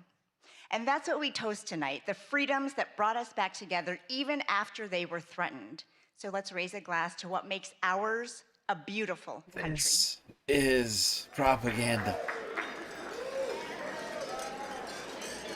And now, ladies and gentlemen, please join me in welcoming the 45th and 47th President of the United States, President Donald J. Trump. Oh my God. Thank God. Okay, the fact that Ouija just stood there and oh my God, Trump just tried to kiss her on the lips. Jesus Christ, what the fuck was that? Oh my God. The fact that Ouija just stood there and pretended like the deal is that they ask questions and then Trump just gets to push back, quote unquote. Like, I don't know, suing or using the federal government to go after people, subpoenaing them for their phones or whatever else. Not the same. Awards. That is not the deal. Do I have a say in those awards or those This is awards? sick. But it's great to be back at a place that I know very well because I built it. And I'm very proud of it because I built it for $2.9 billion less than the Federal Reserve building, which is a lot smaller, by the way. I'll be right back. Figure I gotta that grab one something. out. But I am delighted to be here at the White House Correspondents' Dinner. Amazing people, a lot of people that I like. Some I don't like it all. But I respect most of them, I must say that. You do a great job, amazing job, and it's an honor. As I said 3 months ago, the show must go on. We were backstage, and we both wanted to just have it go on, whether it was 2 o'clock, 3 o'clock in the morning, it didn't matter. But in the end, it made more sense to do it the way we're doing it. And we had a great news conference at the White House, at a very important room. And you did very well. I think we all did very well. It was a hell of an evening, I can tell you that. Won't soon be forgotten. And I think a lot was learned from that evening. A tremendous amount was learned about security and about other things, the dangers of what we all do. But just like my presidency, the second time is always better. It's always better. And the third time will be better yet. Wow. I'm only kidding. Wow. From the earliest moments after the attack on our dinner last April, I knew we had to reschedule this event as soon as possible. We had to do it very quickly, and we met very quickly, and we figured something out. But the attempted mass murder at the Washington Hilton, that's what it could have been, was an assault on our democracy itself. A very serious situation. Many of you were there with me, and some showed extreme bravery, like Pete Hegseth, Steve Miller, Tom Holman. Really? They were standing on tables, and most of you were under the tables, okay? But they did. They showed. I saw every one of them that was standing up in those tables. I didn't know if they were brave, if they were smart, if they were stupid as hell. But they were on those tables in some cases, and there were a lot of different feelings going on in the room at that moment. But after hearing the gunshots, many people yelled, "Get down, get down," which caused Nicki Minaj to start twerking. Do you believe it? Get down. She's the only one that really understood what that meant. Wow, Pete thinks it's hilarious. Look at Pete laughing. Oh, he loves it. Good evening. He loves it. Oh my We God. come back together to answer Daddy is so funny. heinous attack with unwavering resolve. And every one of us here this evening to show that in America, we do not yield to political violence. We can't do that. Can't do it. So in this country, we believe in freedom of speech. We settle our differences not with bullets, but with open and vigorous debate. Bullshit. And no deranged loser with a gun will ever change that. We can't let that ever happen. There are a lot of very dangerous people out there. We can't let it happen. I want to begin by expressing our gratitude to the incredible men and women who put their lives on the line every day to protect my family and myself, all presidents, and lots of others. That's the United States Secret Service, so I appreciate it very much. And Sean and the whole group, amazing job. Amazing job. In recent months, they've repeatedly responded to threats with speed and professionalism and extraordinary courage, and there is no better example of that than Officer Victor Gonzalez, who we just met. It was amazing. What he did was amazing. When the would-be assassin charged the checkpoint at speed, he was fast. You know, when you looked at that, you had to look at it about 10 times before you really saw what was going on. He was quick. Nasty. The gun made him nasty, actually. It was the gun. Officer Gonzalez engaged the attacker without hesitation and took a bullet to the chest after his ballistic vest, fortunately, was on, saved his life, and Victor did not even want to go to the hospital for a checkup. We insisted, really, we wanted him to do it. We insisted, but he didn't want to go. So to Officer Gonzalez, Secret Service, Metropolitan Police, law enforcement generally, and even all of the military who surround us in the room tonight, we salute you and we thank you with all of our hearts. Thank you very much. Great job. Great job. Great job.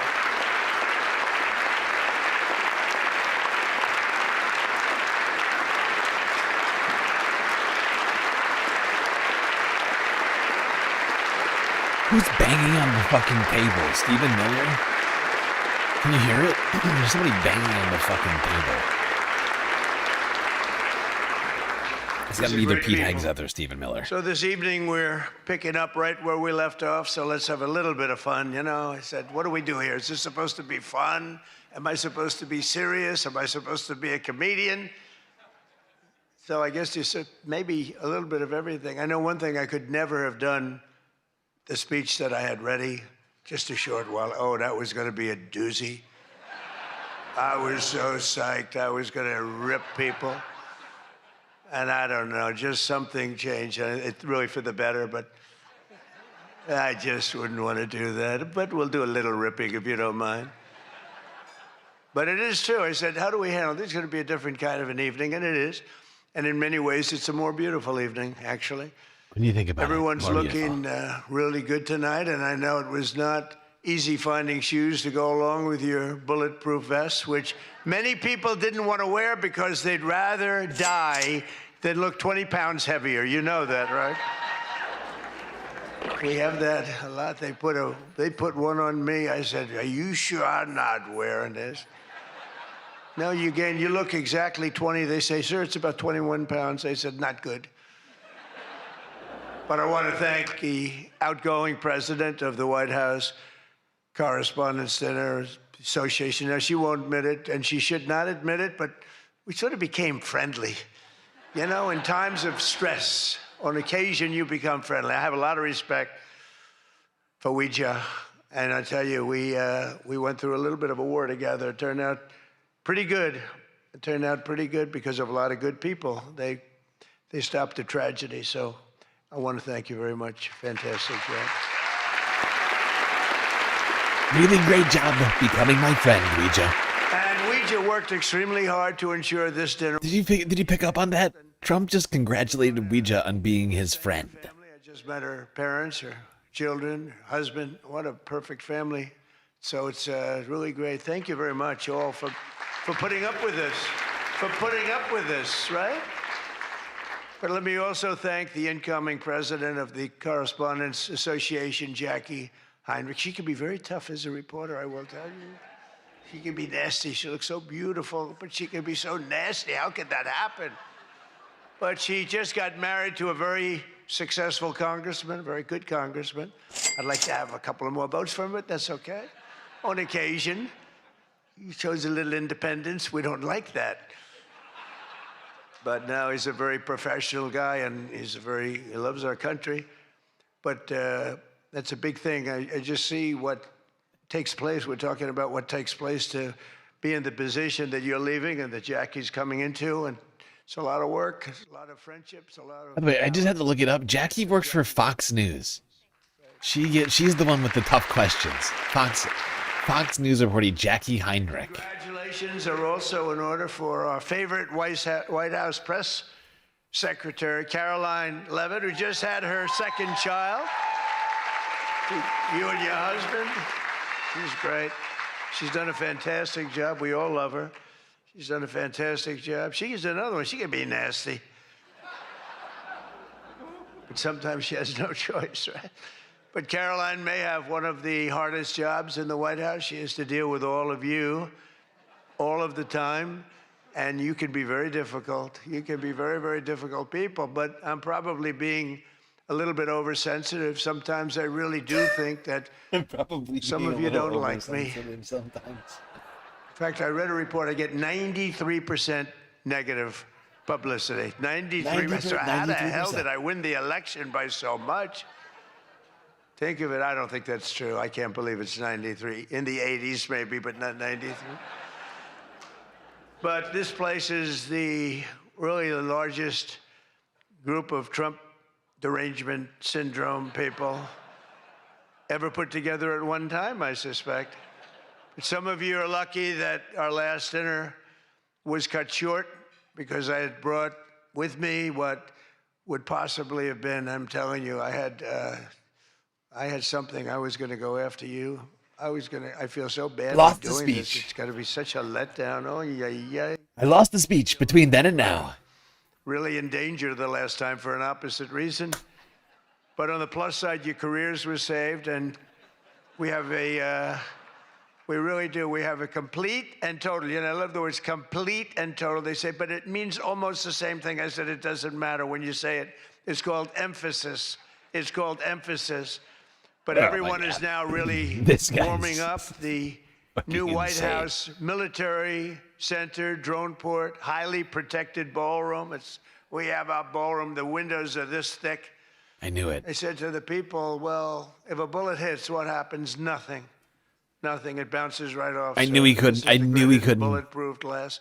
I said, AK-47. That's supposed to be a big one. I don't know so much about the guns. My sons know a lot. I knew he couldn't help I himself. said, I know it's big. What would happen? They go up, meaning it can take more. I said, so meaning it can take more. And I hear that pinging sound at a window. What would I do? Sir, leave the room right away, but you're going to be safe. We're building something that's going to be amazing. And in light of what we went through, I think people understand it. It's going to be amazing. A phenomenal, one of the biggest drone ports anywhere in the world, right on the roof, right. What did I say? The White House. He had to bring up the ballroom. The ballroom. And what's underneath, you know, is supposed to be a top military secret, what's underneath, but then you get sued as usual, and you have to reveal that you're building this unbelievable situation downstairs with room after room of very complex stuff. It was the military's dream to have it built. I wanted to have a ballroom because for 150 years they wanted it. And then the generals came to see me and they said, sir, you're building something. This gives us an opportunity to do something that will be so unbelievable, never happen again. Never happen again. Because there's very little built under the White House, very hard to build under a very fragile building like that. It's very fragile. It's old and a little different construction standards, frankly. And this is an opportunity for us to build something very powerful. I said, let's keep it secret. They said, no, we're telling you, sir, let's keep it secret. And then we get sued and we revealed every room, We told the people that did the suing, they're not good people. We told them, we said, you know, you're being very unpatriotic when you bring a suit like this, but it is what it is, but it's going to be, very it's really going, it's moving fast. We're ahead of schedule. We're right on budget. And it's going to be something like, I think, no country has. I just visited China. They have this magnificent room, the Great Room. They call it the Great Room. It's a great room, but what we have is going to blow. There won't be anything like it. It's going to be fantastic. And with all of the things that are going along with it for safety got mocked by China. Future presidents, you know, I'm only going to be using it for about 6 months. assuming we finish it right on time. I get to use it. Somebody said he's building it for himself. I'm building it for the future. I'm not building. The president got mogged by Had I China. not gone down And 6 that's or why we're 7 building the stories, Epstein ballroom. Then, in that case, I would have been able to get a couple of years out of it. But Oh that my was God. far more complex what we did downstairs than what we do upstairs. So, He's a child. we're very proud of it. That's going to be amazing. And I think I was just telling You're a little baby. the whole group sitting at the table we were talking about it. I said, I think, it's White House Correspondents, so I don't see any reason why you wouldn't be able to use that. It's going to be very large and very beautiful and very safe, and that's what you need. So I was thrilled to see that after witnessing the attack, even Democrat Senator John Fetterman told his fellow Democrats to drop the Trump derangement syndrome and build the White House ballroom. But it's much more than that. It's something that you're going to use. I predict that you're going to end up using it, and a lot of people Predict are you're going to love using it. They're going to be I safe. predict you're going to end up using it and loving it. Despite everything that happened Oh at the my previous God. dinner and all of the dangers involved, I'm told that this is still the hottest ticket in town. This ticket to get in tonight, because it's a smaller room, it's a beautiful room, it's a luxury room. Psycho. See those beautiful chandeliers? I can tell you everything about them if you'd like to know. Jesus See that Christ. beautiful Capitol above? See the beautiful Capitol? See the everything? Oh the my brass. God. Those He is chandeliers are great. I'm deranged. looking at it, I'm saying, I wonder if I could, I sold this building. And We have a they're demented, doing a nice unintelligent job. Nice person people. running But I'll the tell you, I'm looking at United it, I'm saying, I wonder States if I of could walk America. out with those chandeliers, because you can't buy them. He's still going on They're about very it. special. He's still I talking won't about tell you the fact. chandeliers. I won't mention that they're Czech Do you hear him crystal, 'cause I'd right like to now? say everything's made here, but they are It's Czech. He's like Napoleon. And they are beautiful. He's like, And oh my Waldorf God. people are doing a really nice Like job. Louis We're the proud of them, 14th. actually, because when I left town, I was a little angry. I was a little bit angry. I was offered a nice price. I said, I'm getting out of that place. And then I said, let's make a comeback. And but I was very proud of this building. This building was hot.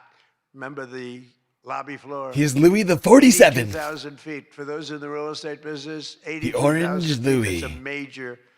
It's a major floor. Cyclone That thing was Cheeto. packed every single night. The Packed ballroom mostly is going to be Republicans, I beautiful, would say, but it was magnificent. packed every single night. It almost brings back memories. But I The left chandelier, town, and, they're going to be I had so just had great. Nothing but good experience, and this might be the best experience of all. Having all of these incredible people in this room, it's a great feeling. Frankly, it's a great feeling.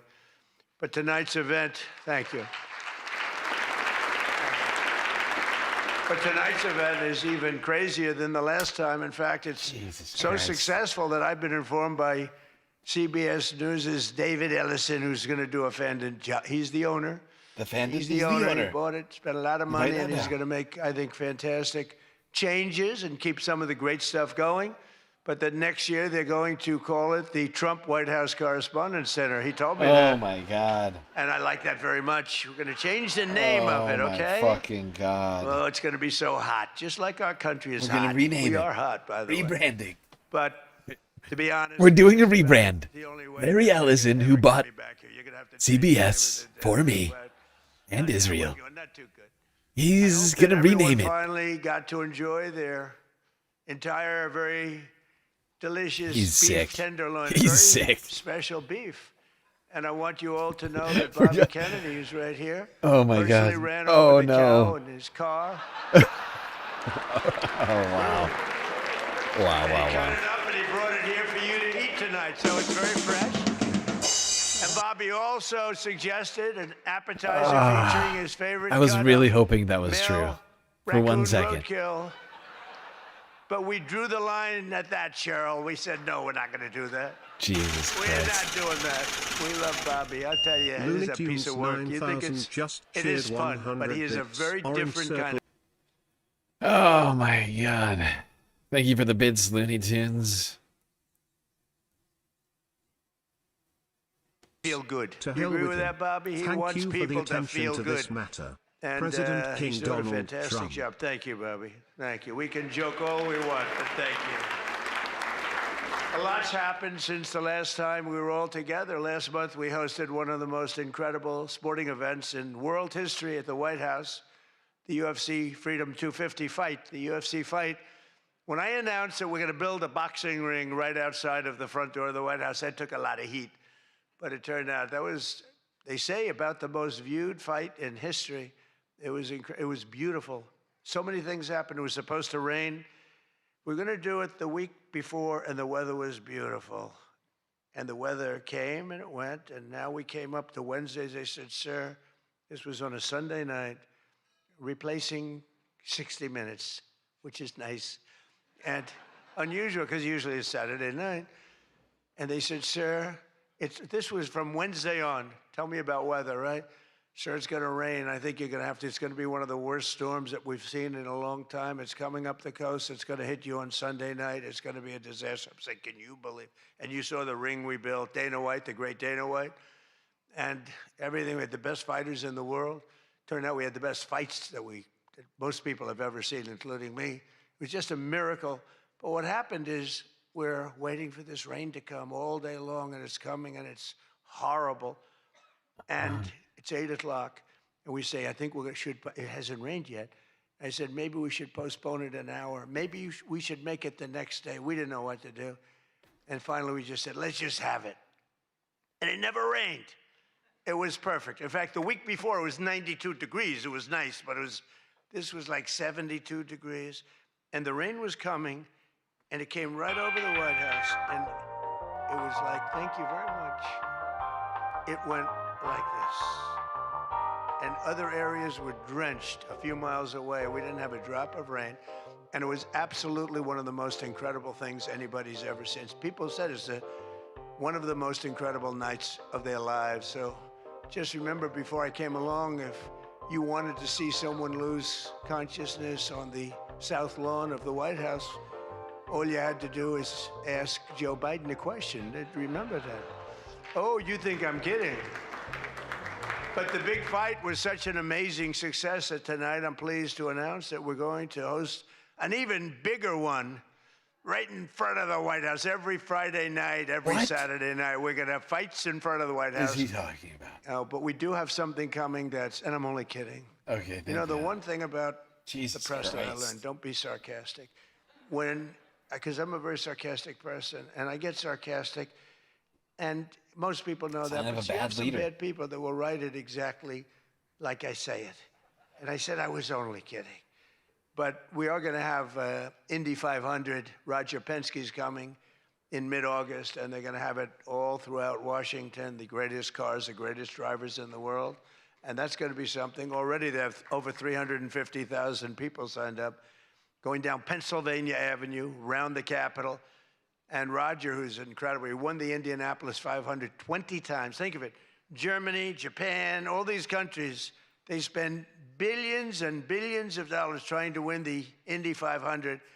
And Roger wins it. He literally won it 20 times. On the 18th time, I said, you know, that's amazing. I'm going to give him the Presidential Medal of Freedom. And I had him up. And then he won it 2 times after that. The guy's amazing. And he lost the last one by about 6 inches, if anybody watched it. So they're coming here, and it's going to be something really exciting. We have unbelievable events. It's an unbelievable country. And on July 4th, we were over at the mall, and it was raining. It was supposed to be really bad again. And we had 450,000 people show up, and that's a light number. And I was told, sir, we're going to have to cancel the event. This was not good. And it was drizzling a little bit, not raining very hard. And people are calling me, friends of mine were calling me. And I got a call from Brett Baer. Brett Baer said, it's not raining. Why is he spending so much time talking about the weather? And I'm waiting to go in the White House. This is called up. They said the same thing. This is unbearable. I said, you know, this is terrible. But there was lightning, not big lightning, but you don't have to have big lightning. It takes just a little bit to do some big damage. So they said everybody must leave. 450,000 people were forced to leave, and they left. And then I said to myself, I said, let me call up and find out what the hell's going on. And I called up and I spoke to a brilliant young man. He said, don't worry about it, sir. We can do it in a couple of weeks. I said, you can't do it in a couple of weeks. This is the 250th birthday. In 2 weeks, what are we going to do? Say, let's go? We're going to have a redo? No. I said, I'll speak if I have to speak at 3 o'clock in the morning, 2 o'clock, 1 o'clock, I don't care. Call them all back. They're all gone. 450,000, and most of them were in cars. Were heading back to Texas, and it was sad. And we said the show must go on. Very much like here, we said the same term, right? The show, it's a great term. It's true in life. The show has to go on. The show must go on. And I said, the show must go on. I put it out on Truth. The show must go on. And we had probably, Peter, 150,000 people come back up higher. Maybe, thank you. He really is just a showman, isn't he? He's. There's nothing redeemable about the president. He's just a showman. He's a showman and a scam artist. And 7 o'clock, 8 o'clock. and we could go down the list. Incredible. We started speaking at 11 And he's o'clock president in the now. evening, but tremendous numbers of people. Thousands and thousands came roaring back, and it was a great evening, and it was a celebration. And we didn't do it the following day, and we didn't do it 2 weeks later. We did it when we were supposed to do it. It was a fantastic celebration. But I can exclusively reveal to you this evening that for the heaviest of the heavyweights, we will have sloppy Chris Christie, one of the sloppiest human beings you'll ever meet, fighting, I would say, I could mention the governor of Chicago, but I'm going to mention instead Jerry Nadler. And they're fighting for a big piece of cheesecake, big fat piece of cheesecake. Who the hell wrote that line? But it is true. But it's and true. Then you have a Congresswoman, Alexandria Ocasio-Cortez, AOC +3. That's her 3 friends, right? AOC +3, and I watched her give that answer when she was over in Europe. It was not a good answer. If I ever gave that answer, I would be out of politics. Remember, you cannot have a 19-second wait time to answer really a very quite simple question. But we'll then have a rematch against an extreme, simple question on a foreign policy from... What is he talking about? Security conference. There was a big security conference, and this was our first time up in terms of that.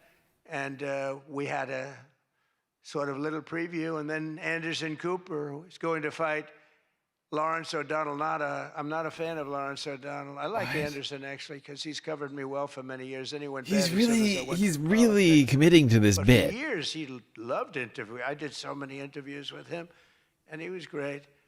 But, you know, he's got a little different persuasion than me. Who came up with this bit? AI?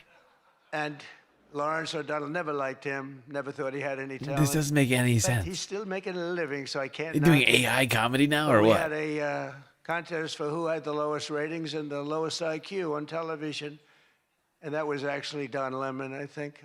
You know, when I said that he's the dumbest man on television, I said, you know, when you say some things, you never make a comeback. It's not like, oh, gee, hey, Don, let's have dinner some night. But I know what I'm saying. And then you have Bette Midler and Jane Fonda actually held a concert to protest the first UFC fight. They didn't want to see the fight. Very few people want. They held an event. Like 3 people showed up. And given the choice between seeing some of the really beat up faces of the UFC, almost everyone chose the people in the UFC. It was between the 2 of them of the UFC. And what about Bruce Springsteen? What the hell happened to that guy? He looks like hell. I don't care what anyone says. I'm not supposed to say. I'm sure he doesn't like the way I look, but I don't look. He's just doing a roast. Columbia _9505 just cheered 100 But all he bits. talked about, he made 4 Okay, political it's speeches confirmed. in his Trump has been 3-hour infected show. with cyclospora. The tour has been Calls he renamed has Bored an in the explosive USA. diarrhea of the mouth. And Like, his shut the new fuck song up. was so bad that Chris Christie, who's like a fan, you know, he goes out and tells everybody how he hates Chris Christie. Keep that guy out of my... And I see Chris Christie there again. He's just doing a roast right now. High-fiving Bruce Springsteen in the aisle, and Bruce Springsteen... But it's not even a good roast. He's just saying mean things about people. Friendly with Chris, when somebody does it, What is like, happening? you write them off. He's saying either mean things or completely You got billions of people in the nonsensical world. You don't have statements. to make a jerk out of yourself. What is Usually happening? a comedian hosts this dinner, and I think we sort of changed it. Tonight we're going to have somebody who I think is really spectacular, but I've watched comedians get up for the dinner because I have been here actually quite a few times. People don't realize. And there's one time in particular when Barack Hussein Obama hosted it. Do you know who that is? And he hit me hard. But actually, he hit me with respect. I was sitting Hit me with respect. with Melania at a Great table, respect. and you had Brooklyn Decker, supermodel, at a table right next to her. And I really always will like her. She's married to a That's great why I tennis player, boycotted for Andy. 8 years. And she was at the table, not at my table.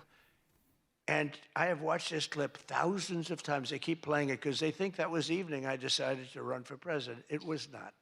In fact, I loved the evening. I looked at my wife. I said, "Can you believe it? All these people." I actually loved that evening. I've watched it thousands of this times. dinner.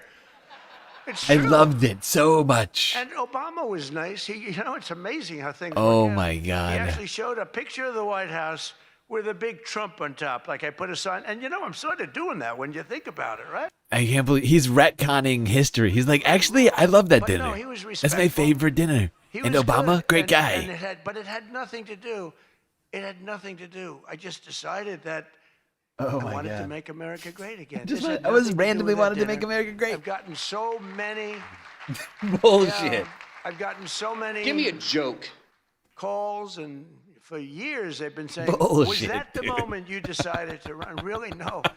I left that night. Oh and my the press God, was that's a there. A lot lie. of the same people that I see, they said, "Did you have a good time?" Unbelievable. And some thought I didn't have, but I did have. And I always remember though, Brooklyn. She was so angry. She was much angrier than me. She was angry. She thought they were mocking me. And they really weren't. It was just one of those things. And I had a great time. But I left and I thought I was there 3 or 4 times before that. But I sort of thought, wow, that dinner is really something special. And then I ran. I got elected. I thought the press treated me very, very unfairly. And I don't know. I think I can't believe he's trying to pretend that he's been missing from the dinner for 8 years because he loves it so much. ratings, and they wanted me for other reasons, but not for love. Epistemological war on the truth. I'm not going to go. First time that ever happened, I think. Was that the first time? Just about. Presidents always came. And I didn't go for 4 years because I got treated terribly by the press. In my opinion, unfairly. I know unfairly because I know the facts, but I got treated unfairly. I didn't go. And this year I was called by your president and your chairman and all of the people, and they said, we'd like to do it. And I said, you know what? With time goes by, time passes, and you sort of look at life a little bit differently. I said, let's do it. And I didn't know it was going to turn out the way it did. It turned out to be the biggest event in the history of your day. That was by far the biggest, right? For all the wrong reasons. But as I said before, a lot was learned from that evening. So much having to do with so many different things, including security. But it's an honor to do it. This is my first. I mean, I've been to it numerous times, but as president, I haven't been here. And I'm glad. And they said, would you do it next year? I said, I will be back next year. Now, if you get really, really nasty, maybe not. I don't know. But we're going to be back next year. And Coach Yankee will treat me very bad. But this year, the association decided not to have a comedian, so they considered using Jimmy Kimmel, Jimmy Fallon. These guys, they're terrible. They're terrible. Stephen Colbert. These are people without talent. They get a lot. They have talent. You know who has talent? Their agent, getting them the money they get. They have no talent. But they are not comedians. They're not funny people. They're angry people. They're sick people. But the association really put on a big show, and they have somebody very special. I look forward to seeing him. And so they thought about going with a professional clown for entertainment, but Adam Shifty Schiff was not available. You know, he's known, I called him, I hate some people. You know, I shouldn't say this. I'm not supposed to hate. I'm supposed to love everybody. But he's a terrible person. He's a liar. And I called him Watermelon Head because he has the largest head I've ever seen with the smallest neck, pencil neck. How does that big, fat, ugly head stand on a little pencil neck? And then I'm told that oh my God, even what Rosie the fuck O'Donnell is reached going out on? from Ireland. She really wanted to be here in order to honor me. She loves me very much, and she was desperate to come back to the United States and pay her respect to Donald J. Trump. But that didn't work out, unfortunately, because nobody wanted her to come back. But she's one of the greatest sufferers of Trump derangement syndrome. She's a sick young woman, sick older woman, I guess now I have to say. So instead, we're honored to have, for entertainment, the very talented mentalist, Oz Perlman. Oz. It's just a bunch of hateful, riffing. Neck, pencil, neck, pencil, Everybody, neck, they said, are you necky going to stay? pencil. I said, yeah, I'll stay. I mean, I think I'll stay. What the hell else am I going to do? I've got Iran, I've got this, I've got that, which is all going extremely well. Don't believe the fake news. You know, it's the only thing I've ever, we were talking before, I said, so we've hit Iran very hard. Their Navy is gone. Their Air Force is gone. 250 jets, no longer. 159 boats, good boats. In fact, I said, why the hell didn't we keep them? We could have used them. But This is 159, ridiculous. but all at the bottom of the sea. They have no radar. No, Very few it's all boats gone. left, despite what you see. All the Once boats in a gone. while, Gone, they gone, have gone. set some things up, but they don't have much No left. more And by boats, the way, no they more are talking planes. to us right now. They'd love to make it. No more missiles. I don't think they're ready to. I don't think it's time yet, but I'm willing to listen. But they This is cannot the have a very nuclear weapon. definition We of don't want to see totalitarianism. Washington, D.C., or any of our cities, or Israel, or frankly, the Middle East, destroyed with a nuclear weapon, because I know the power of nuclear weapons. I see it. I get to see it. We're not going to let that happen. So this is all about, we will not let them have a nuclear weapon. And they would use it. They would use it if they had it. But Oz, I do have one question about what happened that time, because he was there. How the hell did you not see that coming? He sees everything. He sees everything. He's telling me about your grandmother and your this. Why the hell didn't you? We got to ask him that question when he gets up here. Why didn't he see that coming? But of course, this evening, it's really all about the fake news media and your handling of prizes, and writing and producing and performing made-up stories like the Academy Awards. You know, Jesus Academy Awards used to be Christ. the epitome of ratings. Outside of the Super Bowl, it got the second most ratings. Now it's down in the dumps. Nobody wants to watch it anymore because they took on Trump. They hit me all night long. They hit me. The winner is so-and-so. I want to talk about Donald Trump. I hate this man. Nobody wants to hear this stuff. Right, Peter? Nobody wants to. You ever Right, see the Peter? ratings? He looks They right used to at have Peter 48 Ducey. million people. Now they have 2 people watching.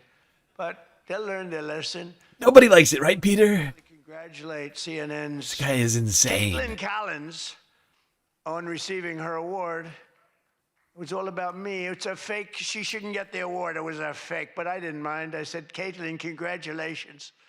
But it was fake. There's no question about it. But she's a I'm being young, attractive woman. She never smiles. I said, Caitlin, do you ever smile? Smile. Oh my You're in a God. nice position. He's doing You're it again. CNN fake news. He's doing it again. You're a happy person.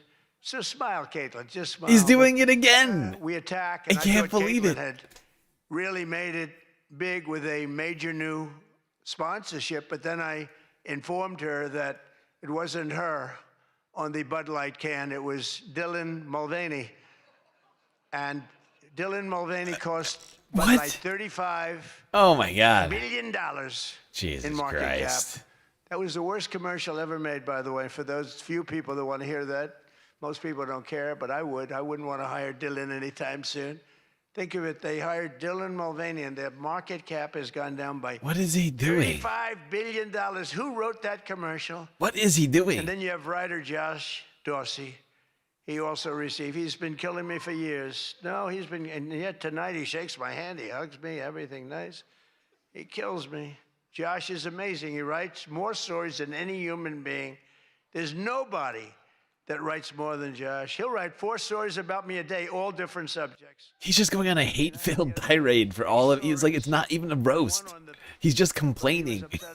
Like this is devoid of actual jokes, and it's just the president saying like horrifying things about other people that he doesn't like. He's almost unhireable. You know, he's just one of these guys. Wall Street Journal's lucky to have him, but you really, it's unbelievable. He's almost unhireable. CNN is also here, and I'm very disappointed they didn't bring Fake Tapper because he's had a rough couple of years, Fake has. You know, he calls me up every once in a while. If I pick it up, I pick up my phone.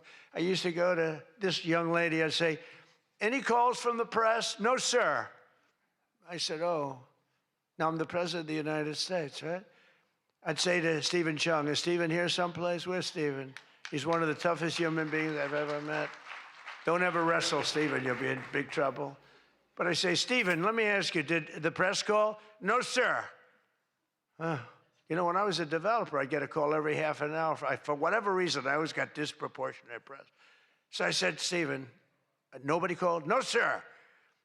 2 hours later, I say, hi, Steve, how are we doing? Everything good? Anybody call? No, sir, no press calls. I say, I'm president. Nope, they never call. So this went on for about a week. I'd say, Caroline, did the press call? No, sir, no calls. I said, nothing. It's over a week. I haven't received a call. So I said, you know what? What the fuck is going on? That was the stupidest thing I ever did. I'm getting a call every 3.7 minutes. Stephen, I don't know where the hell you've been, but the press calls, I'm getting calls, ring, ring. I was with somebody today.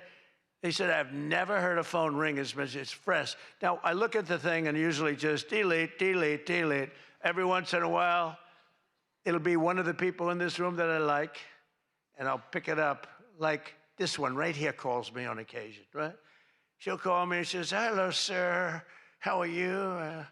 We want to talk about some horrible subject, like a horrible, depressing subject.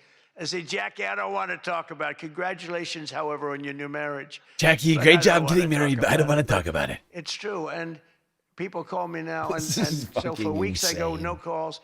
And I learned then that This is both of them, ridiculous. they feel that I'm doing a great job, and they feel I'm above it all, and that no person, hundreds of people call no person, is good enough to talk to Trump. And so we don't even bother telling you. That's not the way it works, Caroline. You have to let me know, because sometimes I do like to speak to the press, but now I have the best system I've ever had. It rings, and just so you understand, you're much better at putting your name, because if there's no name, I just can't do that. You know, I pick up every once in a while. Hello, I'm from Reno, Nevada. We're a startup paper. We're calling the Reno Express. I said, do you believe I'm the president of the United States? Mr. President, could I have your views on Iran? And I just hang up. No, I get the craziest calls. I mean, some of them, my wife said, I can't believe you do this. This is a hell of a way to live. But sometimes they get calls from very important. Sometimes I can straighten out stories that are going to be fake. Okay, this is insane. The president is sitting around waiting for phone calls from the press? He's the president of the United States. Doesn't have anything better to do? He's just sitting around complaining to Melania about not getting phone calls? And Stephen Chung? I'm a big reporter. I work for the And Natalie Harp? New York Times, or I work for, well, I don't know, do they ever come to these dinners? Didn't they Stephen, cancel no for a phone calls? long What's time going ago? on? Big mistake. They should be here. But I get a call.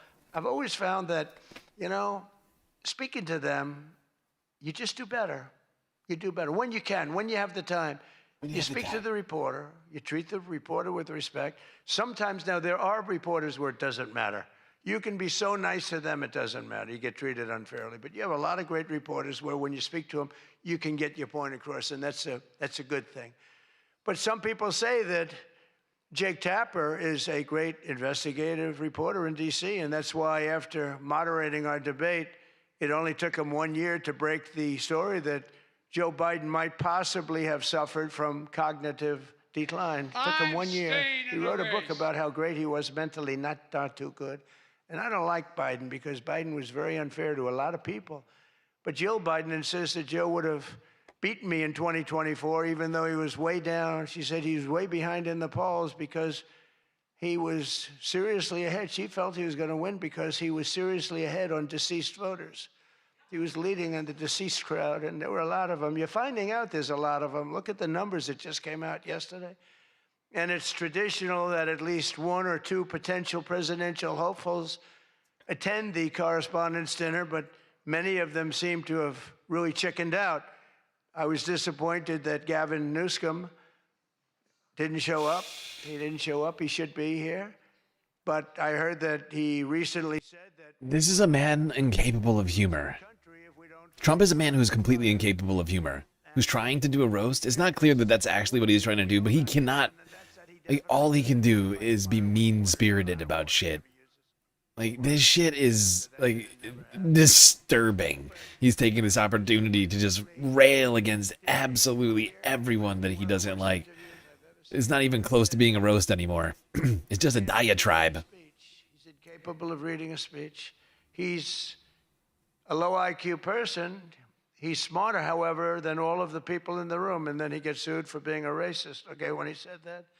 But he basically said he has various mental incapacities. He has difficulty in various other ailments mentally. And I'm looking at him saying, this is the worst interview. I'm watching this interview. I said, this is the worst interview I've ever seen given by a professional politician. I've been watching politicians for a long time, mostly on the previous side, because I haven't been doing this too long. How am I doing? Not bad for the number of minutes spent. Not bad. But with Gavin, so he said that all these things, and I said, anybody running against him, all they have to do is take that one interview and you can't lose. I actually put out a statement that Gavin Newsom has come out and said he will not be running for president because nobody can say what he said about himself and survive. Newsom was in big trouble when he openly admitted that Kamala was smarter than him. She said, Kamala is smarter. If Kamala is smarter than someone, you don't want that person to be president of the United States of America. Between California's policies of enabling wildfires, paying drug addicts to be homeless, Jesus giving Christ. free sex changes to illegals, What and is he telling rich doing? people they're going to take away, all of your money is going to be taken away. People are fleeing, and they're fleeing in droves. We can't have that in this country. It's becoming such a horrible and dangerous location that Ilhan Omar, one of my favorites, and her Oh, God. brother are thinking about moving together, very much in love. Oh, my The God. video has surfaced recently of Ilhan giving a speech referring to World War II as World War XI. And they asked her about that. She still thought she got it right. But I'm not surprised because she's a low IQ person. Oh, And she's boy. also a very dishonest person. And she ought to get the hell out of our country. She shouldn't be here. She shouldn't be in our country. Oh, my She God. also calls her brother husband number one. Oh, my God. Omar is reportedly being investigated for fraud. She revised her net worth. I was shocked to see that she was worth much more than $30 million. And then when the press got on her, she revised it slightly downward to less than 18,000. So she went from much more than 30 million to 18,000. And I know Democrats, and the word Democrat is something that's come into fashion. I changed the E with a U, and most people don't know that dumb has a B, so we don't have to worry about that. Oh, my God. It's very quiet. I thought it was quite good, but I haven't gotten Oh, much my credit for it. God. Fake news, good. You should be ashamed of yourself for having that Pocahontas, thought. I won't say Lion Ted because he's on my side. I don't talk about past conquests. He but we just have a lot called. of them. I won't talk about. They got a whole. He just thing. called Ilhan Omar an idiot and then proceeded to mistake a B for an E. But the Democrats, His own supposed are there to creation. destroy He wealth. confused it. Honestly, And he's they've gone claiming that absolutely crazy. Ilhan Omar's Gavin too Newsom's stupid. Not only This guy is a piece of man shit. who really. He's trotting out all of his most like misogynistic and racist tropes now. So far, he's called Caitlin Collins. What was it? A young, pretty, beautiful woman, but doesn't smile enough while doing her job. And now, Ilhan Omar is an idiot. Wow. Call him you. You can't do that, sir. What You is he can't doing? call J.B. Pritzker a fat pig. Please. All right? Thank you very much. I appreciate it. Everyone's trying to figure out who is that guy? Does he exist? But the nice part is when you do that, the press can't get you. Because I'm defending a Oh, man it hurts. He's so who stupid. obviously has a problem. Actually, he's lost a lot of weight. I saw him recently. He lost quite a bit of weight. I don't know what the hell. He's got no chance, believe me. Anything he does, the family threw him out of the business. A number of other potential Democrat contenders sadly refused to show up tonight. We invited Elizabeth Pocahontas Warren. She's referred to Pocahontas because, in fact, I had to apologize. People came up and they said, we want you to apologize to Elizabeth Warren for calling her Pocahontas And I ended up apologizing to the real Pocahontas. But Elizabeth Warren was supposedly of Indian heritage. And then she took the test, and she only had 1,024th Native American. And I said, you know what? I think I'm more of an Indian than she is.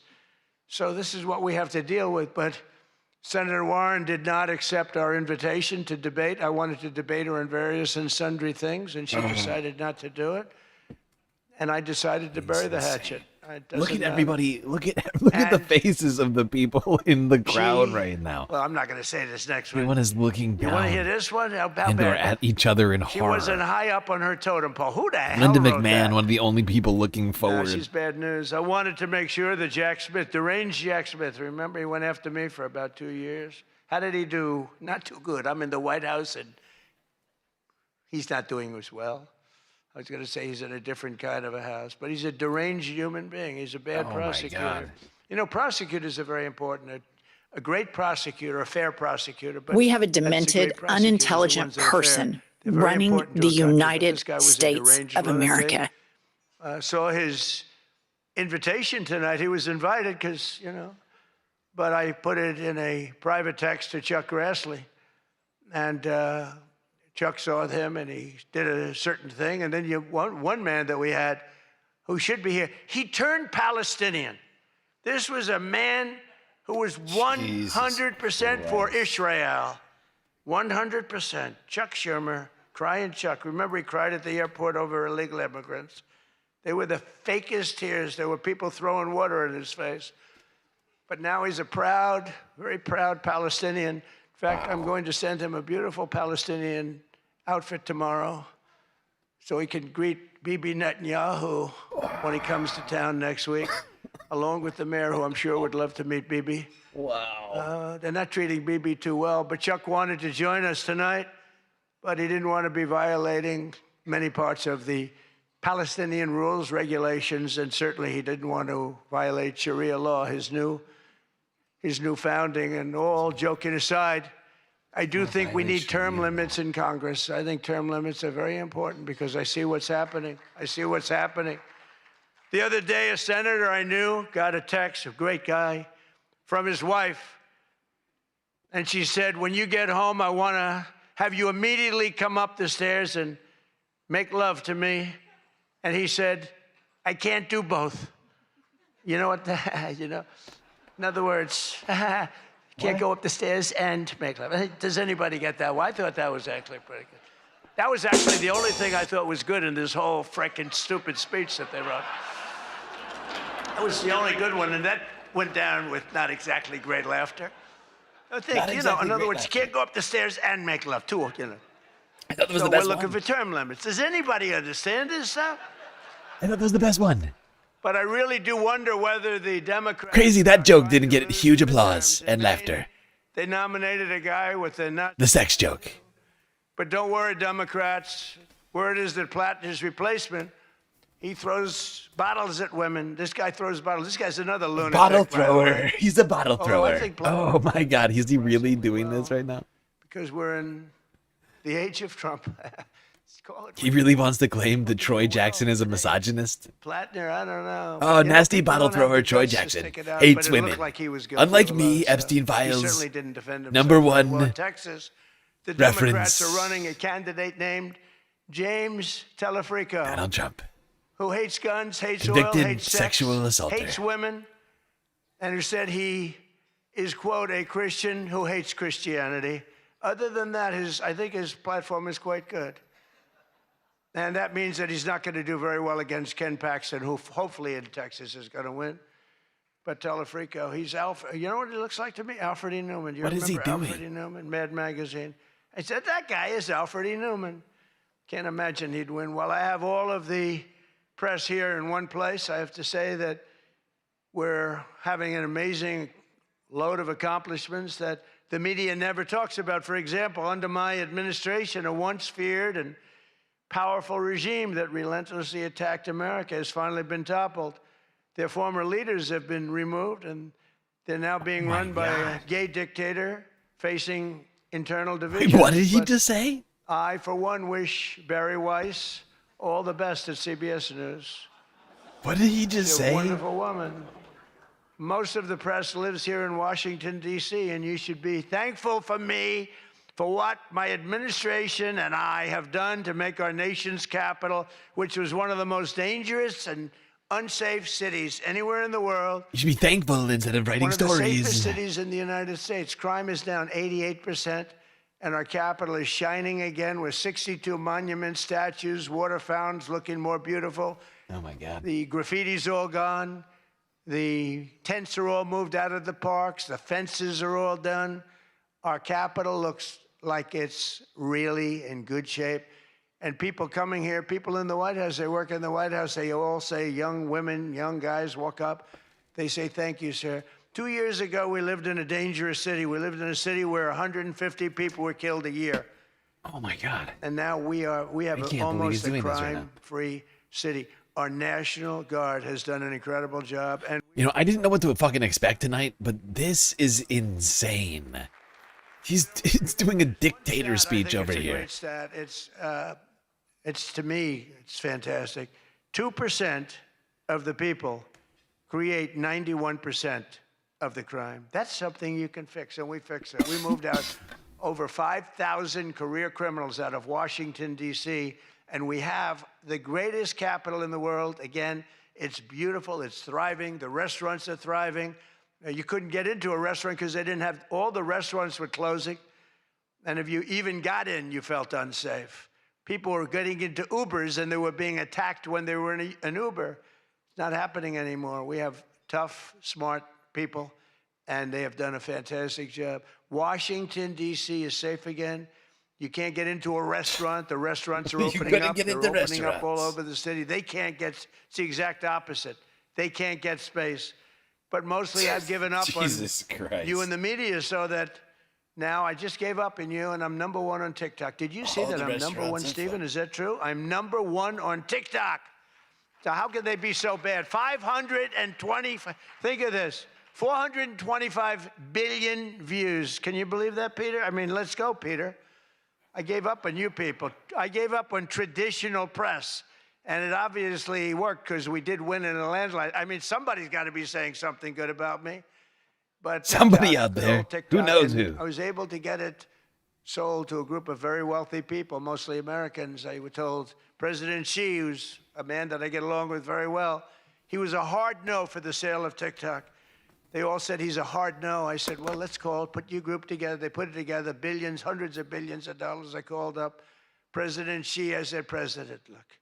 These are American people. They're wonderful people. In fact, one of them happens to own CBS, actually. I mentioned his name. I said, these are wonderful people, and it'll be a good thing. Does it mean anything, President? It's nothing. It's nothing. They love your country. We'd love to see you approve the deal. And he goes, all right. That was it. It was done. And we sold TikTok. And he's a friend of mine. And he's not contributing to problems like other people contribute to problems. So we get along. But we made the deal. But #1 on TikTok is Trump. Everyone looks so bored. Did you see that? All of the trouble that you give me a lot of trouble, a lot of heartache. I hope all of you know that I believe in the free press more than anyone in this room does. Maybe not quite. But that's why I'm proud to be the most open and transparent president in history. They called me that. You know who calls me that? Caroline. That's about it so far. Would anybody else call me that? I think Peter would call me that. Am I the most transparent? Biden never used to answer your questions. He'd ask Biden 20 questions. He'd never get an answer. Who's the most transparent president, Peter? Peter, say it. Who? Peter, say me. Who? I look at him. Peter, say me. Time Peter, don't be a pussy. He's tongue-tied. Say me. You know you want to. I cannot believe it. Oh, he is sick. I can't believe he's standing here like browbeating Peter Ducey into just telling everybody he's the most transparent. He is such a sick man. I am fucking blown away. This whole speech has gone so far off the fucking rails. This is insane. Peter, tell everybody how transparent I am. success. Peter, I think Peter, 6 were good. One was you know who? You know who's the? five Okay, well, stories, all right, seven, fine. five No, you good. don't have to do Yeah, it. I had a total of 7 stories on the front page of the New York Times. That's not bad. Now I average about 3 or 4 a day, all different topics, all bad, everything bad. But here we are. I mean, here we are. In fact, when I'm finished, I'm going right back to the Oval Office, so I have to be doing okay. But we are all doing good together. That's why tonight, to show just how much I care about the press, and I want to save your ratings, I'm pleased to announce my intention to, and this is somewhat of a scoop, my intention to run for a 4th term as President of the United States. I will be doing that. I will be having an official, in fact, I think I have, This is his second mention to a 3rd or 4th 3 term. times. Oh my Now I'm God. going to do it again. Oh no. Oh my God. I'm going to do it. Should be easy. I'm getting very good at running for They president. clapped. They clapped. No, I won 3 times. Did very well the second time, by the way. It's a rigged election, but we don't have to talk They about clapped. it. You know, it's interesting when you come back and you do a good job like we did, and you don't care about it so much, but we do have to This tighten is up these disturbing. elections because they really are. This is a literal in serious dictatorship. and bad shape. But on a serious note, I want to say once again, I just want to thank you all. It's been an interesting evening. I didn't really know what to expect, and it's far worse than I actually thought. But if you want to know that, but I didn't know exactly what to expect. And I've made a lot of friends tonight. I've made a lot of good friends tonight. Probably made some enemies also. But it's been an experience that is something that we've all shared together because we're all in this room tonight because most of us went through a period of trauma from just a short while ago. And, you know, some people can't believe said he's wearing this they fucking wanted hat. to come, but they were afraid to come, and you people weren't afraid to come. I cannot believe he's wearing this fucking hat right now. Said, Jackie, they don't really, you know. This is they didn't have the insanity. courage to come, and we don't want that to happen. This And is I'm sure it's deranged. not going to happen. We're going to do things. Again, I want to thank our law enforcement, keeps us safe. All law enforcement. We have the greatest people on earth. You know, we had 2 years ago, we had the worst record of recruitment in, as an example, the military, Army, Navy, Air Force, Marines, the Coast Guard, Space Force. I love Space Force. Look at all that shooting we're able to do from space. That was my baby. But all of the branches of, you couldn't get people to join. This was 2 years ago. And last week, you probably saw, some of you wrote the story, we have the single best recruiting of people into our armed forces than we have ever had in the history of our country. They are brimming over with great people. And that's a big statement. And that also goes for the police departments where they were having a tremendous problem recruiting. You can't get into a police department now. If you're looking for a job, it's very tough. And that also includes our great fire departments because people forget about them. They're unbelievable, the job they do. So I just want to thank you. Look, we're on the cusp of something big, and I call it, and this, I'm being very serious when I say this, that this is the golden age of America. We have $19.2 trillion being spent in our country. A record was China. I think it was 10 years ago, 3 trillion. Trillion is a lot. 4 years, they went less than 1 trillion under Biden. Give me a joke. And we have 19.2 trillion. And this is a period of actually 13 months, not even current, because we're here a little bit longer than that. But that was as of reporting dates. $19.2 trillion is being spent. Factories are coming. Toyota just announced they're going to be building the biggest car plant in the world. They're leaving Mexico. They're coming here. Tariffs did that. Bill Gates came. Mark Zuckerberg And maybe came. November 5th. Many of them came numerous times. The bankers have all come. Everybody's Our coming. country is doing I things haven't that had nobody's ever anybody seen saying before. anything bad about And it it. is true. We were, and you've heard me say this, we were a dead country 2 years ago. Other leaders would see me and they'd say it's a miracle. President Xi told me that a few weeks ago in China, and he's coming here on September, I think, 24th, coming in September, the end of September, going to be exciting. But he said the same thing. The king of Saudi Arabia said it. Everyone said almost the same words. We thought you were a dead country. We never thought you had a chance. You were never going to make it back. And in a period of 1 year, you made it the hottest country anywhere in the world. We all did that together. It's not me. We all did it together. And we do. We have the hottest country anywhere in the world, and we're going to keep it going. And I just want to say, it is a room. I have tremendous respect for the people in this room. Sometimes I don't feel you treat me fair. Or maybe you do. I don't know. I don't feel that. But sometimes you treat me very fairly. And I have a lot of respect for your profession. Your profession's amazing. And I just want to thank you for having me. And it's been fun. And I've met a lot of great people. And, you know, I used an expression, and I've used it right from the beginning. I did this for one reason, to make America great again. And that's what's happening right before your very eyes. We have made America great again. It's going to get a lot greater. This is so greatness. Thank you all very much. It's an honor to be with you. Thank you. Thank you very much.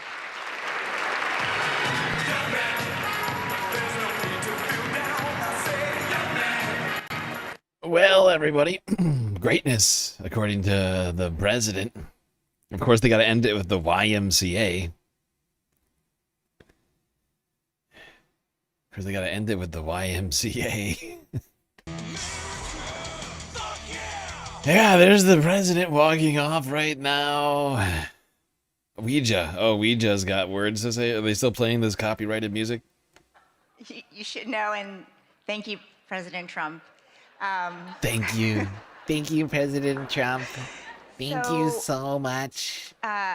This night is all about the First Amendment. Trump. Tonight was on full display. I will say thank you very much. I love you, sir. I just want to Thank you for congratulate that all of our horrifying award winners display. again. My friend. Whoopsies. God damn it. What did I just do? I didn't mean to do that. Ouija's triggering me right now. Thanking the president for that fucking display of utter just depravity? Are you kidding me? How can you respect yourself as a fucking journalist and come out here and say thank you to the president for that? Oh, thank you, President Trump. Great job. People have been asking since I really love that announced speech. he was coming to the dinner back in February. What the heck is a mentalist? The wait is over. Please welcome Oz Perlman. Give it up for mentalist Oz Perlman. The mentalist on people's minds is Oz Perlman. Oh my God. Who are you thinking of at this very moment in time? Who are you going to talk to this week? Vince. Vince. Yes. Open your hand up. No. Oh my God. Look in your hands, Aaron. Albert Einstein. Okay, that I can't even host the show anymore. That's the craziest shit I've ever seen in my life. That's totally crazy, dude. Oh my God. It's Oprah Winfrey. Say hello. Oh my God, what are we doing? Oh my God, it's Oprah. It's crazy. TED Talks. Something that nobody watches anymore aside from your grandmother. Ooh, CNBC. That's your grandfather's favorite television channel. Actual television. Not the internet. I know it's confusing. It's on the TV. The top of your game, dude. Barack Obama's who just thought of. Get the fuck out of here. How is that possible? There's nothing magic about this. I know we're on TV. Stowsite might be on something, I think. I'm done. Just a reminder, everybody. We need your support in multiple ways. Still got a massive galactic deficit to complete. We've already been going 4.5 hours on this freaking stream. If you haven't already, hit the follow button on Twitch, subscribe on YouTube, hit that bell icon, like button. Unfortunately, we are still demonetized on YouTube, but you can still donate on Twitch, Cash App, PayPal, Throne, and Patreon.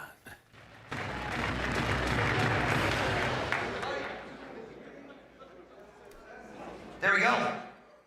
Folks, what an honor to be here among such distinguished guests, cabinet members, the president. He made an announcement, I just heard, that he will be attending next year's event. I thought he was going to be speaking until next year, actually. I'm kidding. I'm kidding. Folks, I have to give a shout out, honestly, 3 months ago to the heroic bravery of the Secret Service and law enforcement who kept us all safe. Please, everybody. My God. Even this guy is going to make it about that, too? I don't think I can do it. I felt truly blessed I know this is history, but I'm really struggling. I'm really struggling. Really? You're gonna talk to me about the fucking last White House Correspondents dinner too? I don't give a shit. None of you were hurt. Everyone in here. Everyone's fine. Your words that you broadcast and speak influence minds all around the globe. So all of you, hold up your left hand and picture a globe in your left hand. Good, good. So that's going to be your other left hand. That guy is wasted right now. Secret Service, code yellow, cut him. No, I'm kidding. That was not. I just saved your life. Everyone, imagine at this moment, you spin that globe and you stop anywhere random. Bam, go for it. Follow me with the mic, follow me with the mic. Let's go over to somebody. Let's go to this gentleman whose body language is saying so desperately, not me, not me. Everyone thinks it's fake. I watch this on TV. I think it's fake. Sir, have we ever, right over here, have we ever spoken a word in our life? Red bow tie, aggressive play. No. Okay. What is your name? Steve. Steve, hold up. They love you, Steve. Steve, did you just spin a globe and go to a random place? Yes. Hear me out, folks. In a few months, Steve will forget the random place because there's no meaning. But no, listen to me. And then a year from now, you'll say, who was the guy we saw last year? I cannot have you forgetting me by next year. I'm going to be the show you talk about for years to come.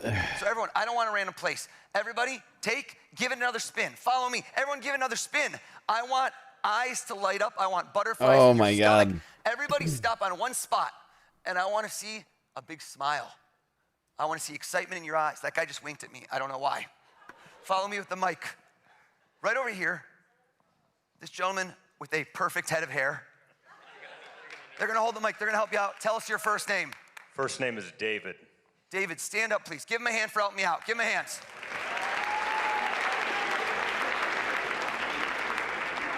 David, I don't know the future. I'm not a psychic. I would have called that 3 months ago. What just happened? I read people. Hold up your hand. What just Try happened? not to react. Wait. South America, North America. Look down again.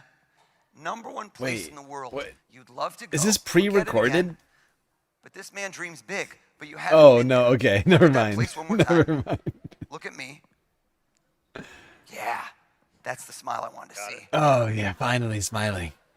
That's what we all want. Asia, Africa, Antarctica, too cold for you. Turn your back so I can't see you and you can't see me. I can already tell this Close isn't your going eyes to be for me, very David. impressive at all. Close your eyes.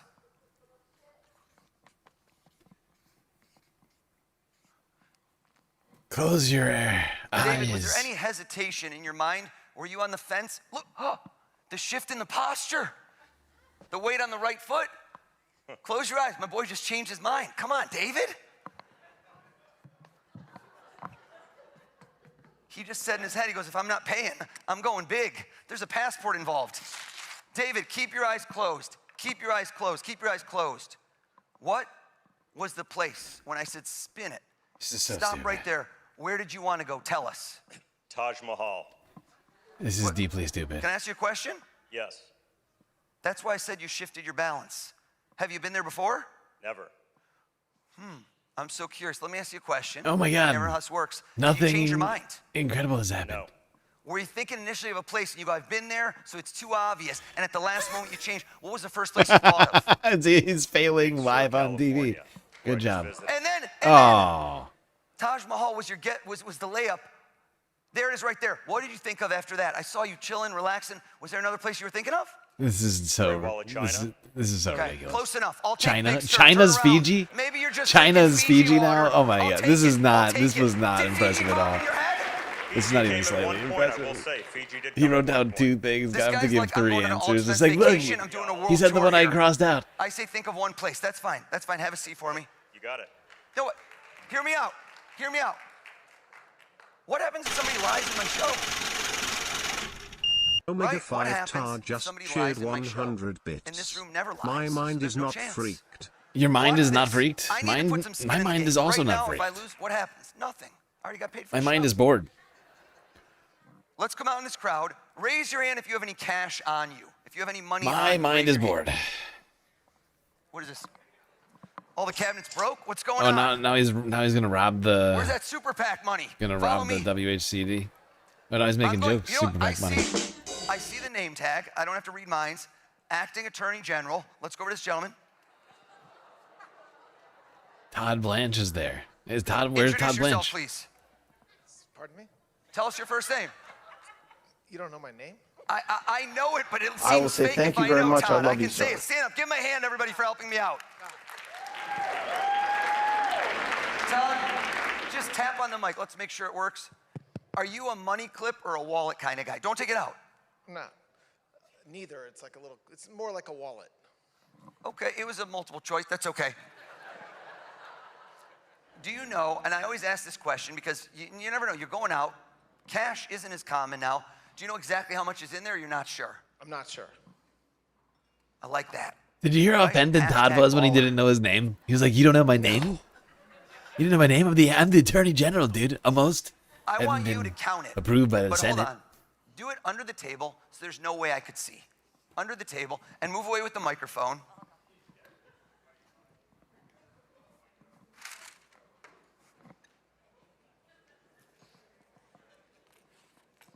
Oh my God. This is deeply boring. I picked the right guy.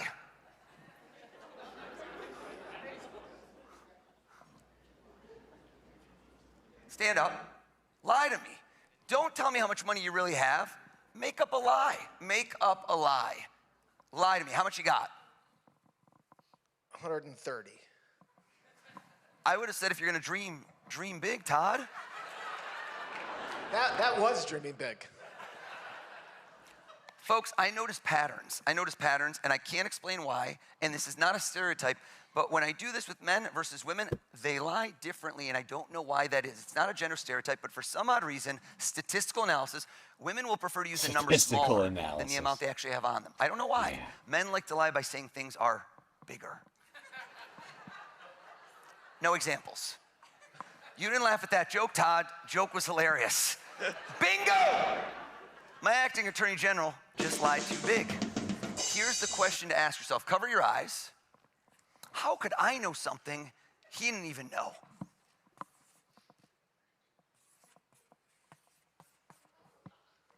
I'm gonna show you over here. I'm gonna show the president. President's still admiring the Czech crystal, I'm noticing. Those are beautiful chandeliers, sir. Open your eyes. How much you got, Todd? $85. $85, everybody!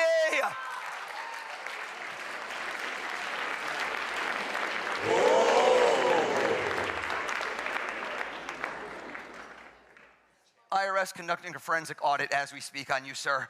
Do you know the gentleman standing in front of you, sitting in front of you? I met him tonight. Okay. You seemed happier than he did. That was a weird response. Tell us your name. Don't be creepy. Tom, hold out your hands flat if you don't mind, like a pancake. Take any one of those bills out for me, Todd. And I want to create a moment in this room for Todd and Tom that you will never forget. Flip the bill over for me, and I want you to remember this White House Correspondents' dinner. I will. Todd is like, I should have brought more cash. Turn to face him, please. And what I'd like you to do here is you're going to be his table. You could sit if you want, but that's okay. Attorney General, so I Okay. should probably stand up. I want you to take, and I want you to sign it. Go ahead.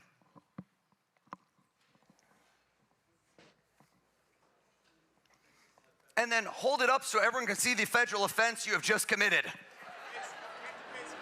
He just clearly lost the Senate confirmation hearings on camera.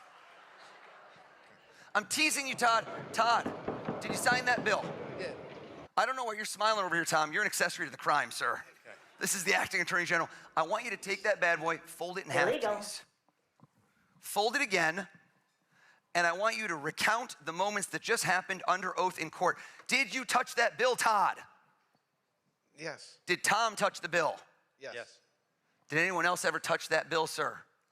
I'm sure someone else did, but not tonight. Okay, well, statute of limitations. I want to make sure nobody ever wants to touch it in the future. Fold it in half, fold it again. Sit on it.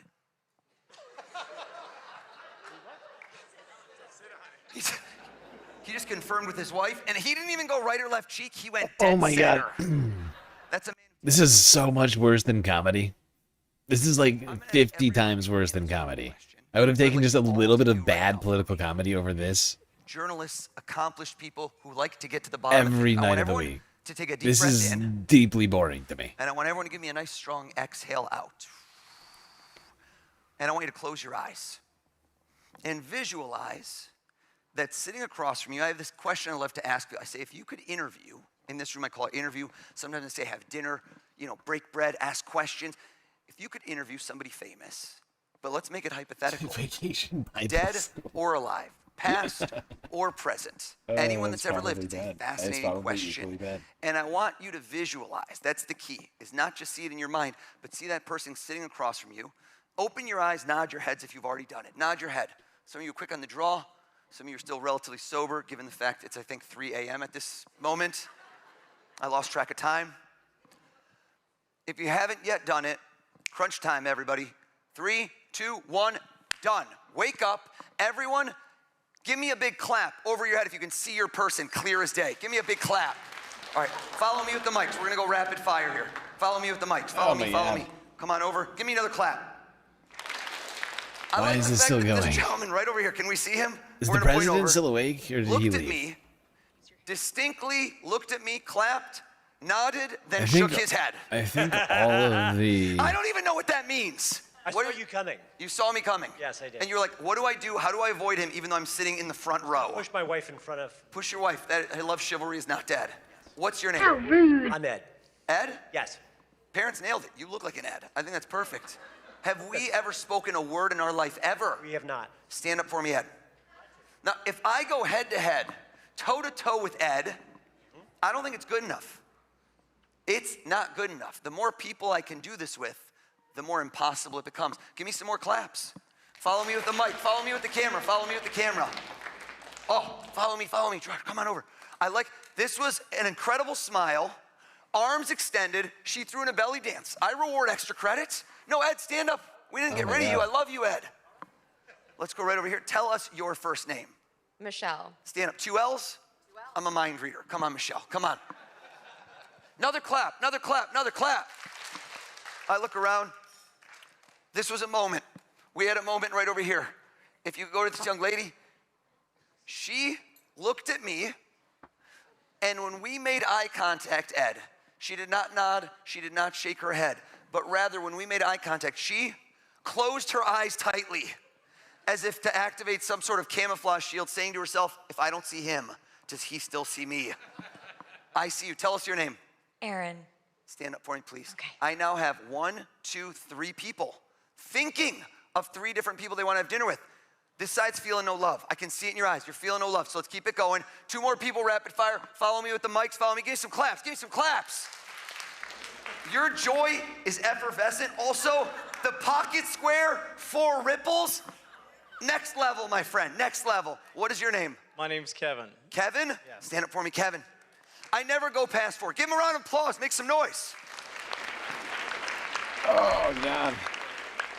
But this is not just any event. This is the White House Correspondents' Dinner. It's been going on Can over anybody tell if 100 the president years. is still here? I'm the first I've been mentalist. trying to find angles. One more group, right over here. I didn't even tell you I would do this. Give me a think clap. I've Let me seen see him, it. but like, Who thinks it's they hard have to someone tell. I will not get? You will be my Fiji water. Who will that be? Give me a clap. Okay, all of you with the big clap, you're too confident. I don't like it. I like the people that are on the fence. I like this young lady right over here. This young lady looked over. Is Fox only showing squinted Trump? At me.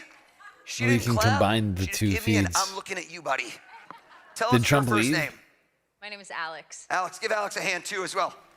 Which one is it? Alex, Kevin, Ed, Aaron, Michelle with 2 L's. Each of you, I asked to think of somebody famous sitting across from you, and you are at the edge of your seat, scintillating, asking them questions. Sit down if it's Jack Kerouac. Huh?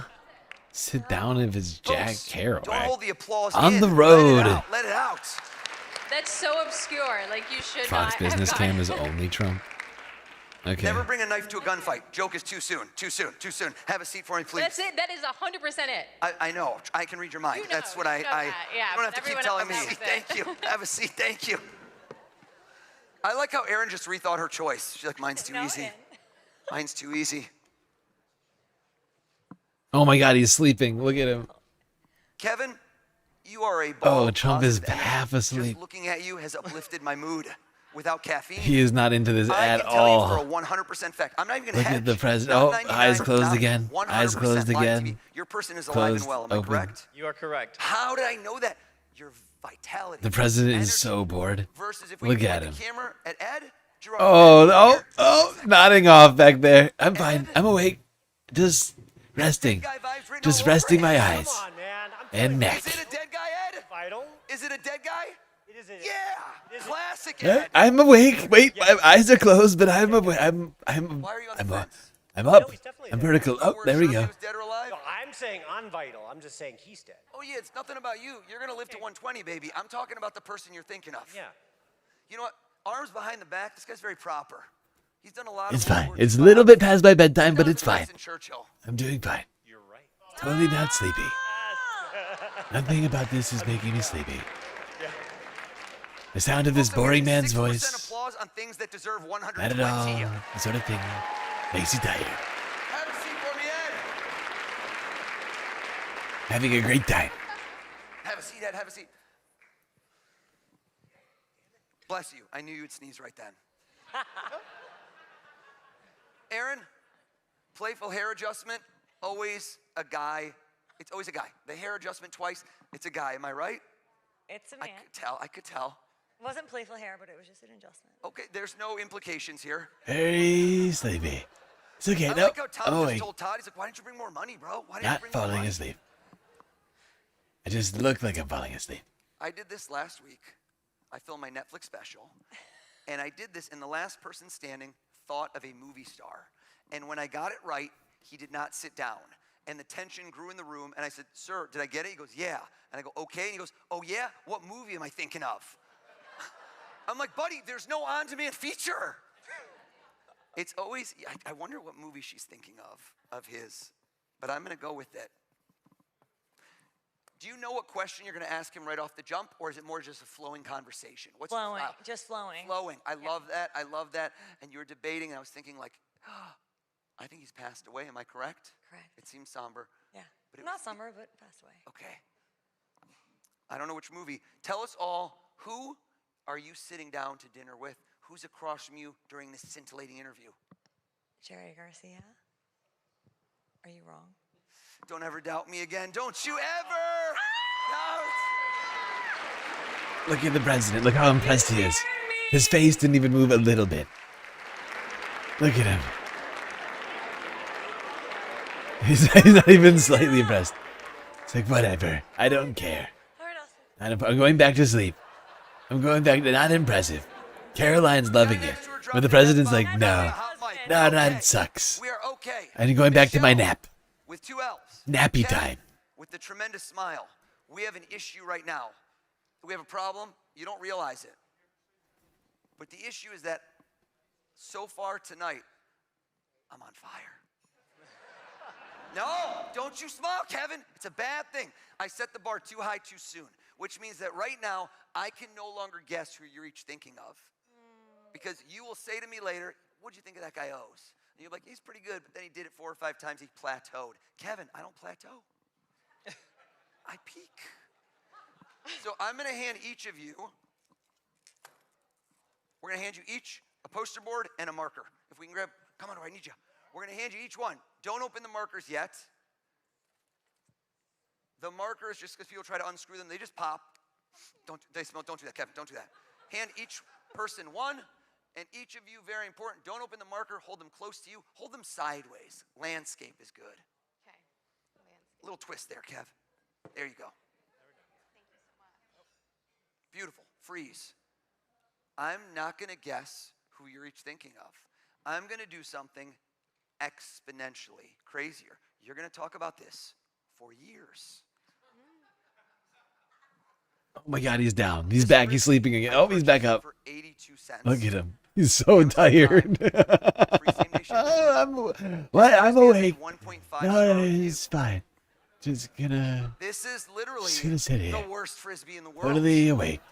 I'm not I could sleeping. have my friend Tom Brady right Oh. here trying No, to throw look, it to you, my eyes are, it would not land. they're back It does open. Not fly true. Let's see. Who could we get? He just keeps falling asleep over and over again. President? Look at him. He's like smiling. Yeah, look, I'm having a great time. Look. Oh, this is a good one. But you want to throw them to me? I'm awake. Okay? I can catch a frisbee. They just went code red, mentalist, no. I have the coordination skills to We'll catch. see what we can do. I don't know if I can aim this thing, President. There. Okay. You know what? I knew he wasn't going to be able to catch it. No coordination. Let's go. Someone catch. Or nobody catch. And he knocks over the bunch of glasses. Good job. Really good job. This is going well. This is going really good. Hear me out. Okay. Are you okay? If you'd like, this is entirely your choice. You can help me, but the frisbee goes further than the hat. So it adds elements of excitement and randomness versus the hat had about 3 people to land because it appears I've made half the room disappear. Would you like to keep it or would you like to throw it onwards and make this even more random? Actually, what is I happening? Would love to keep it. Would you like to join me on stage and be my mind-reading protege? Oh my God. Not? Give her a round of applause, everybody.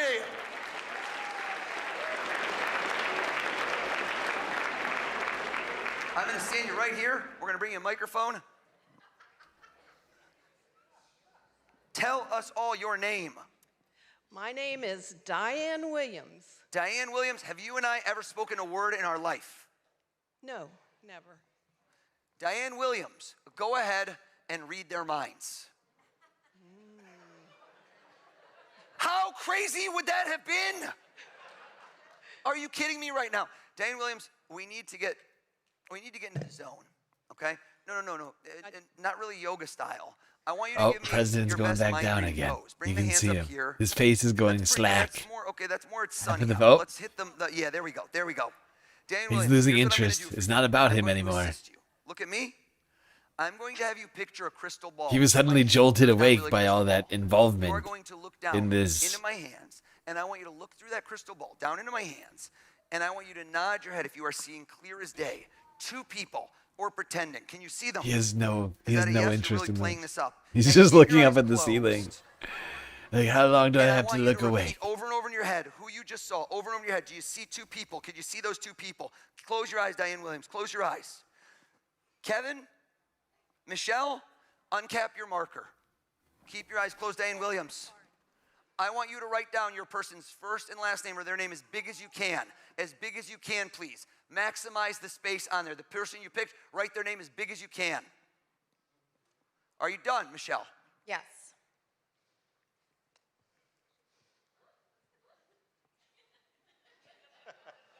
Take your time, Kevin. I'm getting bored of my own show. Kevin, you're done. Diane, wake up. Come back to the light. Now, I'm going to give you one clue, which is that we were able to ascertain that his person is alive. We said that earlier. Okay. So I want you not just to look into that beautiful smile, but look into his eyes. See the reflection across from him and tell him who is the person he is sitting down to dinner with. The person is alive. Who is it? Michael Jordan. Michael Jordan. Stop. Oh my God. Stop. Folks, are you alive in this room right now?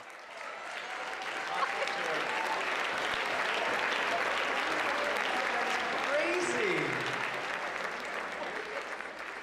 That was a 3 out of 10 on something that should have been a 12 out of 10. So no, I'm not looking for pity. If lightning strikes twice here at the Waldorf Astoria, and Diane Williams nails this, there better not Just tuned in. What the fuck is this? This is the White House Correspondents' dinner at the Waldorf Astoria. Donald Trump trying to avoid falling asleep here. Hours past his bedtime, I think. Technically.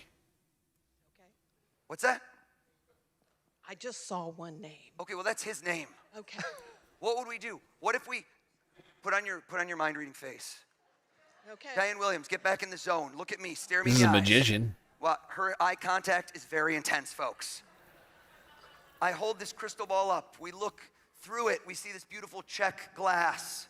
Down, we look down. We look down and we look down and we see a face. And we say to ourselves, who do we see? You're pretending even though What God is knows it's not going? gonna This work, so I'm lady hoping is for the best. wild. Okay. I don't think it's going to work, but who knows? Are you staring at Michelle? Are you looking into her eyes? Look deeper. Look into her soul and give it your best shot. Diane Williams, who is she having dinner with? Could it be JFK? Turn it around! Turn it around! Turn it around!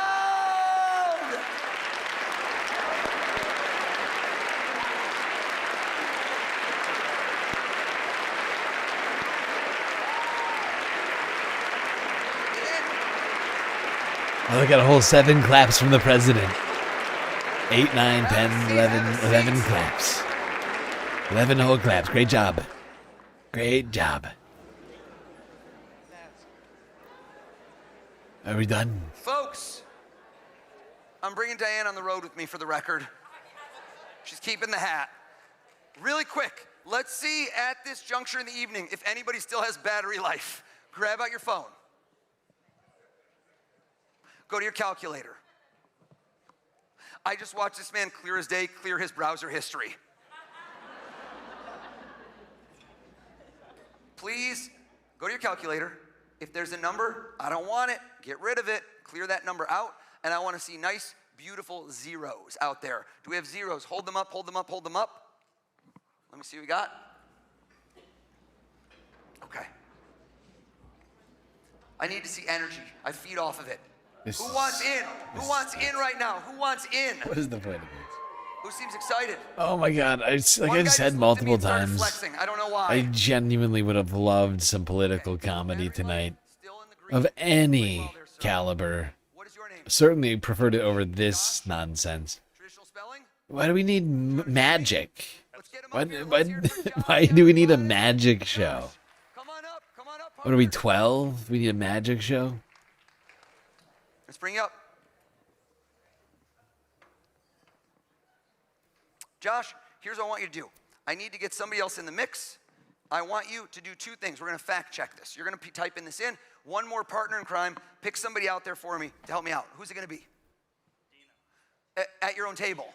Okay, so I like the nepotism here. He's like, let's just stick with my own table. Dina, do you have your phone as well? I do, yeah. Stand up.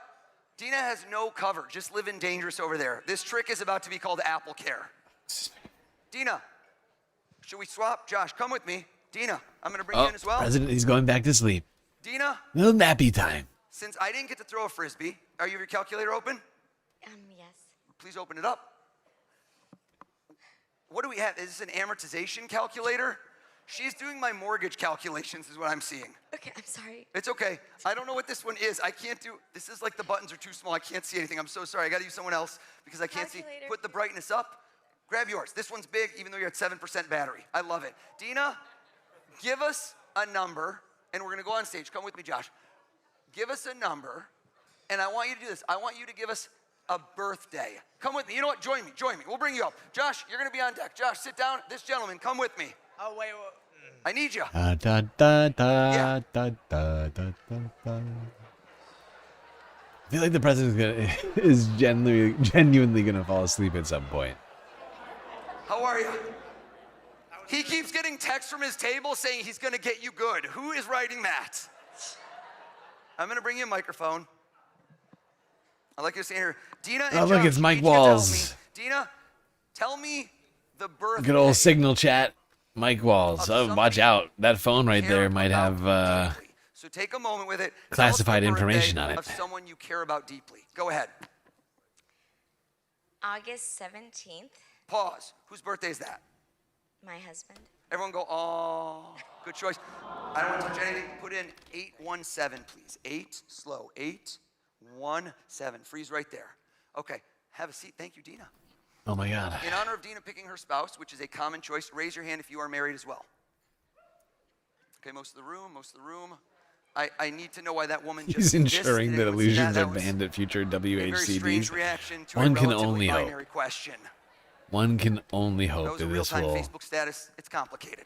Dina loved that joke. just Let's sort go of over to end someone new that this has not helped me yet. for good. How about right over here? I'm going to go to the gentleman right next to Steve, who I loved earlier, who thought of Bora Bora. That was too obvious, Steve. Make it tough next time. Let's go to that gentleman in the green who felt so slighted. What is your name? Arden. Arden? Arden. That's correct. Arden. Seriously though, why is this still going? What's your wedding Look, the anniversary? president's falling asleep again. May 26th. What was it? May 26th. Do times. Look at him going times down over here 526. hard. But don't do Can equal barely yet. I'm keep doing those it. eyelids August open. 17th Look at him. times May They're getting 26th. heavy. Kidding. I don't know. Oh, so heavy. Michelle. thought I Oh, could do just need a anything little for John close. Fitzgerald Just 10. go a little, You get to little instill a closing. little bit of yourself in this. Do you have a lucky number or something special? Not for you? sleeping, just You do? long One digit? closing of the eyes. One digit? Bring it close to the Just an heart. extended eyelid heart. Yeah, shutting. I- They're We're not very there heavy. Yet. We're not there yet. Very, And I want you to hit eyelids plus. so heavy. And hold it close to you. And put in Just- your lucky number. Just And taking then a walk rest. out into this crowd to somebody that you do not know. Momentary. Is that possible? You seem a social. Not asleep, just resting. And I want to lock eyes. Look at me, sir. Look at me, sir. 500 times 1,000 is 500 G's. I'm a capitalist. I want 2 commas. I want a third comma. I want millions. I know, that's what I'm saying. What's your Trump is name? literally falling asleep over here. Colin? Like One those L. eyelids are genuinely getting heavy.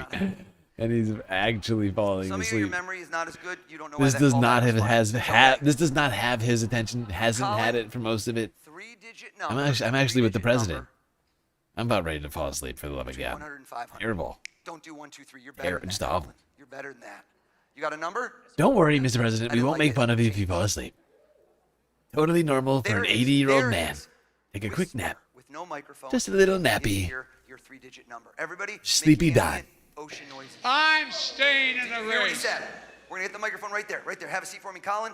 Just sit Please back. type in this gentleman. Please type At in the that line eyes. and put in Colin's 3 digits. You did it. Colin, have a seat. Wonderful. Did you hit equals? Not yet. Please. All right. Gotta be over 30 mil. It's gotta be over 30 million. Is it over 30 million? It is. Okay, I thought that was lightly impressive, but no, it's okay. I don't need the pity applause. Thank you though, Bobby. Thank you. I'm ready. I'm ready for you. Oh yeah, I'm not Rain Man. What do we get? That's what calculate, yeah. Read the number. Yeah. All right. 53 million. Hold up, 53 million. 670,000. 600, oh, I didn't leave enough room. Okay, I'm gonna wrap around. 53,670,000. 682. $682. Bam. Have a seat. Give them a big round of applause. All my helpers. Dina, Josh, way to fact check. I appreciate you. Did you hear me say dollars? Imagine that you go to your ATM, that you swipe your card, that you type in your PIN code, or if I'm there, I do it for you. And suddenly, in your checking account balance, Oh my God. $53,670,682. The president keeps falling asleep. How would you react? Let me see some faces. Oh, Caroline's got to try and keep the Okay. president awake. I like how some of you didn't So he hear doesn't the bring great keyword shame on the checking White account. House. This is not an interest-bearing account. You figure that's part I of like her how one job? guy swore under his breath, like, Making sure the tariffs. president doesn't fall asleep right now. You should deploy this Look at him. capital. Like my man right over here, Todd Blanche. Look at this looked me like that was 80-year-old low. bastard. Tom, what did he sign, Tom? Was it a 20, a 50, or 100? We couldn't see. Tom is the guy next to him. Tom is the guy next to him. What was it? A 20. It was a 20? Todd, are you still sitting on it? Yes. Todd, reach into the abyss. Stand up for me, please, sir. Todd, check the signature. Is this your bill that you took out of your pseudo money clip? Yes. You marked it, but so did the government of the greatest country on earth with an 8-digit serial number. Read us those digits one at a time, please. Switch to me, please. Switch to me, please. Switch to me, 1 digit at a time, please. 5367062. Thank you very much, everybody. You do that. President doesn't give a shit. He wasn't paying attention. I wasn't paying attention. I have no idea if what just happened wasn't impressive because I wasn't paying attention to this idiot. Because I don't care. I'm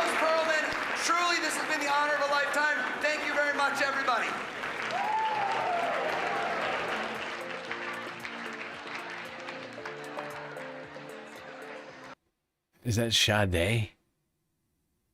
I think I hear Sade in the background. I guess that's it. President's leaving. He's out of here. That's going to do it for us, too.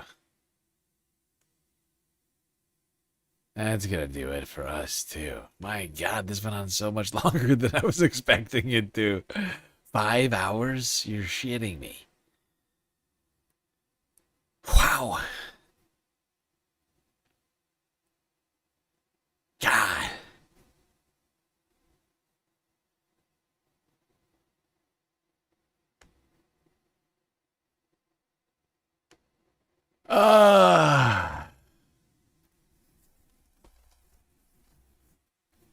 Well, Space Fams, that was the White House Correspondents' Dinner, take 2.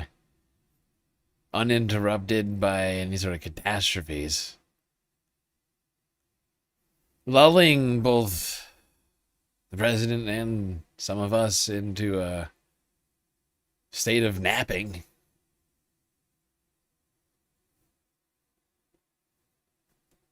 No Kid Rock performances? Nope. Nope. But suffice to say, a long time to get through that. And unfortunately for all of us, and technically me too, we did not complete the galactic content goal for this. So I'm going to hold off on the week-ending report for tomorrow, which is, not a big deal. We already got a lot of stream in tonight anyway, didn't we? Got like 5.5 hours of galactic streaming. But I will do a weekending report tomorrow. Got a bunch of stuff to talk about. We already did the midweek report. That was crazy. Suffice to say, a lot more has happened since Wednesday, which we need to talk about bigly and greatly. So much stuff. Honestly, probably after having spent the last 5 hours doing that, I'm starting to feel we should have just done that instead. But at least we witnessed history here today. We'll catch up on what else has happened this week tomorrow evening.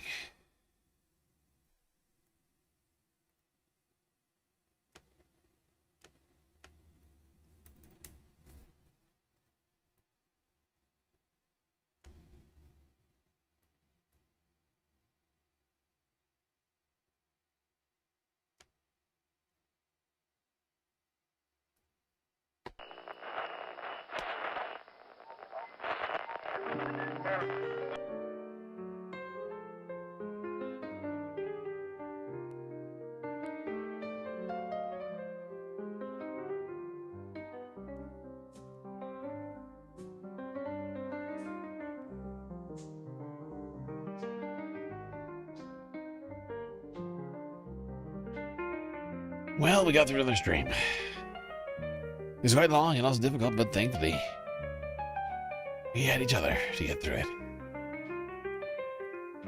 Till I see you next, you stay classy, Galactic Stream Nation.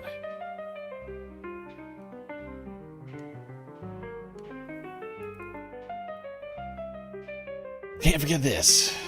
These are your galactic patrons. Gabby, Gaunt Dogs, Aaron W., Schmegley, PB, Mitty, Afrobonics, Snarl by Nature, Interplanet Janet, Godcat, Robot Cat, Disco Wolf, Callie Braiding, Sammy, Geodragon, The Anti-Orbitist, Obsessive Audio, Moanoa, Nadia, Choki, Skelt, Selena, Omegastar, Sasha G, Pitchfork Dragon, Vincent Morales, Donald James X, Evan from Portland, Lovely Pariah, Mish, Becky, Decipher, Icebreaker, Columbia Rican, New York, Will in Detroit, Sisyphean Task, BC, Free Palestine, Hermit Horologist, HPX, Menda, Lori Lunchmeat, Carl Gaslightocracy, Paige Larson, Frisla, Benny Hanna 99, Dark Sparkle, CJ from the 6, The Reference Frame, Glitchmaster, Social Butterfly, The Anarchist, Perfect Cell, Winnie and Robin, Young Chris, Echios, Emily S, Hagante, Trevor, Sweet Chewy Forever, Rogue Gerb, Tracy Eva, and Mr. Nice Guy. That's right, all these people here have helped produce the show, which your eyes and ears just got done enjoying. you can too for just a few Earth dollars a month on Patreon.